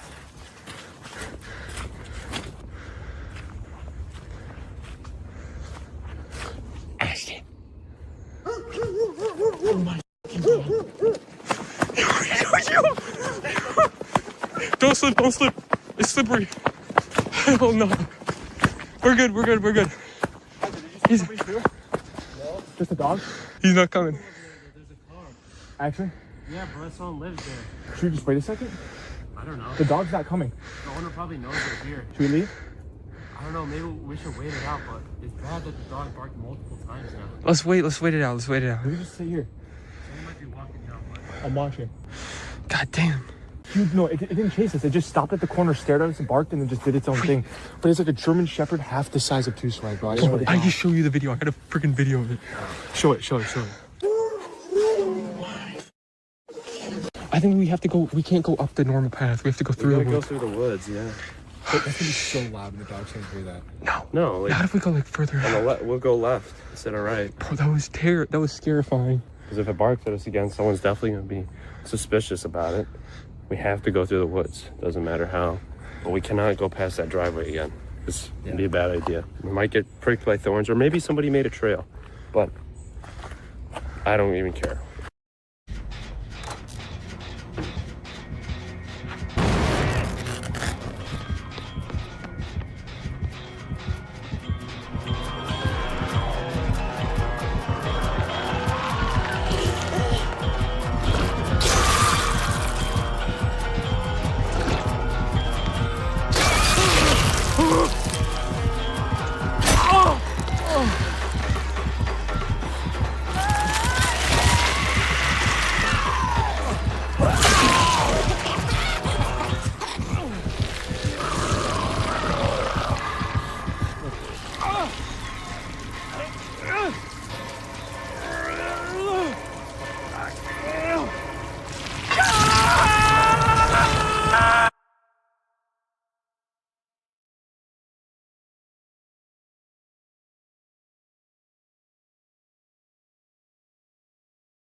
Where did all these people come from?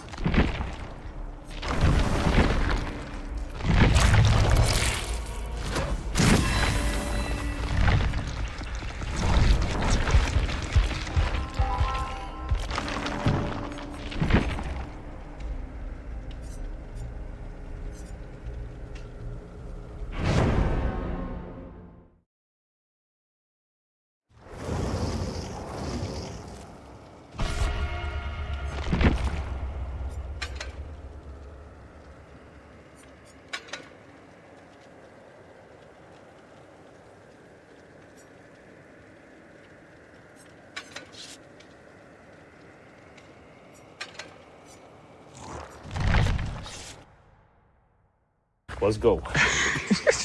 This place better be crazy. Yeah. I can clear a path. All right. Just follow behind me. This mansion better be worth it, bro. Yeah. Look at this. It's just like 4 feet high. Oh my gosh. And boy, there you go. I'm going through that. Dude, that's so good. I think he found a way. Ooh, these are all fours. Yeah, it's bad. There it is. You can see it all the way over there. We're so far. Oh, that stupid dog ruined everything. I have to go through all.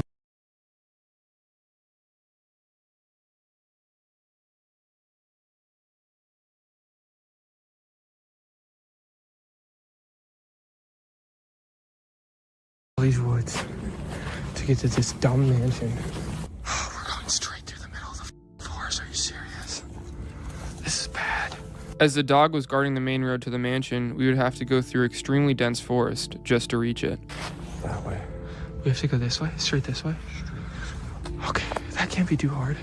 Oh my gosh. One way to find out.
Come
on, come on.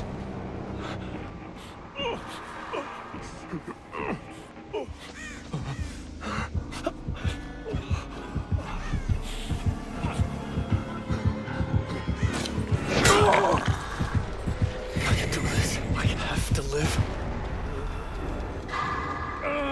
I'm gonna kill you!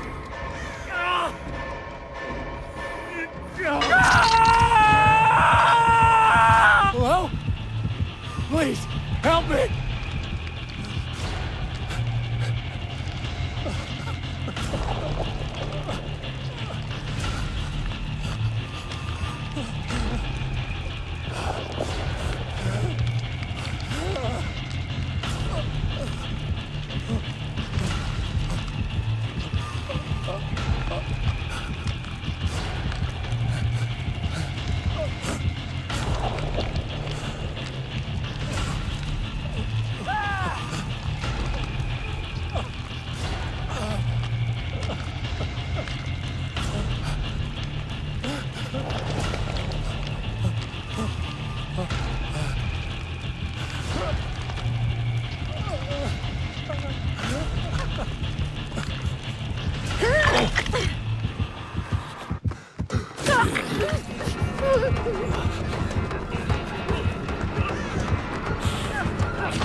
That hurt.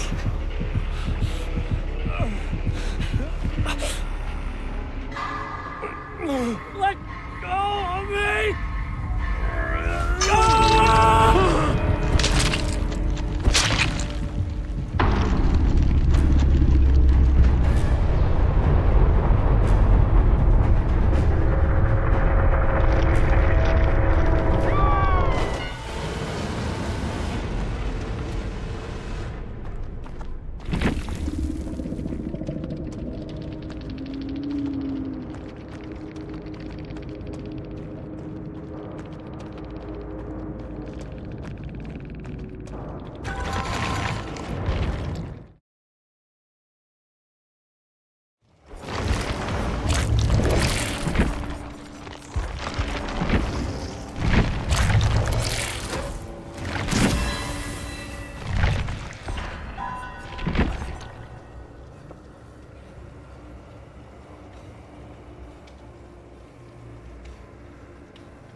I have the feeling I've been here before.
Shorts are getting some views. Nice, nice.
Ja, ja, ja, ja.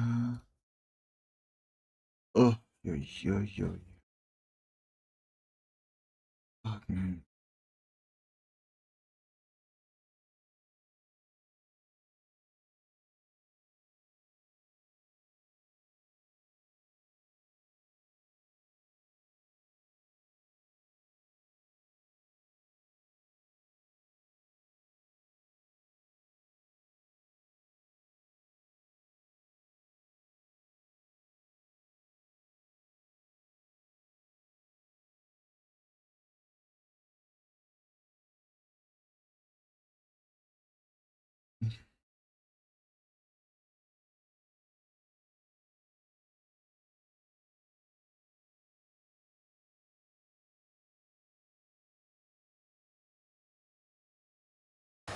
At a guy like Lionel Messi. And on the other side, a teenager, 19-year-old Lamine Yamal. Can he, in his first World Cup final, score a goal and be that difference maker? Because that's what cement legacies.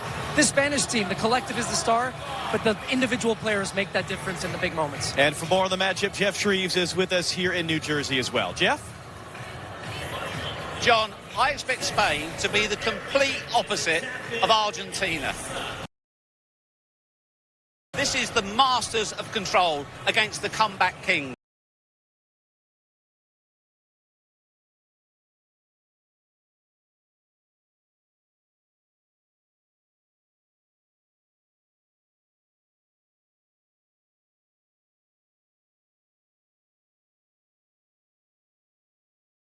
Was interesting about 2 hours and 45 minutes ago off the top of the show when we talked about you backing Argentina. It's 3 hours here, but I have had to change it up a little bit, really. But it is today about Spain's aggressive counter-press. Can they create off the back of that?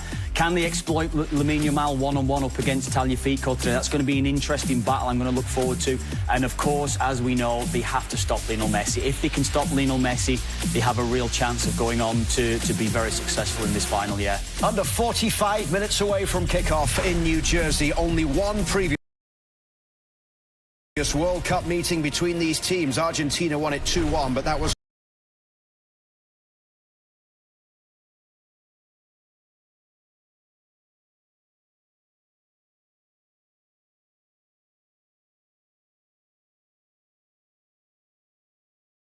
Argentina been scoring, whether it be set pieces, shots outside the box, players coming off the bench having an impact. But yeah, but I think we're very lucky. We might never again see a player like Messi in our lifetime. I have to say, I think it's been this. What And this strength here, boys. Yeah, and he's gone past players here as if they're not even there. And then it's the end product, even the pace of the pass, the weight of the pass, giving his mates a chance, and doing it in the big moments. Even the corner here, I think obviously he's poor from England, and it's the type of pass, the pace of pass. He gets people guessing all the time. They don't know what to do with him, and obviously this is a big moment in the game. England obviously getting tired, but his decision making at this level is fantastic. And of course, defining moments. He's been doing it for 20, 25 years. What a cross with his weaker foot. But that's because England dropped back. Yeah. Absolutely not, because you're playing against a genius. The weight on that cross is absolutely perfect. I think it's John Stones. It just goes over John Stones' head for Martinez to head it in. Yeah, Martinez picked out a brilliant position, but then you got Messi who's putting the ball in, and what was good about it is that you saw him. You could see even the defenders. Is he going to pass it in there again? No. You know, he's gone down the wing and then he's put in a great cross. It was, you know what? It was tough. It's tough to watch because you're watching somebody that looks very difficult to pick up. I'm just pointing out Cucurella. Sorry, Gary. From the fullback's point of view, Cucurella today against. Yes. Oh, massive task. Obviously, Messi will start the game more central. I think he'll obviously may work his way out there towards the end if it becomes the game that. But it's the first time I ever saw it was. Probably 10, 12 years ago, Cristiano basically finding a position on the pitch to go and win a game. And Cucurella, what he has is tenacity. Yep. And that is so important as a defender when you're playing against the likes of Messi, because he is going to go past you, but you just have to not give up and keep going back. And he's tenacious, he's determined, he's committed, he's quick into the tackle, he's got a low centre of gravity. He has got the qualities and attributes that could potentially. I think sometimes because he can be a bit of a wind-up merchant, it obscures how good he is as a fullback. Would that be fair? Yeah, I think so. And he's the kind of player that if you are going to put somebody in and around him, then it is him. And it looks like Messi will get himself, like, if England's anything to go by, pull himself into that area where it will be Cucurella. And I think if that's the case, he should do a good job. Here he comes with the bouncers. Yeah, it's bouncers, yeah, very good. But I even like the way they come out. They come out with there's intention with everything they do, isn't there? With their warm-up, even Messi coming out, again, the lads behind him. Yeah, I love it. And again, we talk about how brilliant they are, and they've had to come back in games a lot. Yeah. You know, and they've left it late, and they have that mentality. Again, I've mentioned it before. Their manager got interviewed a few months ago, and they're on about going to win the World Cup. He said, we're not going over to win it, we're going over to retain it. They feel it's theirs, and someone will do well to get it off them. When you're playing against someone like a Messi and, say, the Brazilian Ronaldo's on the pitch or a Zidane, you are playing against an aura that is incredibly special.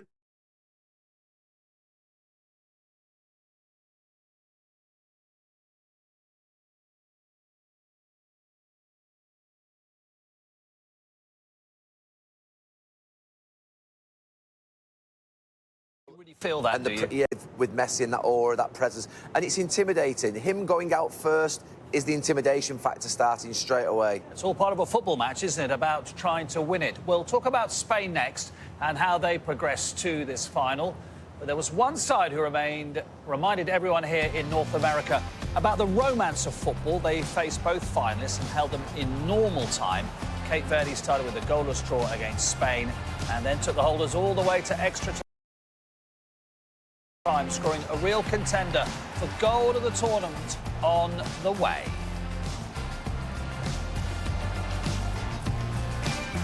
Our competition winner, Lindsay from Edinburgh, has been enjoying the sights of New York over the past few days, and she'll be in the stands in New Jersey for the match. Congratulations to her. And you could be a winner too. Here's the last chance to win a huge cash prize. Here's your chance to win a staggering £100,000, and the prize pot grows by an extra £100 for every goal scored during the tournament. As the goals rack up, so does the jackpot. To enter, go to the website. Entries cost £2.50. Text GOAL to 82223 to get one entry for £2.50, plus your standard network rate message, or text 5 to 82223 to get 5 entries for £5. Plus your standard network rate message, or post your name and number to GOAL 26, PO Box 7558, Derby DE10NQ. Entrance must be 18 or over. Paid entry routes close 10 a.m. Monday the 3rd of August. Good luck.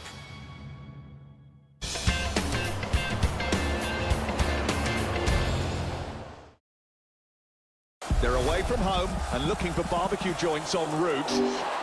Oh, they're absolutely going to walk this. What a passage of play. And finally, we've arrived. The biggest, grandest, loudest moment of all. And yet the simplest. Past logic, press rooms and end lines. Where muscle meets instinct. Brilliantly uncomplicated. It is foot. Handball. Nothing more, nothing less. Enjoy. At Lidl, say yes to a summer of savings when you pick up these sunny day essentials for less. Save over 30% on this shop compared to Tesco. So you can make the most of your summer by firing up the Barbie and going all out al fresco. Lidl, more to value. Got a good feeling about this one, Roy. Me too, Micah. Me too.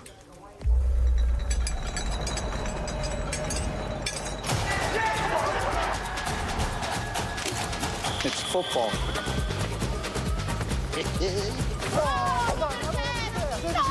That's his job.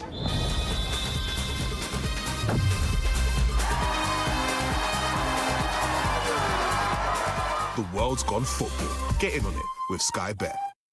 McDelivery, you in? I'm in. Yeah, I well fancy a fillet of fish. Expand your palate. Bring it home with McDelivery. Some hedges are stratospheric. That's why we made the Ryobi Telescopic Hedge Trimmer. With its telescopic aluminium pole, it can tackle hedges up to 4 meters high. With 6 cutting angles to trim, sweep and sculpt, it'll bring even the most astronomical hedge down to earth. Get the Ryobi Cordless Telescopic Pole Hedge Trimmer, 1+ battery and charger, for only £149.99, saving you over £100. Buy now at ryobitools.co.uk.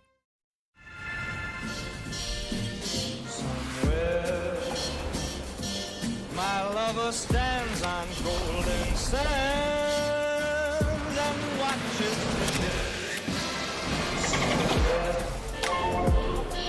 the beyond the sea. I see. On a P&O Cruises holiday, I'm island hopping by Whirlpool. Canary Islands holidays from $599. P&O Cruises, holiday like never before. At all protected.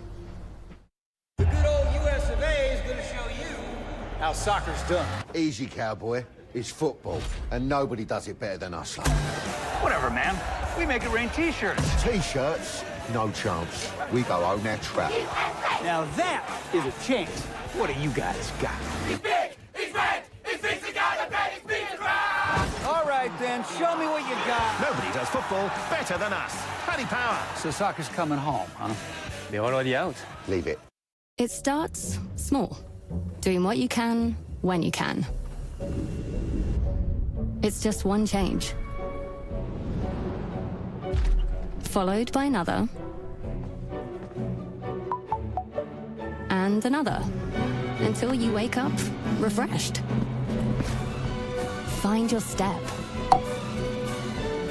And realize that incremental has become monumental. Be yesterday with Garmin. Let's recap. She went with a cheeky tap in. You love to see it.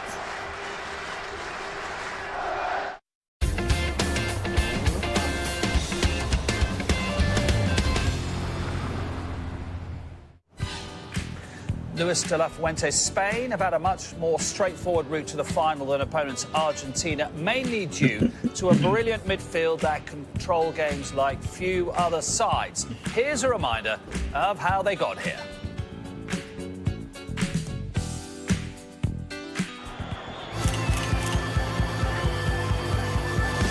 It's been 16 years since Xavi, Iniesta and Cole ruled the world. Is this the beginning of another journey to greatness? Fingertips it brilliantly. Cape Verde have held the European champions. Here they come again. Lamine Yamal! He has arrived at the World Cup. It is Oyarzabal. 2-0 daylight. Rampant of Spain here in Atlanta.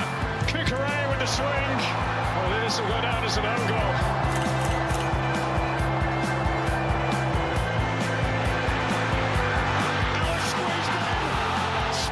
Top the group. Goal number 3 for Mikel Oyarzabal. It's 2-0. Pedro Porro. It's 3. Austria put to sleep. Mikel Merino, the champions of Europe, are still alive in the World Cup. There's the pullback. Good save. Spell. Goal. Fabian Ruiz. Charles de Ketelaere finds a crack in the Spanish armour. Spain take the lead late on. Mikel Merino climbing off the bench once again. It's a Spanish penalty. It's Oyarzabal. It's 1-0 Spain. Pedro Porro. 2-0 Spain. They are one game away from reclaiming their world crown.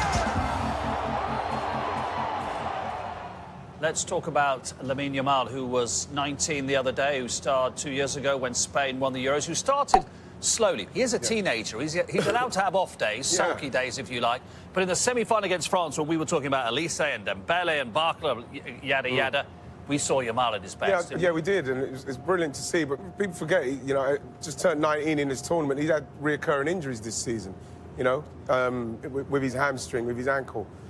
So, you know, of course he wants to come to the World Cup. You know, he's coming in as a massive name, and, you know, he started pretty slowly. But what you've seen as his tournament's gone on is just he's got better and better and more confident with what he's doing.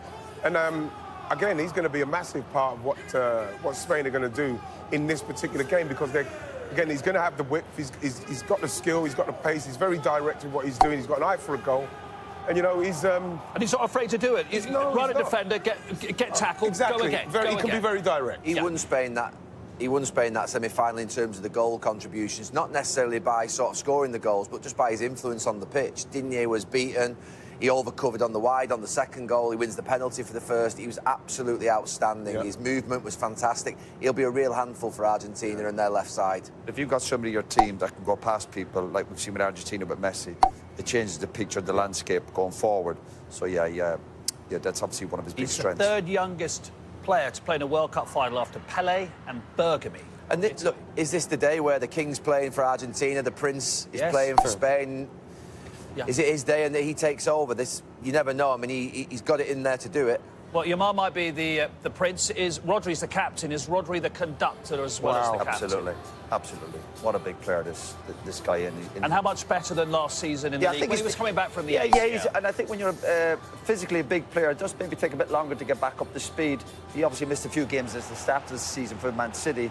And it's all these little, sometimes these are just little moments you're watching here. And it's position play, you're walking into a position, and just a little ball here that takes 2 or 3 players out of the game. The simplicity of his play is fantastic. And, of course, he does the hard yard. This is what I love about him. This is a player who's won all the big prizes, and he's getting blocks in. And then it's the little details. When you're playing in midfield, it's not necessarily about stopping the ball going through there. It's just about forcing them to go back. He didn't do anything major there, but it just forces the team back. And then when balls are breaking, he's strong and aggressive, nice and sharp, and he does look back to his very, very best. And also, he's in the spine of your team, and he's a big physical presence in there, which is huge. And he's another like water carrier. And I mean that in the nicest way. I think that Dani Olmo does a lot for him as well in respect of picking up ball, giving him and Ruiz the time and the space to be able to do what they do. But again, like Roy said, I'm not going to try and talk more about a midfielder than Roy, but like when you see how he's able to, you know, position himself to break up play and then set them off again, you listened to an interview earlier with Pep Guardiola who said he will be at his best now. Yeah, and he is at his best now. I think the idea of sort of maybe even international football, the heat of this tournament, obviously it means that he can play in a bit more of a controlled fashion.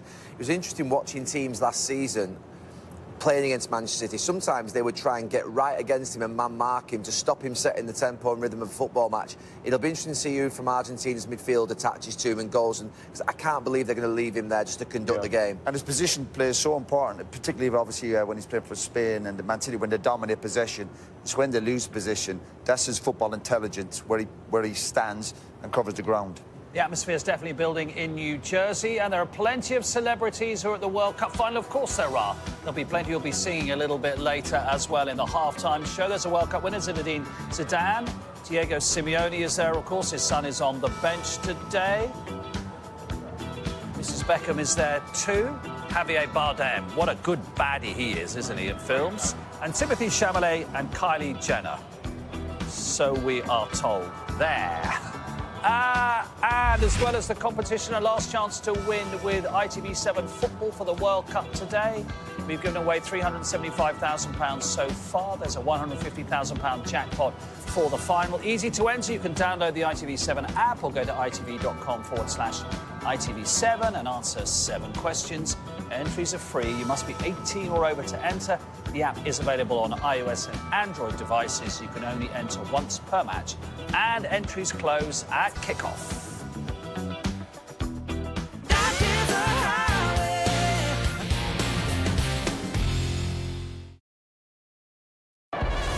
Keeping a close eye on her budget here. Oh, a calculated finish from Gemini. Job done.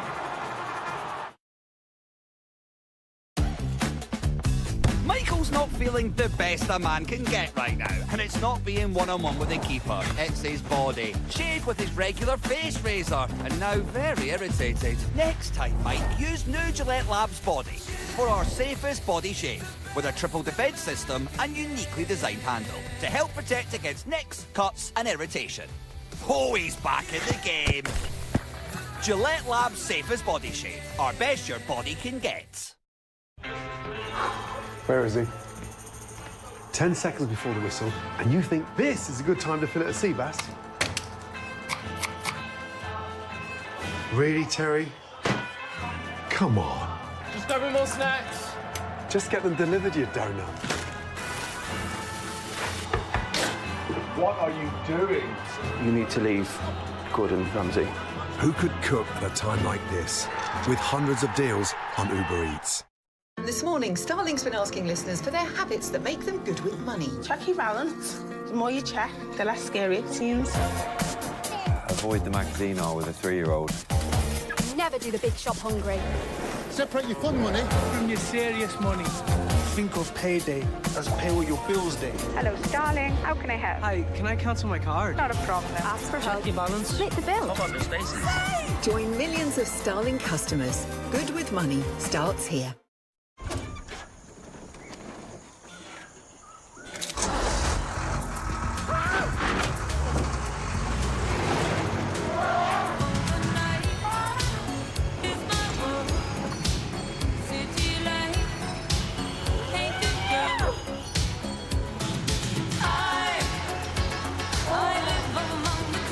Now with even more to enjoy at no extra cost. This is TV the Virgin Media way. Stop there! You know being a soldier is about focus, right?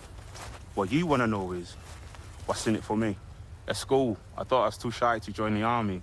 But look at me now. I'm able to talk to anyone. Even you, sir. That's what was in it for me.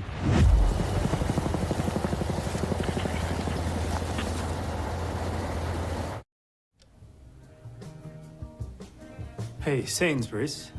Ah, I've seen that face before. It's the face of the taste of the difference. In Roshan's case, it's the result of a Taste the Difference golden kiwi, specially chosen for its juicy golden flesh and sweet tropical flavour, which has rendered Roshan completely speechless. Quality. Oh, I stand corrected. You can always taste the difference. Sainsbury's, good food for all of us. When I dance, I fix my step. When I dance, I'm not upset. Sometimes I dance off key to keep my devils guessing. A beat for when I'm broken, heartbroken. Every day's a battle. A rhythm is my weapon. Rhythm is the weapon. Rhythm is my weapon. Let's recap. The weight of that touch was absolutely perfect. And now he's in. Take a bow, son.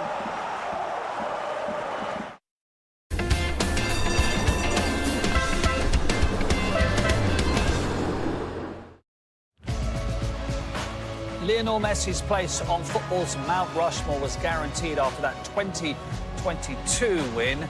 And you've probably seen this photograph before. It's from 2007. Messi holding a baby Lamine Yamal. Barcelona and UNICEF published a calendar, and Yamal's family won a competition for him to be pictured with a Barcelona player, and it just so happened to be Messi. OK, let's head back to the stadium there and see where Emma Hayes and Karen Carney think the match will be won. Here they are with Laura.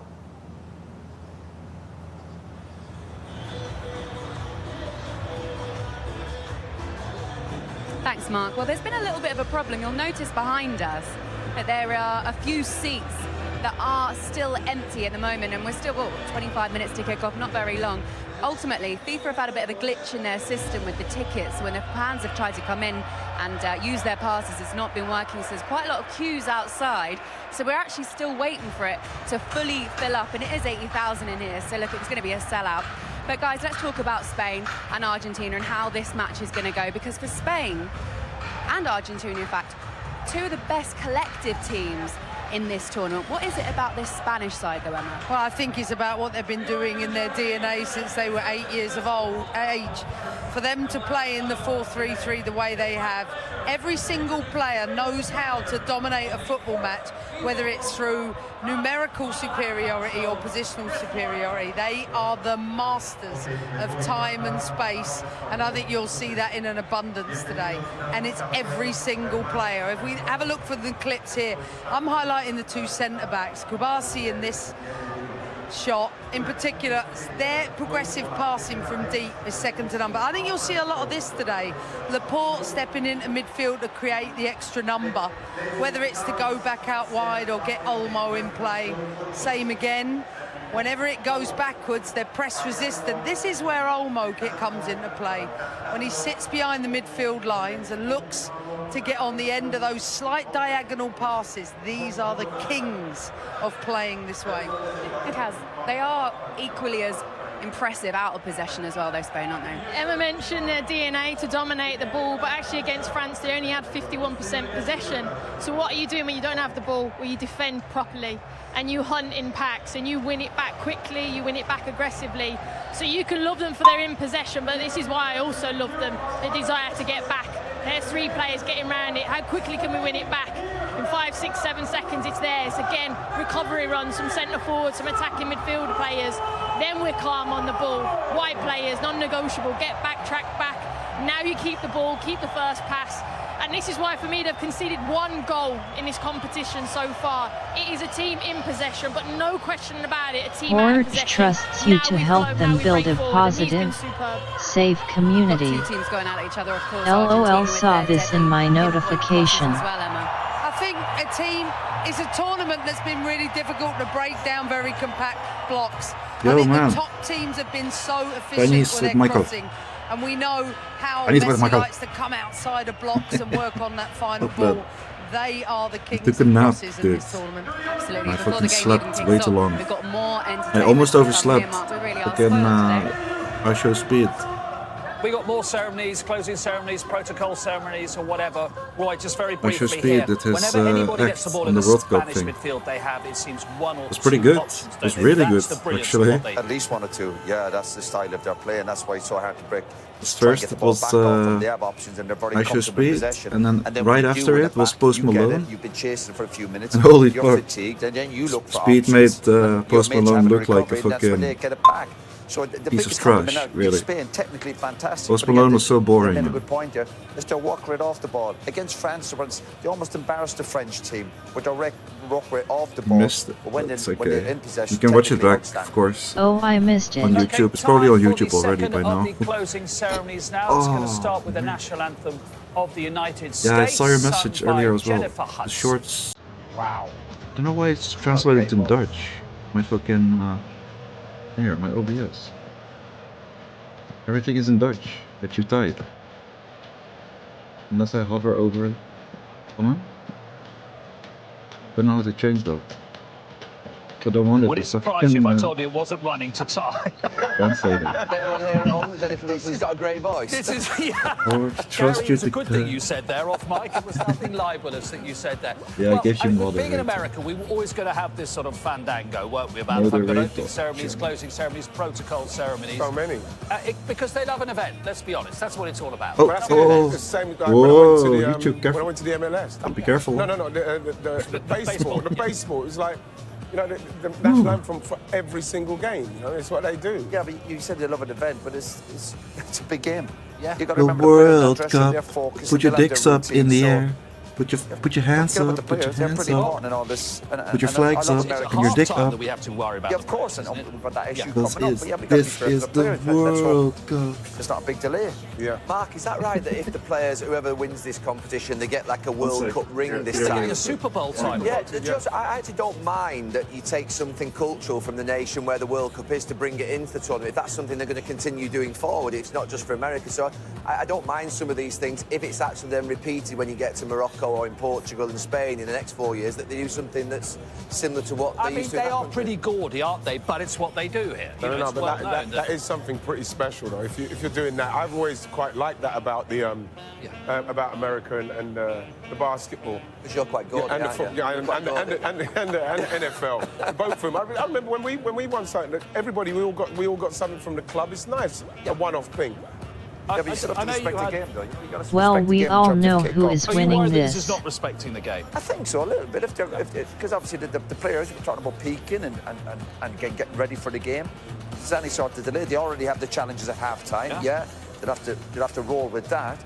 This is already 2 minutes. No, they can't be late. behind. No, so does that mean that the kickoff is shifted back 2 Mark, minutes as before, well? Before Euro 96, there was a 35-40-minute opening ceremony, which meant that we had to go in 30 minutes before. So there are players that have played at the start of tournaments or at the end of tournaments are used.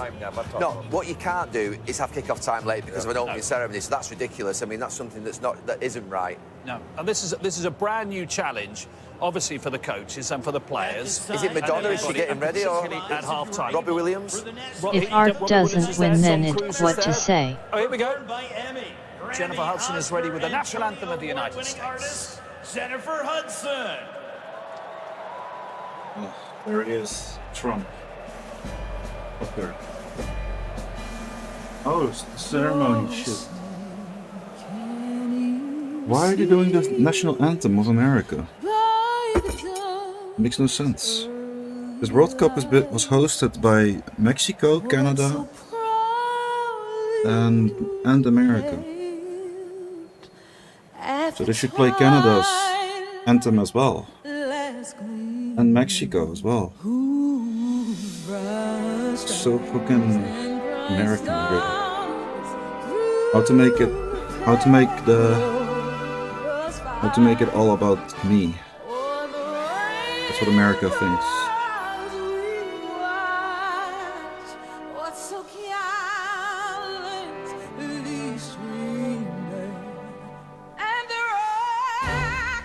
Oh my god, that sounds so shit. We all know who's gonna win. Argentina doesn't win. Then I don't know what to say.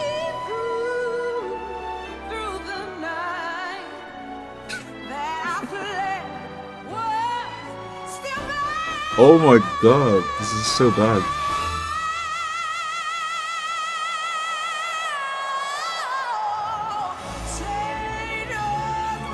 This is such a shit for. Yeah, okay, she can sing, of course, but oh my god, it's such a shit version of the national anthem. Is already shit as it is. USA.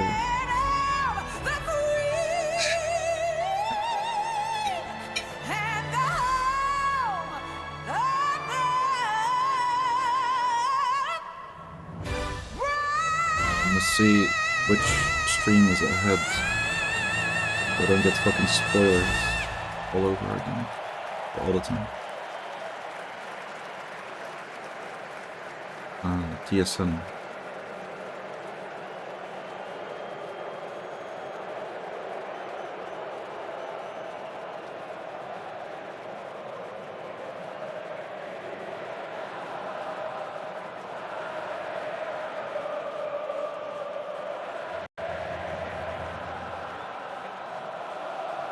Goal. Argentina just scored. You from the future? GUOLR just Good scored. to see a Port Vale fan is at the closing ceremony. Robbie Williams Robbie about Williams. to sing. That's good. Around, doesn't he? Yeah. Oh my god. Now, here we go. Take it away, Robbie. And there's a fly past. To the ones we lost and the souls they saved. One thing unites us, and the best is yet to come. We know who we are and what must be done. Rob Williams, damn. And that's the woman from Pussycat Dolls, right? What's her name again?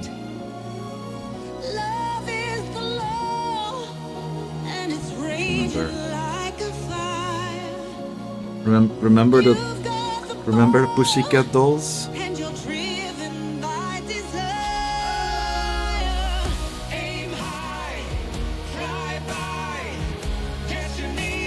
Oh my god. Oh god.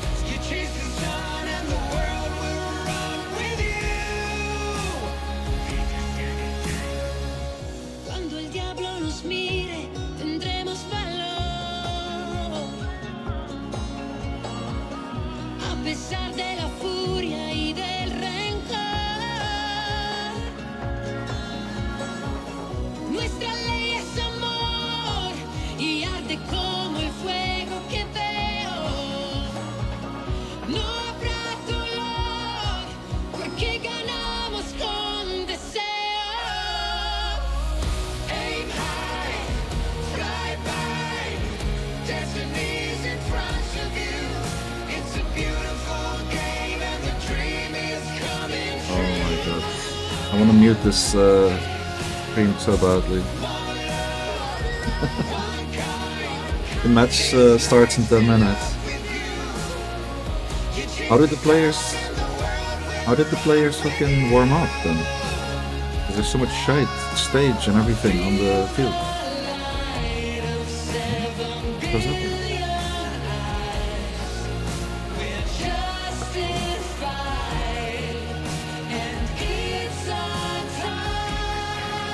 Yeah, 9 minutes kickoff. Play the folk.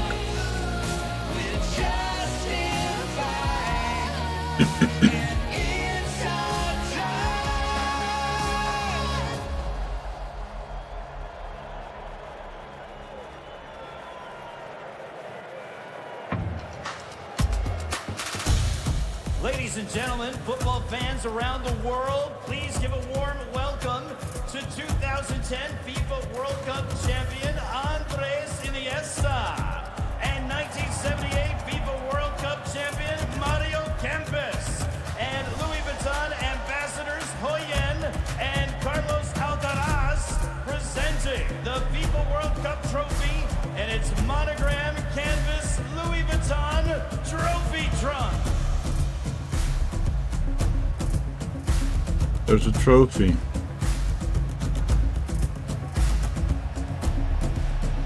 That is Andres Iniesta, who scored the winning goal when Spain first won the World Cup in 2010. And I'm sorry he hasn't got the hair of 1978, but that's Mario Kempes, Wow. Golden Boot. What a player he was. Long hair, ticker tape, confetti, Buenos Aires as Argentina when they won the World Cup for the first time, 3-1 against the Dutch. Carlos Alcaraz there in the cream linen suit. And Ho Yun is the actress from Squid Game. So that's the glitterati, as it were, with the World Cup. That is what they're playing for. And now it's time. I'm not entirely sure what he's doing, but Tom Cruise is going to do something to entertain us. Wow. Not going to sing, is he? Tom Cruise? 30 days ago. He's gonna sing? Oh no. 48 nations began a journey. They crossed oceans, they crossed borders, they crossed cultures. And together, they showed us why this game belongs to the world. God. From He's doing a speech. 3 countries across Shut the them, fuck up. and from every corner of the globe, we have witnessed greatness. And we have shared in moments of joy, moments of hope, moments we will all never forget.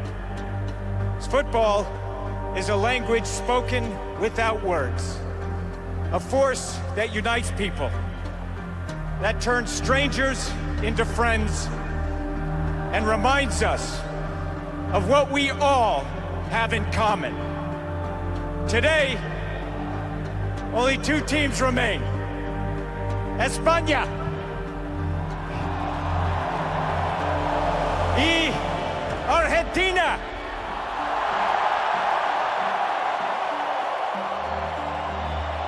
But these stories belong to each and every one of us, to every nation, to every player, to every supporter, to every volunteer,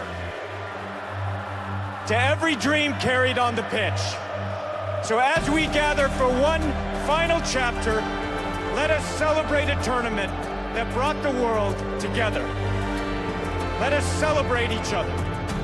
This is football. This is unity. And this is greatness.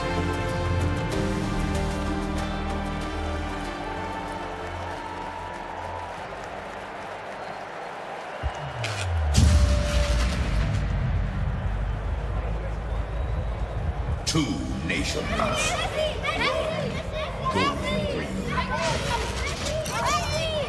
Always very relieved that Tom Cruise didn't sing there, but nevertheless, it's the biggest day of their lives, and having to wait for the bloke from Mission Impossible to finish his poem. It's not ideal. It's not easy, is it, Roy? Seriously. Yeah, no, it's not. It's not ideal for these players. But hey, You not think that, Roy, because it's so powerful, they're in that place in their head. They're ready to go. Even if they said another 10 minutes, they're ready to go. it's not ideal. I don't know, Riley. I think players have their routines and know when they go back. Yeah, there's obviously They know there'll be disruption when it's a big game like this, or Euros, or when we play the cup finals. Is obviously your schedule can go out the window. But you certainly don't want delays in the kick-off time.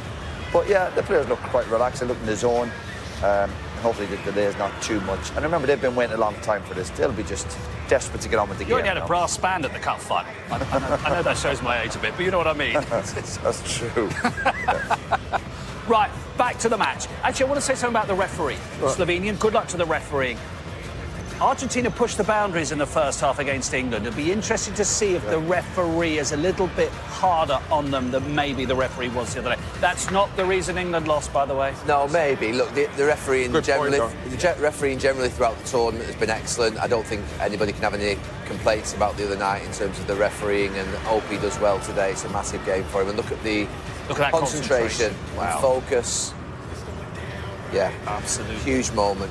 Well, let's hope we're not talking about the referee after the game, because obviously the top referees, obviously they're the ones who don't want to be discussed, because they've done a good job. Yeah, absolutely, if we don't. Honestly, these are pictures in concentration, aren't they? Because whatever else they do, that man has been there and done it. 8 of them started 4 years ago. He got to the age of 35 and hadn't won the World Cup, and probably thought that it had passed him by. He might win it twice now, and he's 39. One of the greatest of all time. Of that, there is no question at all. Ian, what are you thinking, last minute feelings? Who are you edging towards? Spain? I'm edging towards Spain. For no other reason other than I think that they have been the best in the tournament. We know that Argentina, it's never die, you never say die, but I think that Spain, in the way they are, their structure, obviously Argentina with the way they play, like Gary says, they got their minders behind Messi, but Spain will never differ from their structure. They'll play their high line, they'll continue to play how they play, and plus they've got this guy, you know, the winger that they can get out. It just depends, and it just depends now on who's going to want it most. I know it's a very cliche thing to say, but this is the World Cup final. This is what it's all about. The support, will they have the majority of the support, the Argentina fans? Particularly because of Messi. Yeah, of course. They do travel in your numbers, yeah, fantastic, yeah. Final word, Gary, quick one. Yeah, I cannot not see Lionel Messi lifting the World Cup. There we go, then. Game 104. The first time the South American champions will meet the European champions in a World Cup final. It can't be set up any better. Descriptive commentary is available through your television menu. That's with Joe Burns. In the commentary box at the MetLife Stadium for us, Ali McCoy, Lee Dixon, and good afternoon to Sam Matterface. Good afternoon, Mark. Good afternoon back home, wherever you are, whatever you're doing. Do you fancy some football? 39 days, 48 teams, and everything this festival of a World Cup has poured across 3 countries now, funnels down to one afternoon here in New Jersey, and the World Cup final.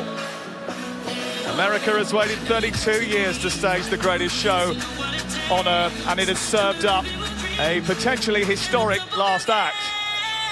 It's not England, and that disappointment will linger.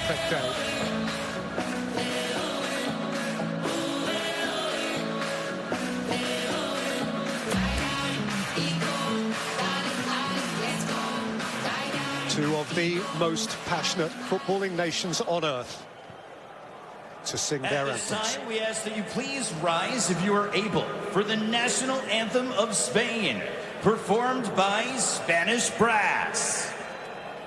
Favor de ponerse de pie para escuchar el himno nacional de España, interpretado por Spanish Brass.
Please remain standing if you are able for the national anthem of Argentina, performed by María Becerra.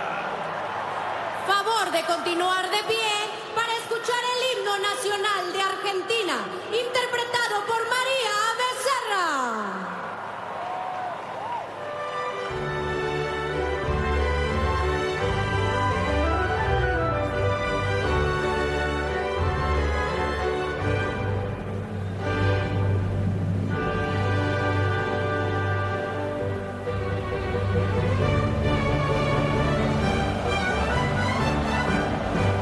Sean eternos los laureles que supimos conseguir,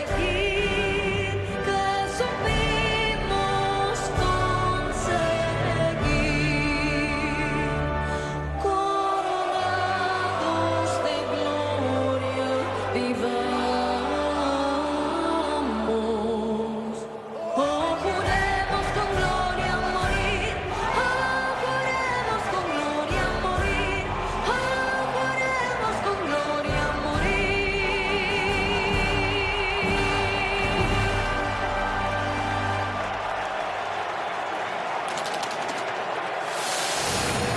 ¿Se ve el equipo?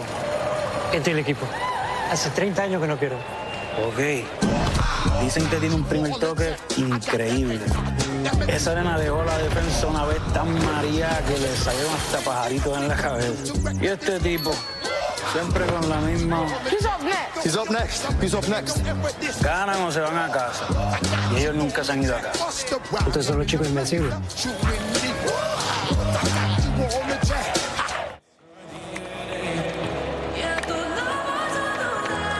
Their only previous World Cup meeting 60 years ago. Argentina beat Spain at Villa Park, Birmingham, England.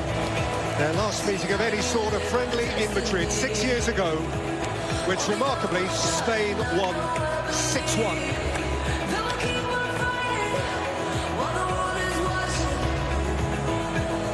History on this day is of little import. The final of the World Cup is and always has been only about the here and now. Two groups.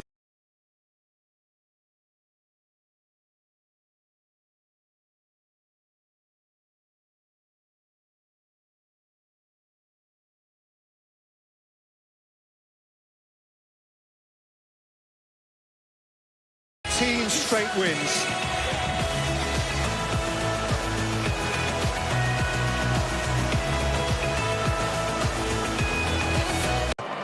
For which it's fair to say they recovered rather well. VAR is from Germany. He is Bastian Danker, to fine referee in his own right.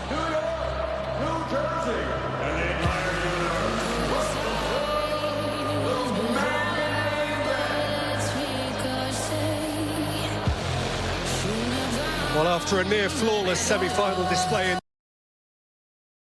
Dallas, it is little surprise that the Spanish team is unaltered today. Goal-scoring fullback Pedro Porro was feeling the pace late on against France, but he is fine. The metronomic Fabian Ruiz wins his 50th cap alongside captain Rodri. Lamine Yamal, remember, has won all 12 senior tournament games in which he has started. Mikel Oyarzabal has 5 goals in the competition, 1 more, and he sets a new Spanish record.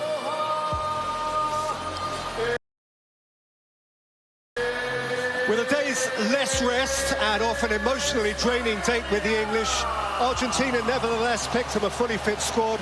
Gonzalo Montiel, he of the winning penalty in Qatar, is preferred at fullback to Nahuel Molina. And in midfield, Rodrigo de Paul, Messi's minder, and Nico Gonzalez for his first World Cup start come in for Simeone and Paredes. Messi himself becomes the first man to captain any nation in 3 World Cup finals.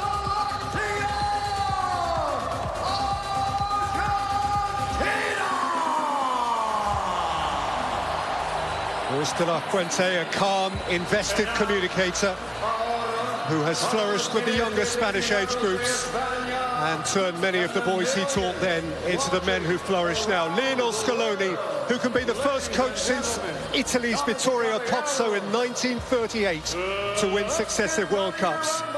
And now the Buffer brothers.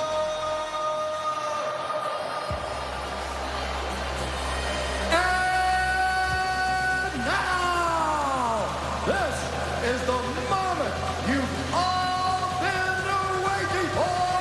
Argentina! It's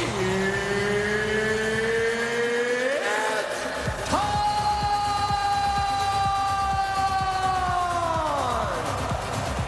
Our countdown to kickoff is powered by Aramco. The World Cup final in 10, 9, 8, 7.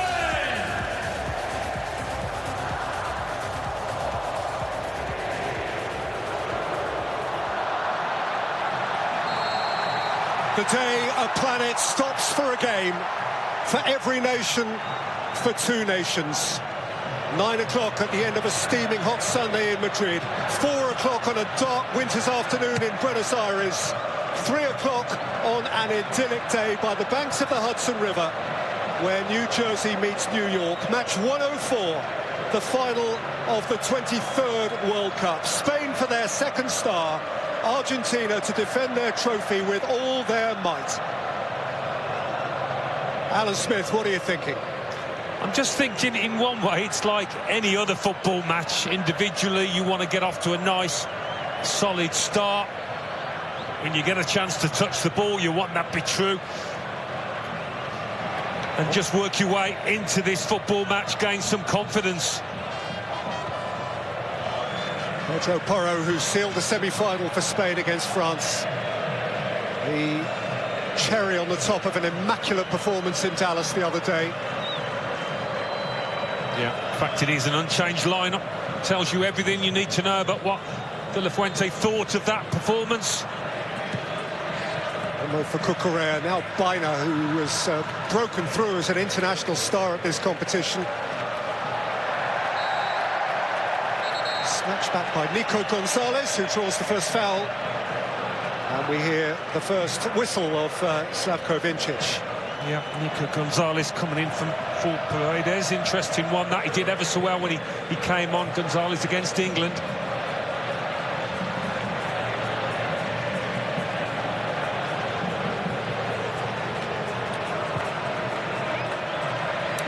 Lisandro Martinez, he and Romero been formidable at the heart of the Argentine defence. Tagliafico from left back.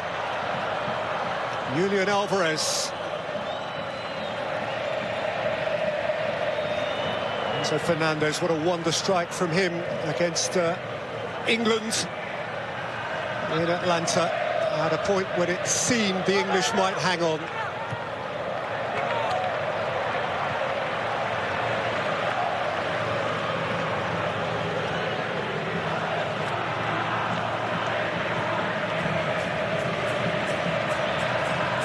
Martinez, the outstanding goalkeeper of the last World Cup, the hero of a penalty shootout in Qatar, which will live forever in Argentine memories. Are we to have another final like that goes right to the wire? It'll be interesting whether Argentina can compete with Spain for possession of the football. Spanish have averaged about 64% in this World Cup so far, but Argentina seeing a fair bit to the ball at the moment.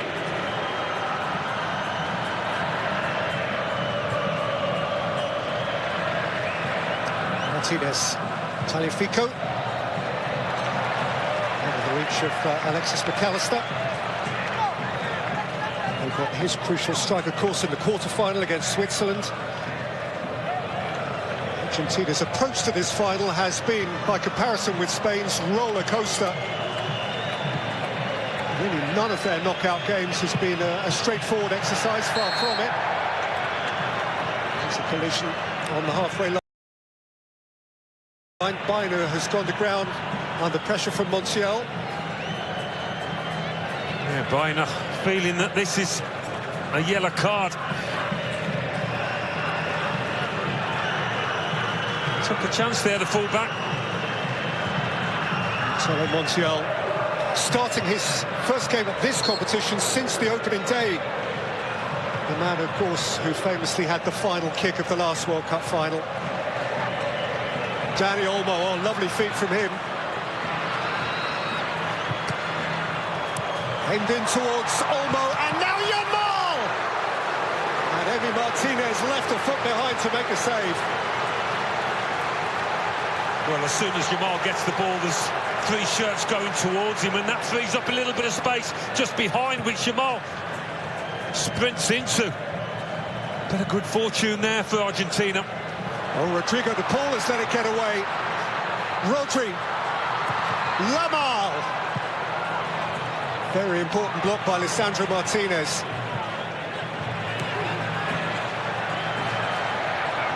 Spain first to get their teeth into it, but Argentina can break, and Messi's on his way here. And Unai Simon had judged his dash off his line to perfection. Well, yeah, I mean, he was way out of goal. He started way out of goal. It's really something they've been talking about. He's had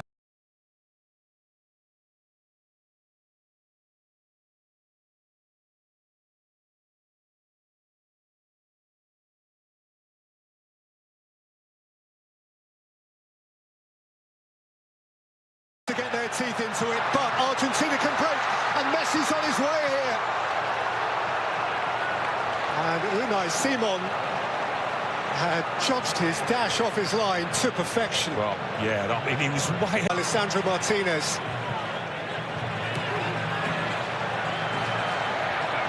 Spain first to get their teeth into it, but Argentina can break, and Messi's on his way here.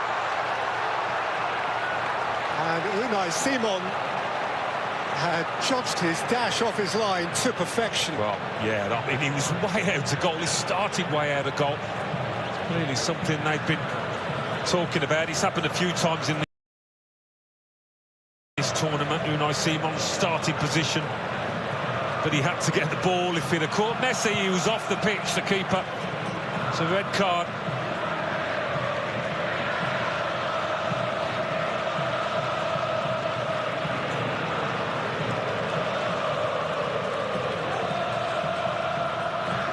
Port advance from centre-half. Reina from wide. Up against you around the edge of the box. They just pull the midfield players out of that space that Ali really likes to be in when he was playing, just coming off the centre-halves. They pull you out with little passes. All of a sudden you find yourself out of position, then they feed it in behind you. Rodri's the king of it. Oyarzabal dropping deep, getting the better of McAllister, and now Rodri striding forward with purpose. Cucurella. This is Dani Olmo. Pedro Porro was magnificent in that second half of the semi-final. Oh, he's fouled. It's diabolical. He should have got a free kick there. The referee not forthcoming with it. It was a little bump ball, very similar to that from which he scored his goal down in Dallas. Oh, watch this. He gives it and goes, look. How's that not a foul? That's a clear foul. He's obstructed him, sticks his arm out. Referee's 5 yards away.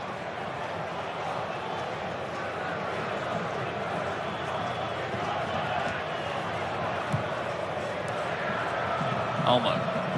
It's brilliant, picking up space in between the lines and trying to find a pass. Not clean enough this time, but Cucurella was hounding and hunting.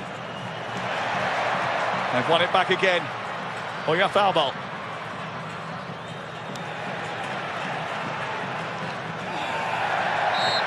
They're closing down without the ball. The Spanish is absolutely exceptional. Every single one of them. Normally, maybe a centre forward just goes to sleep a little bit, but Oyarzabal then just nicking it from behind. All of a sudden, we're under pressure again. This is the position that Martinez decides to take up. Sorry, Simon takes up. He's way out of his box. He's got lucky there. Here's a chance, isn't it? He keeps it low. Takes the deflection of Martinez. Could have gone anywhere. Yep, he knows it's a chance.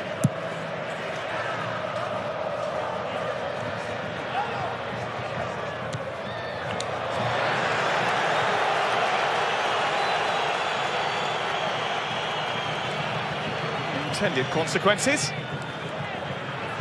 Those two in the middle of the park served Luis de la Fuente rather well. Quarter-final, Pedri was left out, and Fabian Ruiz put in alongside Rodri. It's a blend that has worked to perfection. I mentioned earlier, lads, I thought in particular the semi-final. I mean, the result wasn't a major shock. I mean, Spain could always beat France, but I thought the manner of the victory, they just totally dominated them. And those two in the middle of the park just ran the show from start to finish. Immense. It's the President of the United States of America who's dropped his toe into football this month, even actually waded into the England debate. A couple of statements that Thomas Tuchel suggested still shows that when it comes to football, he's an apprentice. Rumours that he's got the first week of the trophy on his mantelpiece are false. Certainly got it in his suite right now. Taken out to his private suite, yeah. I'm just surprised you're surprised he had an opinion on it, Sam.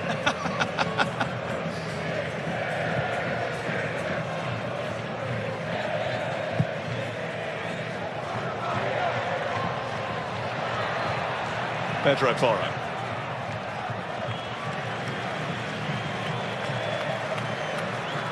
This is Cucurella.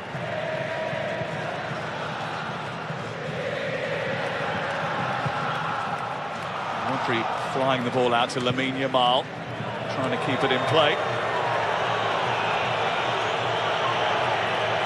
Well, you would have seen that iconic image of Messi bathing Lamine Yamal as a baby. It's been widely circulated. And there are 20 years and 19 days between them, and no World Cup final has ever fielded two players on opposite sides that far apart in age. Messi, 39 years, 25 days, a third World Cup final, the second oldest man ever to appear in a final, behind Italy's Dino Zoff in 1982.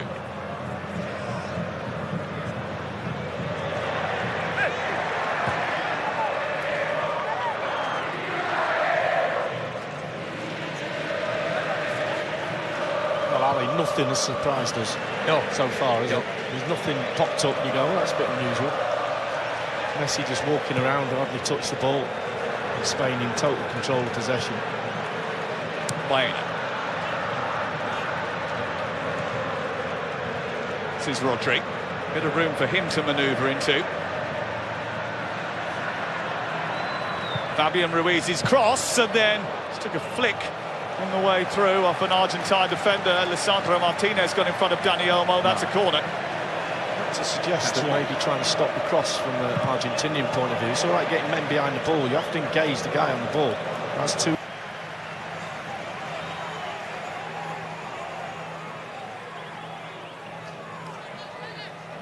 Porro on throwing duty.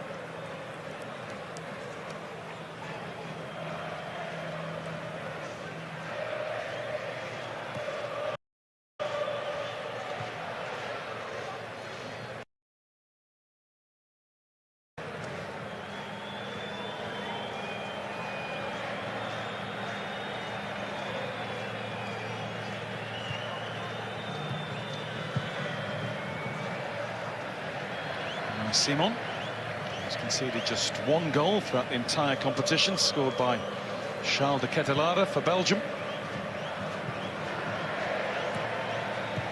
Spain haven't been behind in any one of the matches they've played. And to think, their first game was a 0-0 draw against Cape Verde, thanks to the heroics of veteran goalkeeper Vozinha, and equally, almost equally, veteran defender from the League of Ireland, Pico. Yeah, they were magnificent that day. I don't think there's any panic from them. There was a back to normality soon after that. 2010 they lost their first game as well, didn't they, against Switzerland when they won. And Argentina did something similar in Qatar, losing to Saudi Arabia. It's not how you start, it's how you finish. But it might have started now, because Dani Olmo was the victim of a tackle that has drawn considerable Spanish ire. It was Alexis McAllister, who was in no mood to stop himself. Well, if he doesn't get a yellow card, he's very fortunate, I think. I think if that's another 15 or 20 minutes into this game, that he gives him a yellow card. The referee has not gone to his pocket. He's gone to Dani Olmo to see if he's okay. And that's what I meant in terms of a tackle, because we knew that was coming. And it was just how the referee was going to react, whether he was going to give him a warning, as he has done, or whether he was going to give him a yellow card to try and stamp it out. Well, Farrell advertising his latest movie venture.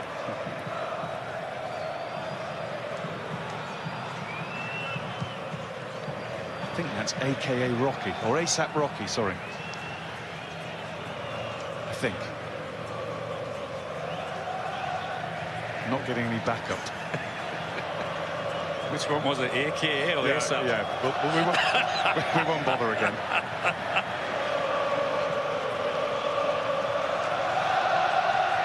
And Argentina fans are starting to create their own special atmosphere now. Pockets of them right in amongst where the majority of red-shirted Spaniards are too. Free kick this time for Argentina. And that's one each. Well, the McAllister one was significantly more forceful. Yeah, just leans into the back of him. He knows what he's doing as well.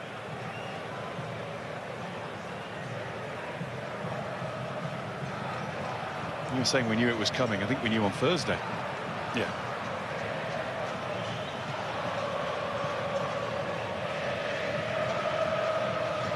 Argentina free kick then. Rodrigo de Paul will try and orchestrate something from here.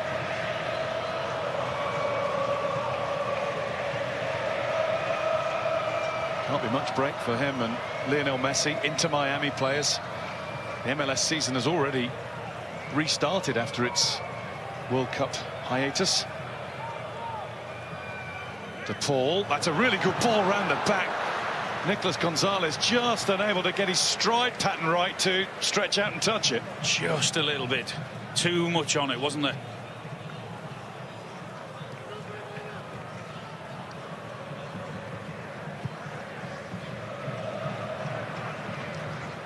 Kubasi to Porro.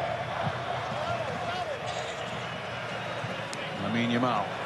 That's that roll down his shin. Beautiful bit of control. And he puts in the early ball to give Martinez something to think about. Collected it with his usual kind of disdain for any attack against him. What about that touch? And that's travelled, what, 40 or 50 yards, and to have that technique and control as he did. Simon safely away. In fact, safety first was the policy there. If in doubt.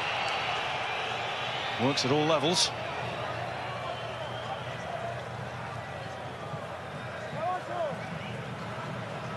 Romero.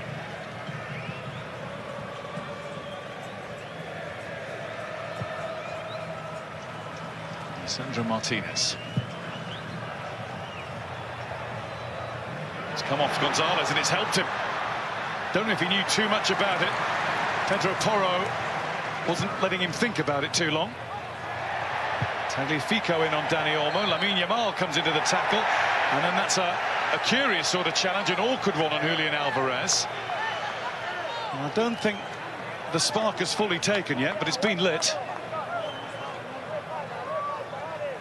I thought the first one might have been a foul on Olmo, you know.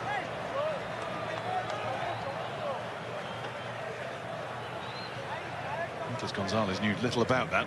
Didn't have a clue where it was.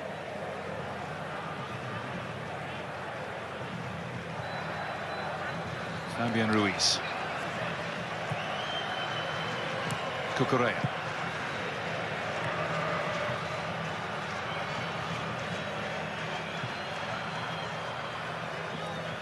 Baena. Romero is all over him. Keeps one of those little looks as well, doesn't he, when he steps over him.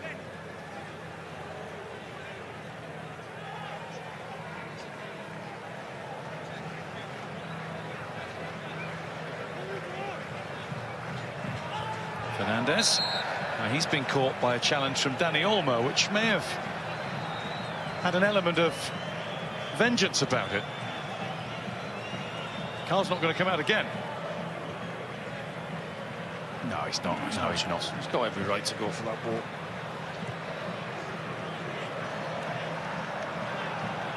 Down went Fernandez in dramatic style.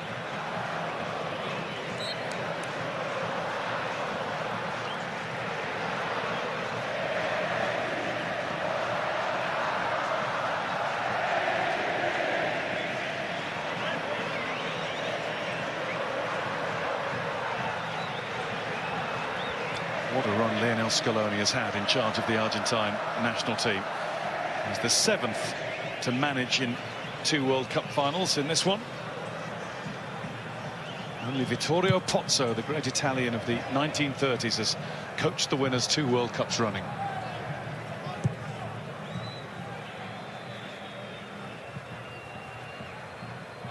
Lamine Yamal being held onto by Tagliafico. McAllister couldn't hold onto the ball. Yamal again. Nicely exchanged with Dani Olmo. Nicely spotted by Lisandro Martinez. He was really sharp in there, Martinez. He had to be. He read it really, really well.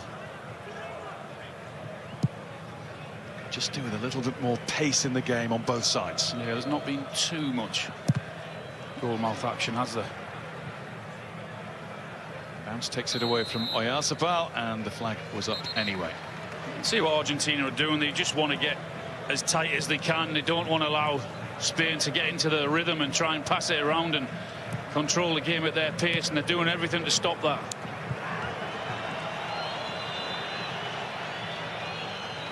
Argentina throw.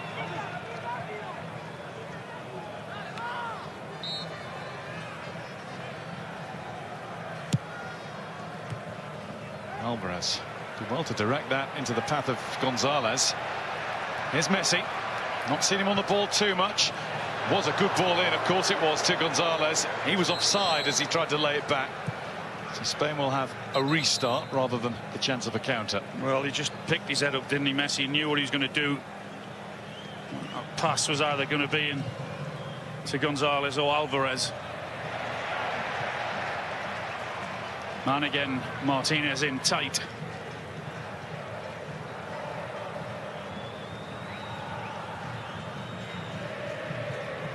Paul being ordered by Romero to steer it back to Martinez, and here's the other Martinez. Lisandro. He might have to go back to his namesake. Dani almost making him consider that option.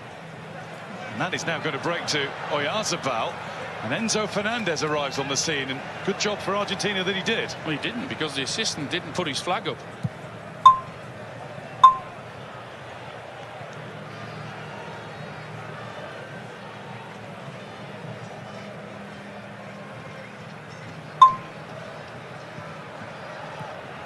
Rodri.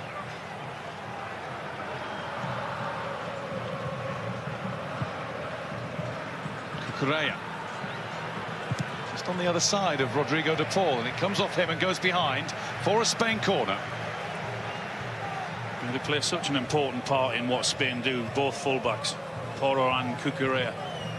This time being Cucurella down the left-hand side, trying to get forward, trying to get balls into the box, and making it difficult because of the width that they create. After this corner, we'll be about set for the first half break. Romero's hanging on, and Martinez makes that look like the easiest job in the world.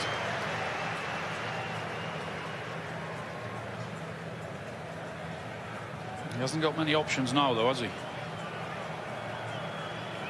The referees was giving him the countdown, but he dutifully dropped the ball. Back in play now with Lisandro Martinez. It's Fernandez. It's McAllister using his strength to do well against Oyarzabal. Messi. And plays brought back. And after he gives a free kick to Argentina a little earlier on in the piece. And he also points to the sidelines and says that is time for the hydration break in the first half. And you'll see a QR code on your screen if you're wondering what to do with your time once the World Cup is over, and we're nearly there, unfortunately. Plenty more football to come on the BBC. Just scan that code to download the app, And that will give you coverage of all the big transfer stories, pre-season matches, and you can follow your team specifically to get the latest news and updates delivered straight to your phone.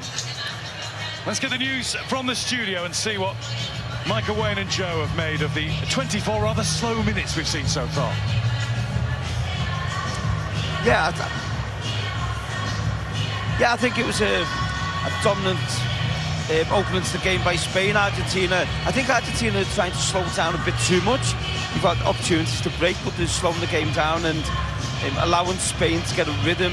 I think Argentina really needs to concentrate on Olmo and Yamal. I think they're the threats for Spain, and I think they can really punish them if it continues the way it is. Yeah, I think it's as expected. Spain look hot. They look really hot when they got into their rhythm. Big save, obviously, from Emi Martinez. He's been the busier of the two goalkeepers. But Unai Simon being so alert, and that altercation he nearly had with Lionel Messi was so close. But I think it was a big shout for the referee not to book McAllister. That gives Argentinians the green light to be as physical as they want. Totally agree, Joe.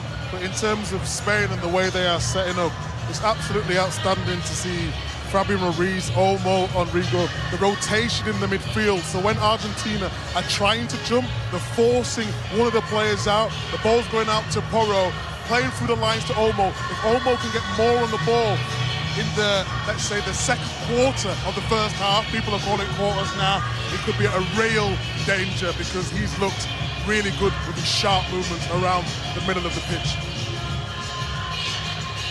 Thank you, gents.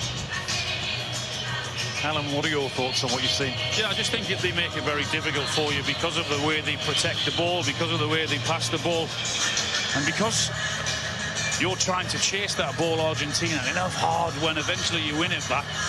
It's tiring, it's hard work physically and mentally, and when you do get it back, more often than not, you actually give it back because of that reason. Are there elements of that 2010 World Cup winning side under Vicente Del Bosque in this team? Because to me, they're never, or rarely do they get you right on the edge of your seat with exhilarating, stylish football, but they're almost mechanically perfect. Yeah, they do, and as I've said, the way they protect it, the way they pass it, the way they make the opposition work to try and get the ball off them, and of course they're all very, very comfortable at handling the ball, even under pressure. Robbie's done his bit for the day. Not quite like watching Port Vale, this. Or maybe it is at times. Adrian Brody in the stands. Who isn't in the stands?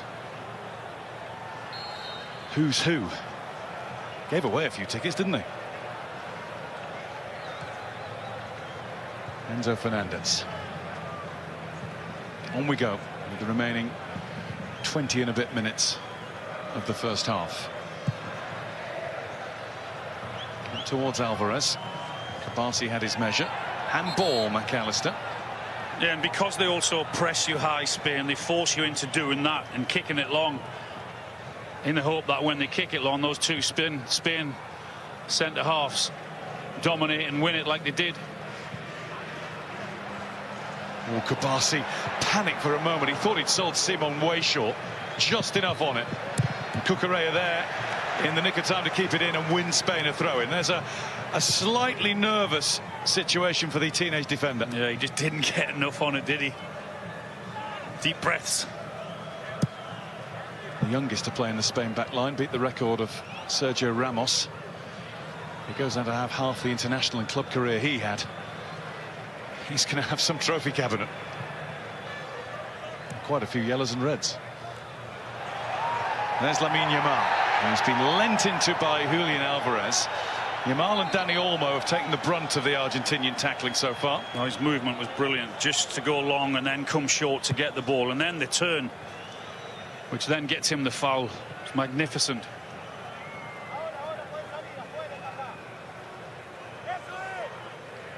Kabasi. Now his senior partner at the back, Laporte, and here's Rodri.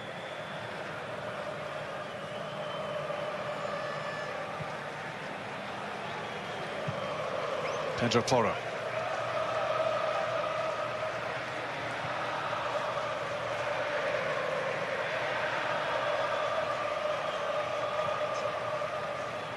Fabian Ruiz again finds Porro. Dani Olmo couldn't collect it.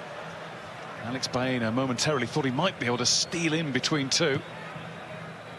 That's that ball, though. That's the ball that the guys were on about. Oh, Cucurella really sharp. And it's his now former club colleague Enzo Fernandez who snaffles it back from him really quickly. And another great example, Guy, of when Spain do lose the ball to Argentina, then put them straight under pressure, which then forces the long ball into the area. Spain win it back.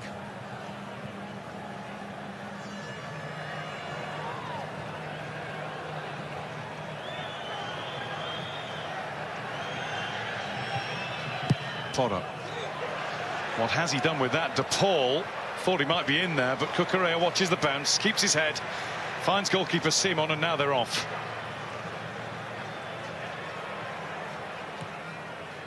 Baena to Rodri.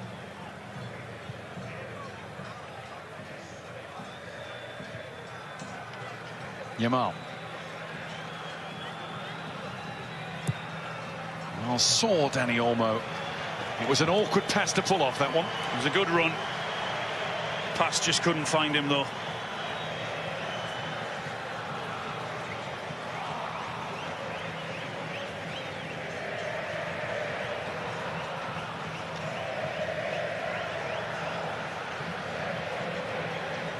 Still we await the first goal, the first significant chance of a goal. Just the one Spain attempt that took a couple of deflections on its way to being blocked by Emi Martinez. First goal could be really important, and historically it is. The team scoring first has won 6 of the last 7 World Cup finals.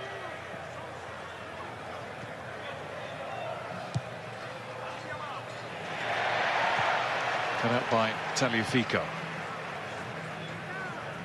Romero.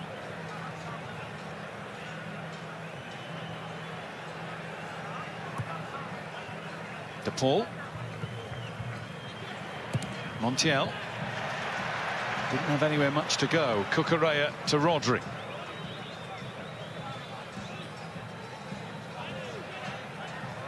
Baena. Oh, lovely drop of the shoulder. The cross that followed wasn't so clever. Just needed a little dink, didn't it? He tried to do it, but just couldn't get enough on it. Worked himself into a good position, but a poor final ball. Not many games go by without you saying that.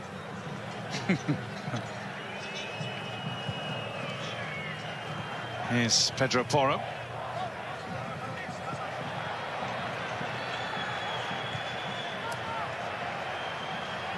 Alvarez. I just think because of the low block we've seen in so many games, that crossing becomes that more important when you get into the dangerous position. You can't afford to waste them. And it was your absolute bread and butter. McAllister down, and the whistle goes in Argentina's favour.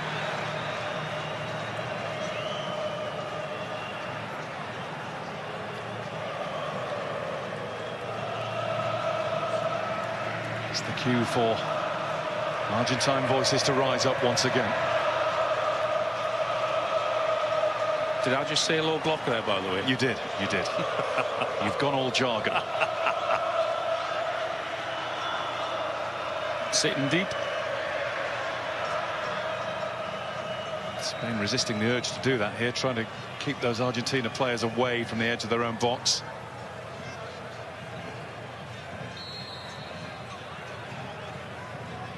Messi.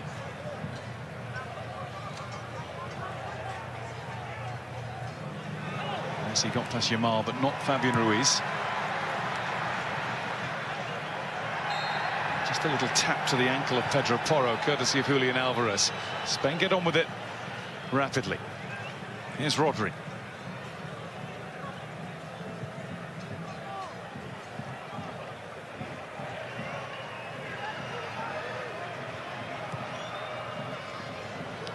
Rodri looking to the left and right.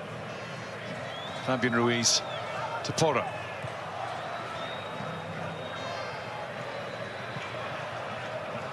Rodri. Cucurella trying to time his advance, coming in from that left wing. It's gone back out wide again now. Baena just come inside, didn't he? Drifted inside in the hope that Cucurella could get in behind him, which he did, but they just couldn't find the pass. Correa goes again. Held his run, I think, stayed onside. Pulled across, blocked by Romero. And he didn't stay onside. That late flag again, wasn't it? Again, it's methodical, that Spain approach. They only play the pass when they're pretty certain it'll be okay, and they've got every reason on that one to think that it was okay. It was ever so tight, wasn't it? But I mentioned it earlier about the problems that both the wide men, wide forwards and the fullbacks, the way they rotate, the way they move, one goes inside, the other goes on the overlap. They're brilliant at it. We won't be enjoying Marc Cucurella on Match of the Day quite so often next season, only the Champions League edition in midweek, now that he's left Chelsea for Real Madrid.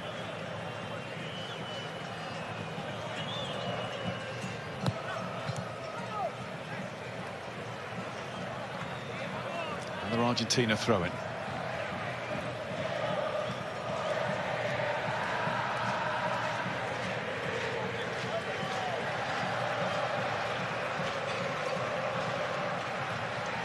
Gonzalez, shirt being pulled by Porro.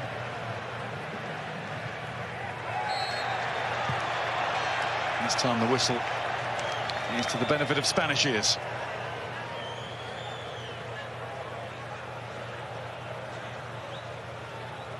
Tagliafico, we've seen this not just at this World Cup, but the last couple. He does like a scrap. They all do. They don't mind at all, as long as they can get that ball back and try and find Messi. It was a telling line from Scaloni yesterday, as Romero tidies that up away from Dani Olmo. He said the best thing we have is that we all grew up in rough places playing the ball. There's Dani Olmo swerving between challenges. He plays the ball to Cucurella, who's tried to trick his way past Montiel. Didn't fully pull it off. Montiel made sure he took the lot. Indeed, Montiel, that was a wonderful tackle. Just a little flick around the corner, but he spots it and he sticks with him. Proper tackle. See what it meant to him after as well.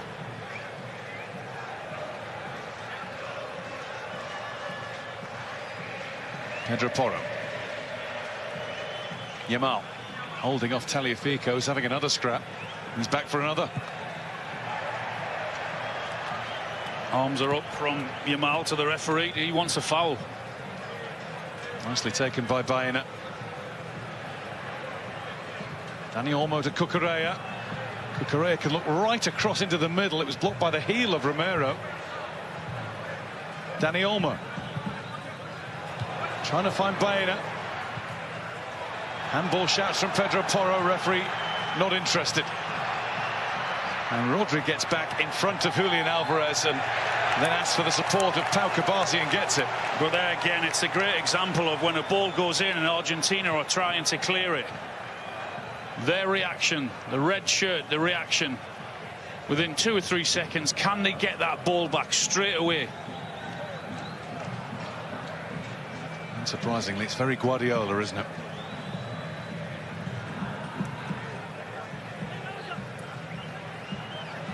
Alex Baena. It's a decent drift, and it was the final ball that deserted him again. Sandro Martinez not given any time by Lamine Yamal, and Spain showing signs of starting to turn the screw here. Just not letting them out at all. Piling pressure on them.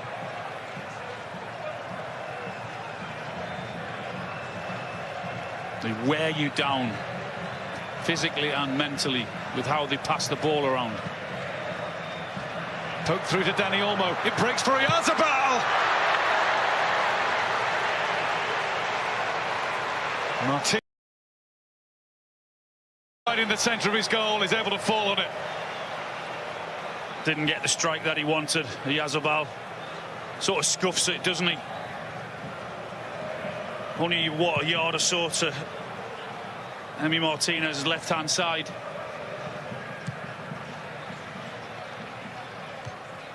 Tagliafico out for a Spain throw-in.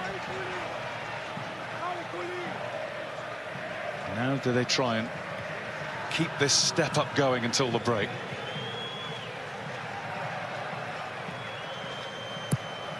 That's Cucurella, something a bit different now. A long ball towards Baena.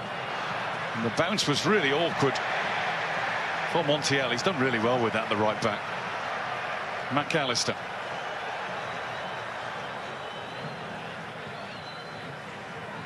Fernandez. De Paul helps it on to Messi, who's decided he's going to go across to the right and have a run from there. Seen that somewhere before, haven't we?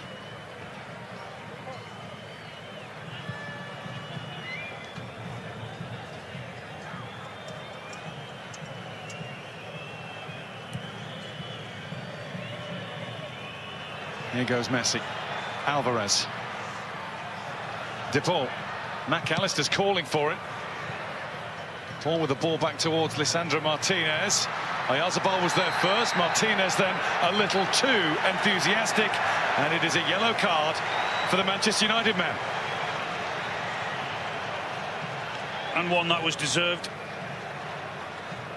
One that he knew exactly what he was doing. He reads it well.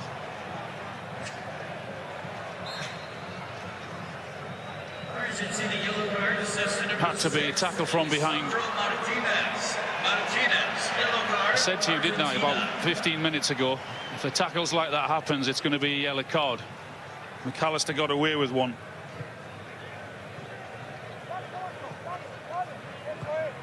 Toro. Kubasi.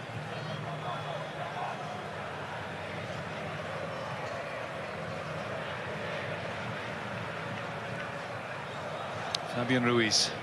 Oyarzabal trying to find some space in between Tagliafico and Martinez. Cucurella, Rodri.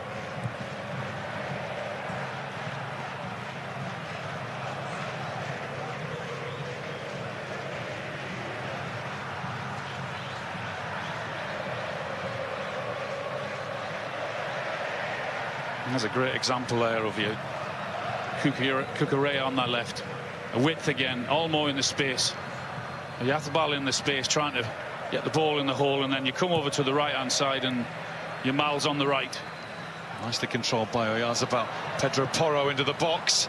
Nobody waiting for the ball he's put in, though. Cucurella not able to get there quickly enough.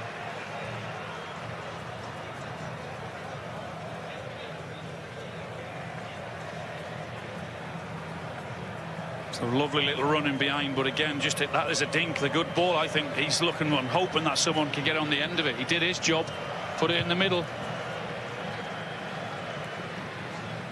Martinez. Given away by McAllister. That's happened a few times. Yamal unable to get the ball fully through, though. Fernandez there to block. Here's Cucurella.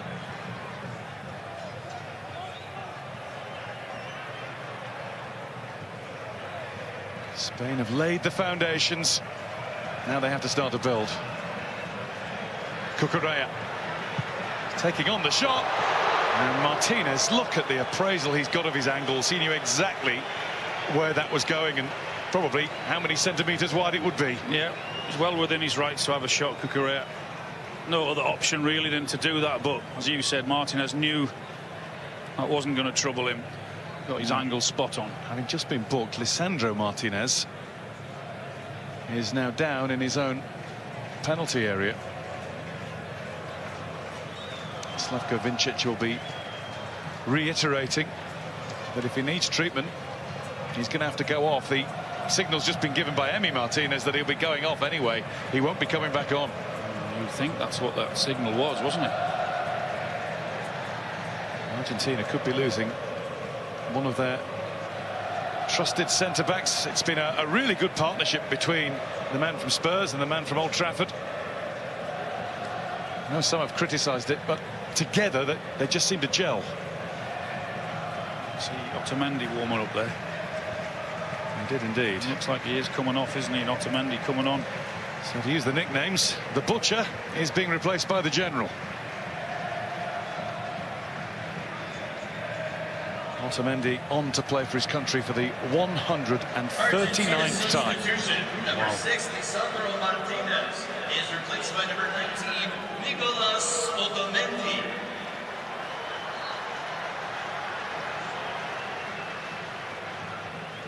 Well, one tick for Argentina is that it means nobody on the field is on a yellow card.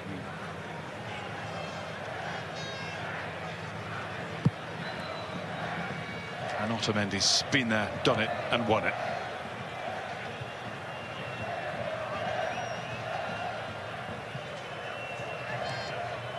Yamal. Here's Gonzalez. Winning an Argentina throw.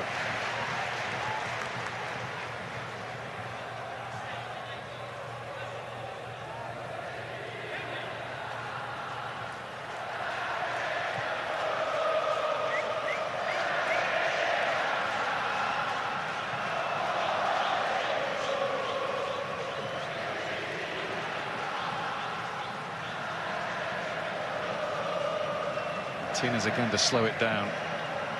We heard Wayne say, didn't we, in the first hydration break, they're slowing it down too much. That will go to Simon. Alvarez was interested just for a brief while. We are into the additional time. There'll be at least 4 minutes to play. And a bad ball over the top, that from Martinez. It's what you've got to do sometimes when you're constantly under pressure. If you have to go long, at least you've got someone to run in there. That was one of England's problems, wasn't it, in the week? That they didn't have that option. Gonzalez started to slalom and then got stuck in the snow. Rodri. Cross to Cucurella. De Paul wants to make life awkward. Cucurella has found it awkward. Unable to get the bend on that to tease one forward towards Alex Baena.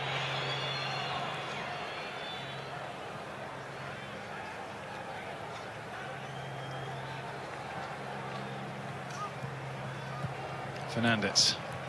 De Paul. Doesn't reach Messi. De Paul goes in to try and keep some semblance of attack going, but no such luck. The reaction of Montiel, he's sprinting forward, then they lose the ball, and he's desperately trying to get back.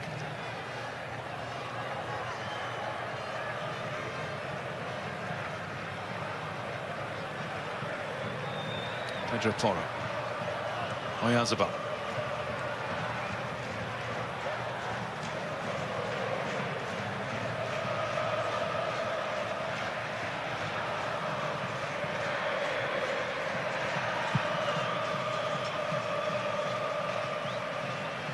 Rodri. It's exactly what we expected, isn't it, from Argentina? Trying to make it difficult, trying to sit deep when you haven't got the ball and stick together and fight and scrap and get all the tackles in. And when you try and win it back, if you can hit it over the top for pace or try and get it into the feet of Messi, up to now they're not being able to do that second part.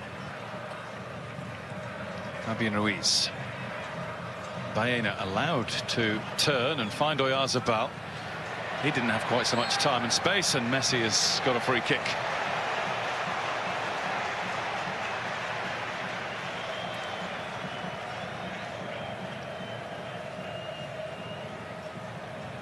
Kick to the shins from Oyarzabal.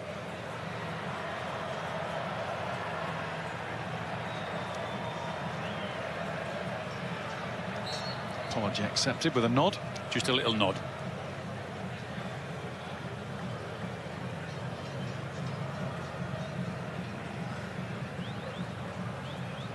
Romero.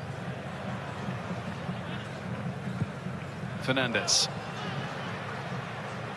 No trouble at all for Simon.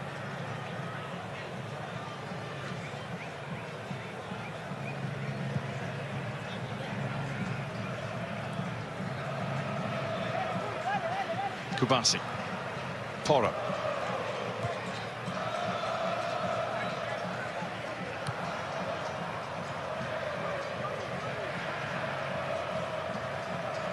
Laporte.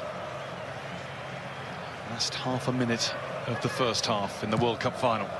Might not have opened up as much as they would have wanted to. Spain, one or two occasions where they've got in that Oyarzabal strike, which was only a yard away from Martinez. And plenty of little balls in and behind, but nothing too serious as yet. But they've been the better team, Spain, as we thought they would be.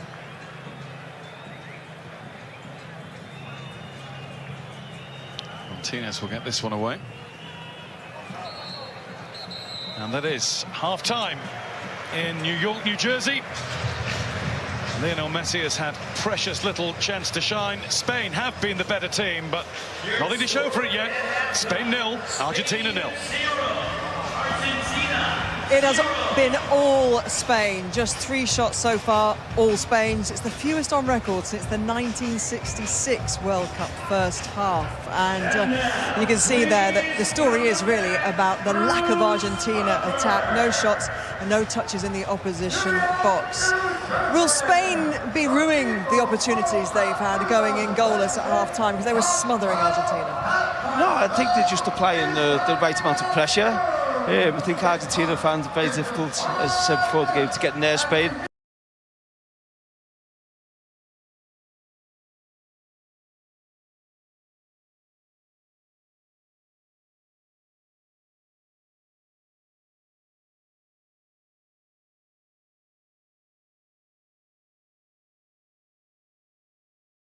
Spain would be really happy with how they've played. The next step is just trying to get that goal.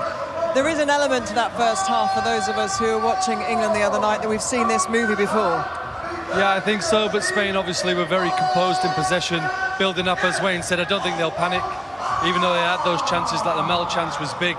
Argentina, they're just finding their way, putting some pressure on the referee. They're going to have their moments, no doubt about it, but like Wayne said, I think Spain will be really happy with that first half. This is very reminiscent to the England game. England-Argentina, in that first half, that was very aggressive, sort of all going at the same time.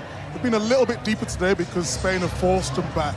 But it's been very interesting to see how the game's panning out. I feel as though they've been lucky at times, Argentina, with some of the fouls, which we'll look on a little bit later on. But Joe's very delighted. We get to start with Edwin Martinez. So we should, because it's an incredible save. I just touched on that Lamine Yamal chance that he had, Gabby. And it was a big moment in the game, just as they took over. Olmo absolutely beautiful in possession here, and that Spanish play was absolutely fantastic. This is great play by Olmo and Yamal. I think Olmo's caused them problems all day with his positioning, but I think it's a bit of luck. Joe thinks it's a great save. Wayne, you're just a goalie basher. Look, as it gets that little touch here, watch him flick his left leg out and then get it under control. No doubt there's an element of luck in it because it's out of his control once the touch, but it's a really good save. This is more route one for Spain. Yeah, it is, no, but it's what you'd expect when there's tight areas. You need the ball to fall to your better players. And Oyarzabal with a good connection, and it's a really good save by the keeper. Good enough save to analyse at half-time, Wayne, that save? Spectacular enough to analyse at half-time, the second save? No, but listen, there hasn't been too many clear-cut chances, so obviously you've got to give the goalkeepers a little bit of credit. I think he's done well, he held on to the ball, so that's certainly a better save than the first one. OK, let's have a look at Simon also getting in and saving or causing problems for Messi. Well, excellent positional play, so when a young goalkeeper's involved in a dominant team, Simon, he's up, he's ready, ball gets turned over, and they're in big problems here. And Lionel Messi's got a really big choice to make. Unai Simon commits, Messi sees him out the corner of eye and just pulls out, but I think he's got a real opportunity to go round him then. Heart was in the mouth, I'm going to be honest, when I saw Simon charging. Messi's good enough to go round him there, but he sees the big man come in and bails. So brave to come out that far in a World Cup. Well, it's such a huge part of his game. He's done it, he had, multiple times against France. He's such an organised, such a sharp goalkeeper, and when they've got so much possession, he needs to be switched on for the turnover. Listen, I've said loads of positive things about Messi, but World Cup final, you're not going to have a lot of the ball. He has to put his body in. If he nicks the ball, it's a red card for Simon. He has to put his body in, he doesn't. But we're not surprised that Messi has been quiet in that first half. No, because he was quiet against England as well. He comes alive when the game opens up a little bit in that second half. But I think as though, in terms of Argentina, they've just been so aggressive, not really let Spain get into their full flow. It's sort of, the first part is really good, and then just the last part is not good. But this is what I mean about the physicality. This is earlier on, and this is McAllister on Olmo. This is a yellow card. The referee has to give that as a yellow card, because now you're thinking, OK, I'm not going to get a yellow card for this. This is... Well, he's set his stall out there, the referee, hasn't he? Exactly that. But McAllister knows it's better than that. That is a yellow card. And then there was Romero grappling, Joe. It's just the little bits on the end that Argentina leave, and like you say, Micah, the moment McAllister didn't get booked, they knew they could start all this sort of thing. Little bit, you could just see him leaving in a bit, over the top, little knee to the chest, all these sorts of things that they're going to bring into the game. But this was always going to be a battle, wasn't it? Tagliafico on your mouth, knows exactly what he's trying to do. When they're jumping, they're really going and they're going. If he gets beat for a little bit of skill, look at that. How is that not a yellow card? He's a yellow. I think the referee's actually handled it well. But this is at the first booking in the 41st minute. Yeah, this is a yellow card, but I think it's a World Cup final. When you're playing on the pitch, you want the referee to give a little bit of leeway to let them flow the game. There's nothing wrong with leeway. Alexi McAllister's not a yellow card. I think it is for that, but I think the referees let the game flow. And now, the minute he gives the first yellow card, he's going to have to keep giving yellow cards. So I think he's given a little bit of leeway. I think there's players on the pitch. Maybe Spain won't have given as much as Argentina, but I think he's actually handled it well. 16 fouls, 1 yellow card. Darren Cann agreed with you, thought that McAllister moment should have ended up with a yellow card. Yeah, look, we don't want to really be wasting our time talking about referee on such an occasion like this, but I do think it's important when you're going to look at the two contrasting styles and how much it brings Argentina more level with Spain. It leads to the flow of the game, though, doesn't it? The way the game's being refereed for Argentina, understanding that they can keep up that physicality. Yeah, exactly that. And the longer that goes on, the more difficult it's going to become for Spain, because in second half, all they need, Argentina, is one chance. And while you've got Messi on the field, while you've got Alvarez, while you've got Martinez, there's always an opportunity. So Argentina have really done the job well in that first half. Well, you can see there that the pitch has been covered and they're getting ready for the halftime entertainment. It's an 11-minute show with everyone from Madonna to Coldplay, Sesame Street involved. And bear in mind, we kicked off 6 minutes late after the pre-match show, then maybe not so hopeful that this is going to go off on time. Yeah, no, you've got to be ready for anything at this World Cup, and so yeah, hopefully it all goes smoothly. Well, let's enjoy it. This is the countdown. And we understand she's going to make her entrance, Madonna, in a rather spectacular style.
Holy copyright. Oh yeah, shit.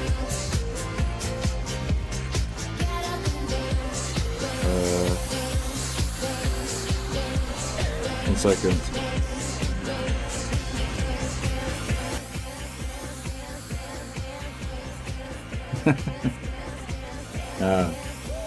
Forgot about that.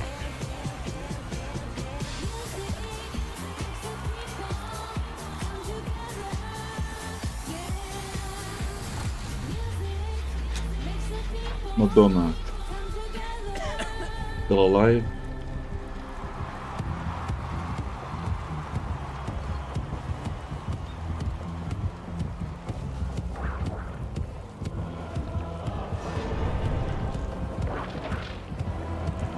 RIP VOD.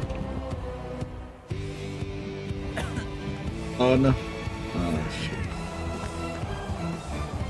Tapped out for 1 second.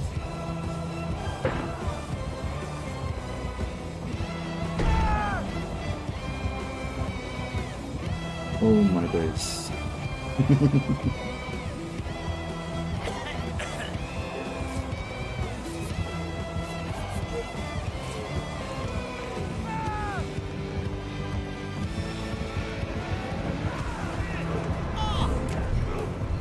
Whoa! Whoa!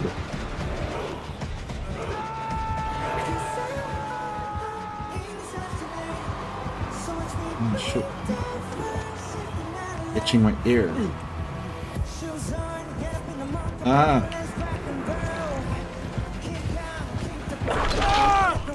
BTS? Oh god.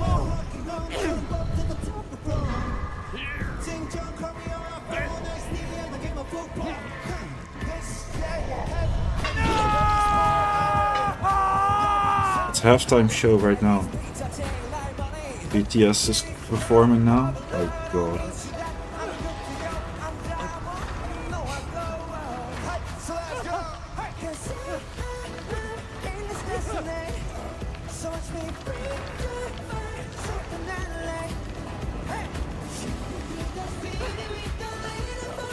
BTS.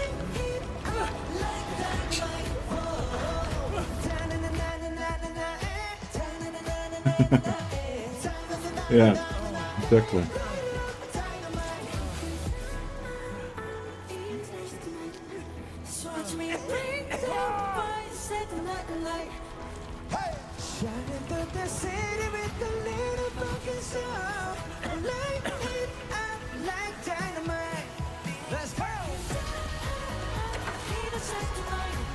Shakira is next, I think.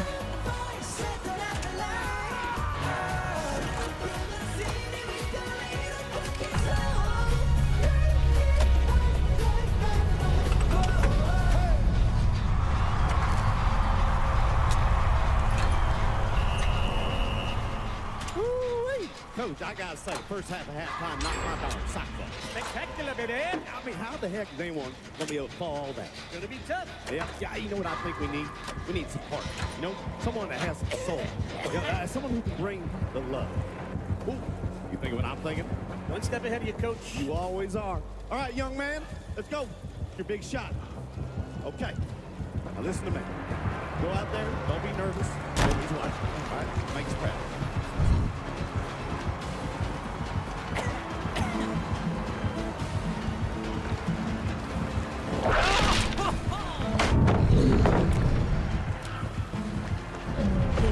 Oh, it's Justin Bieber. Oh god.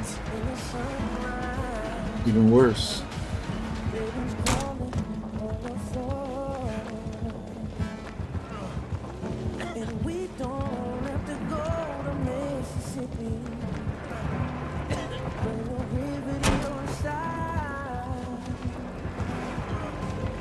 Killer Dawn?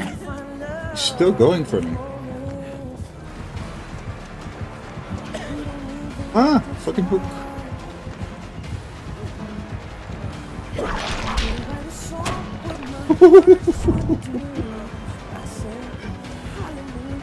This must sound so weird on the stream. Because there's no game sound. You can only hear me, right? I'm breathing heavily. He gave up on me. Holy shit. Adrenaline rush? Like crazy? Fucking hell. Ooh. Justin Bieber playing a sad song. A fucking idiot, man.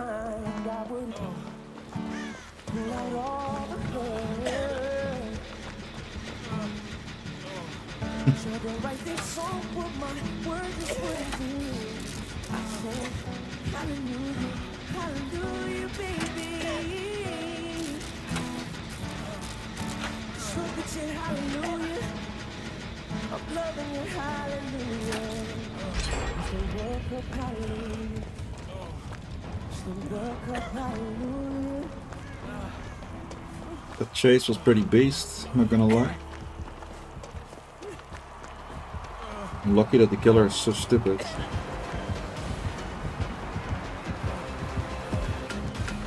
Oh! There is Shakira.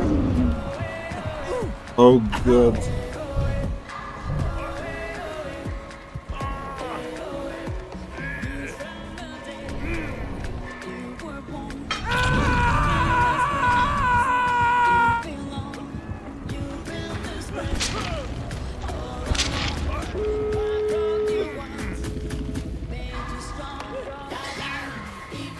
Still looking good. Holy shit, man. After all those years.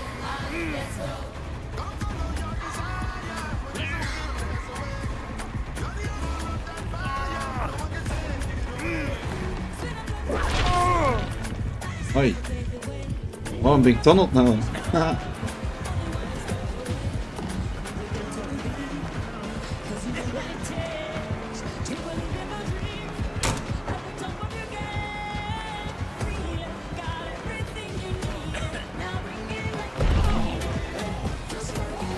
Oh shit! Fucking zombie almost got me. So where's the gate? I didn't pay attention where the gates are. Fucking hope it's here. Whoa, he really wants me. It is here. Take a hit from me, go. Take a hit from me, don't block me, you fuck. Oh my god. Fucking hell. Whew.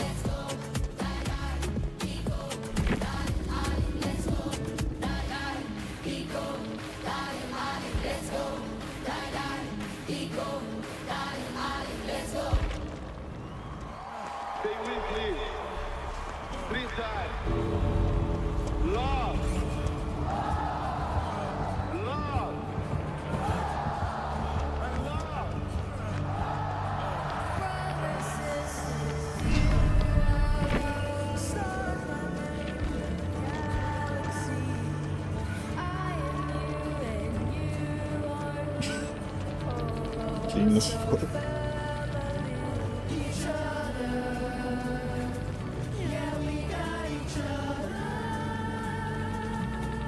The Muppets? What the fuck?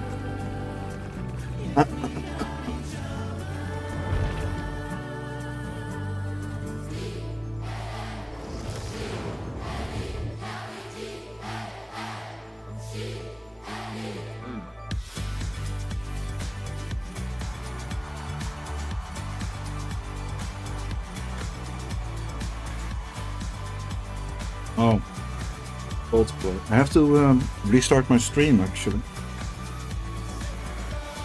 because 12 hours is almost here.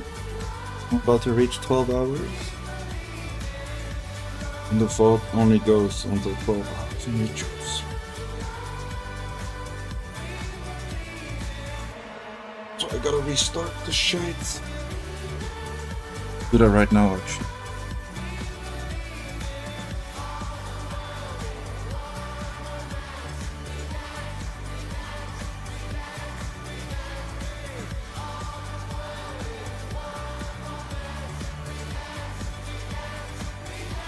What the fuck's going on? Unusual traffic from your computer network. Bullshit.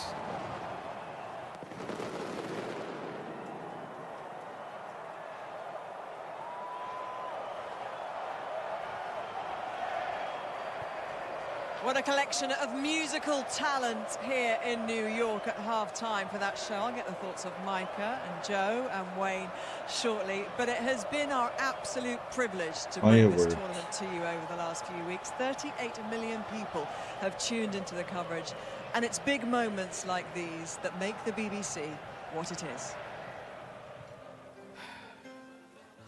Well, it's a good question, Tracy, but you have got to ask, what has the BBC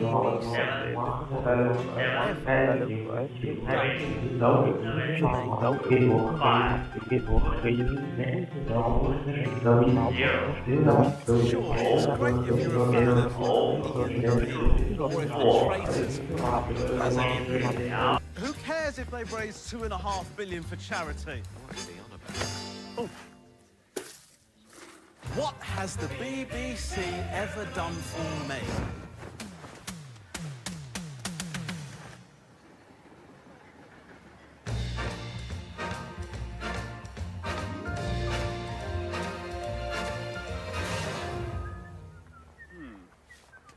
Fine.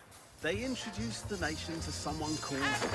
One fisherman in Aberdeen about a tidal swell. Oh, am I known Craig BBC Radio Cymru? Yeah, but I live in Crawley. How does that benefit me? Yes, there are shows I wouldn't dare to belittle. Like a record-breaking drama about a hospital. What are we looking at? He's taking a serious tumble. But while you're giving your suspect the 3rd degree... That's not a chicken. You again? Ask them, what has the BBC ever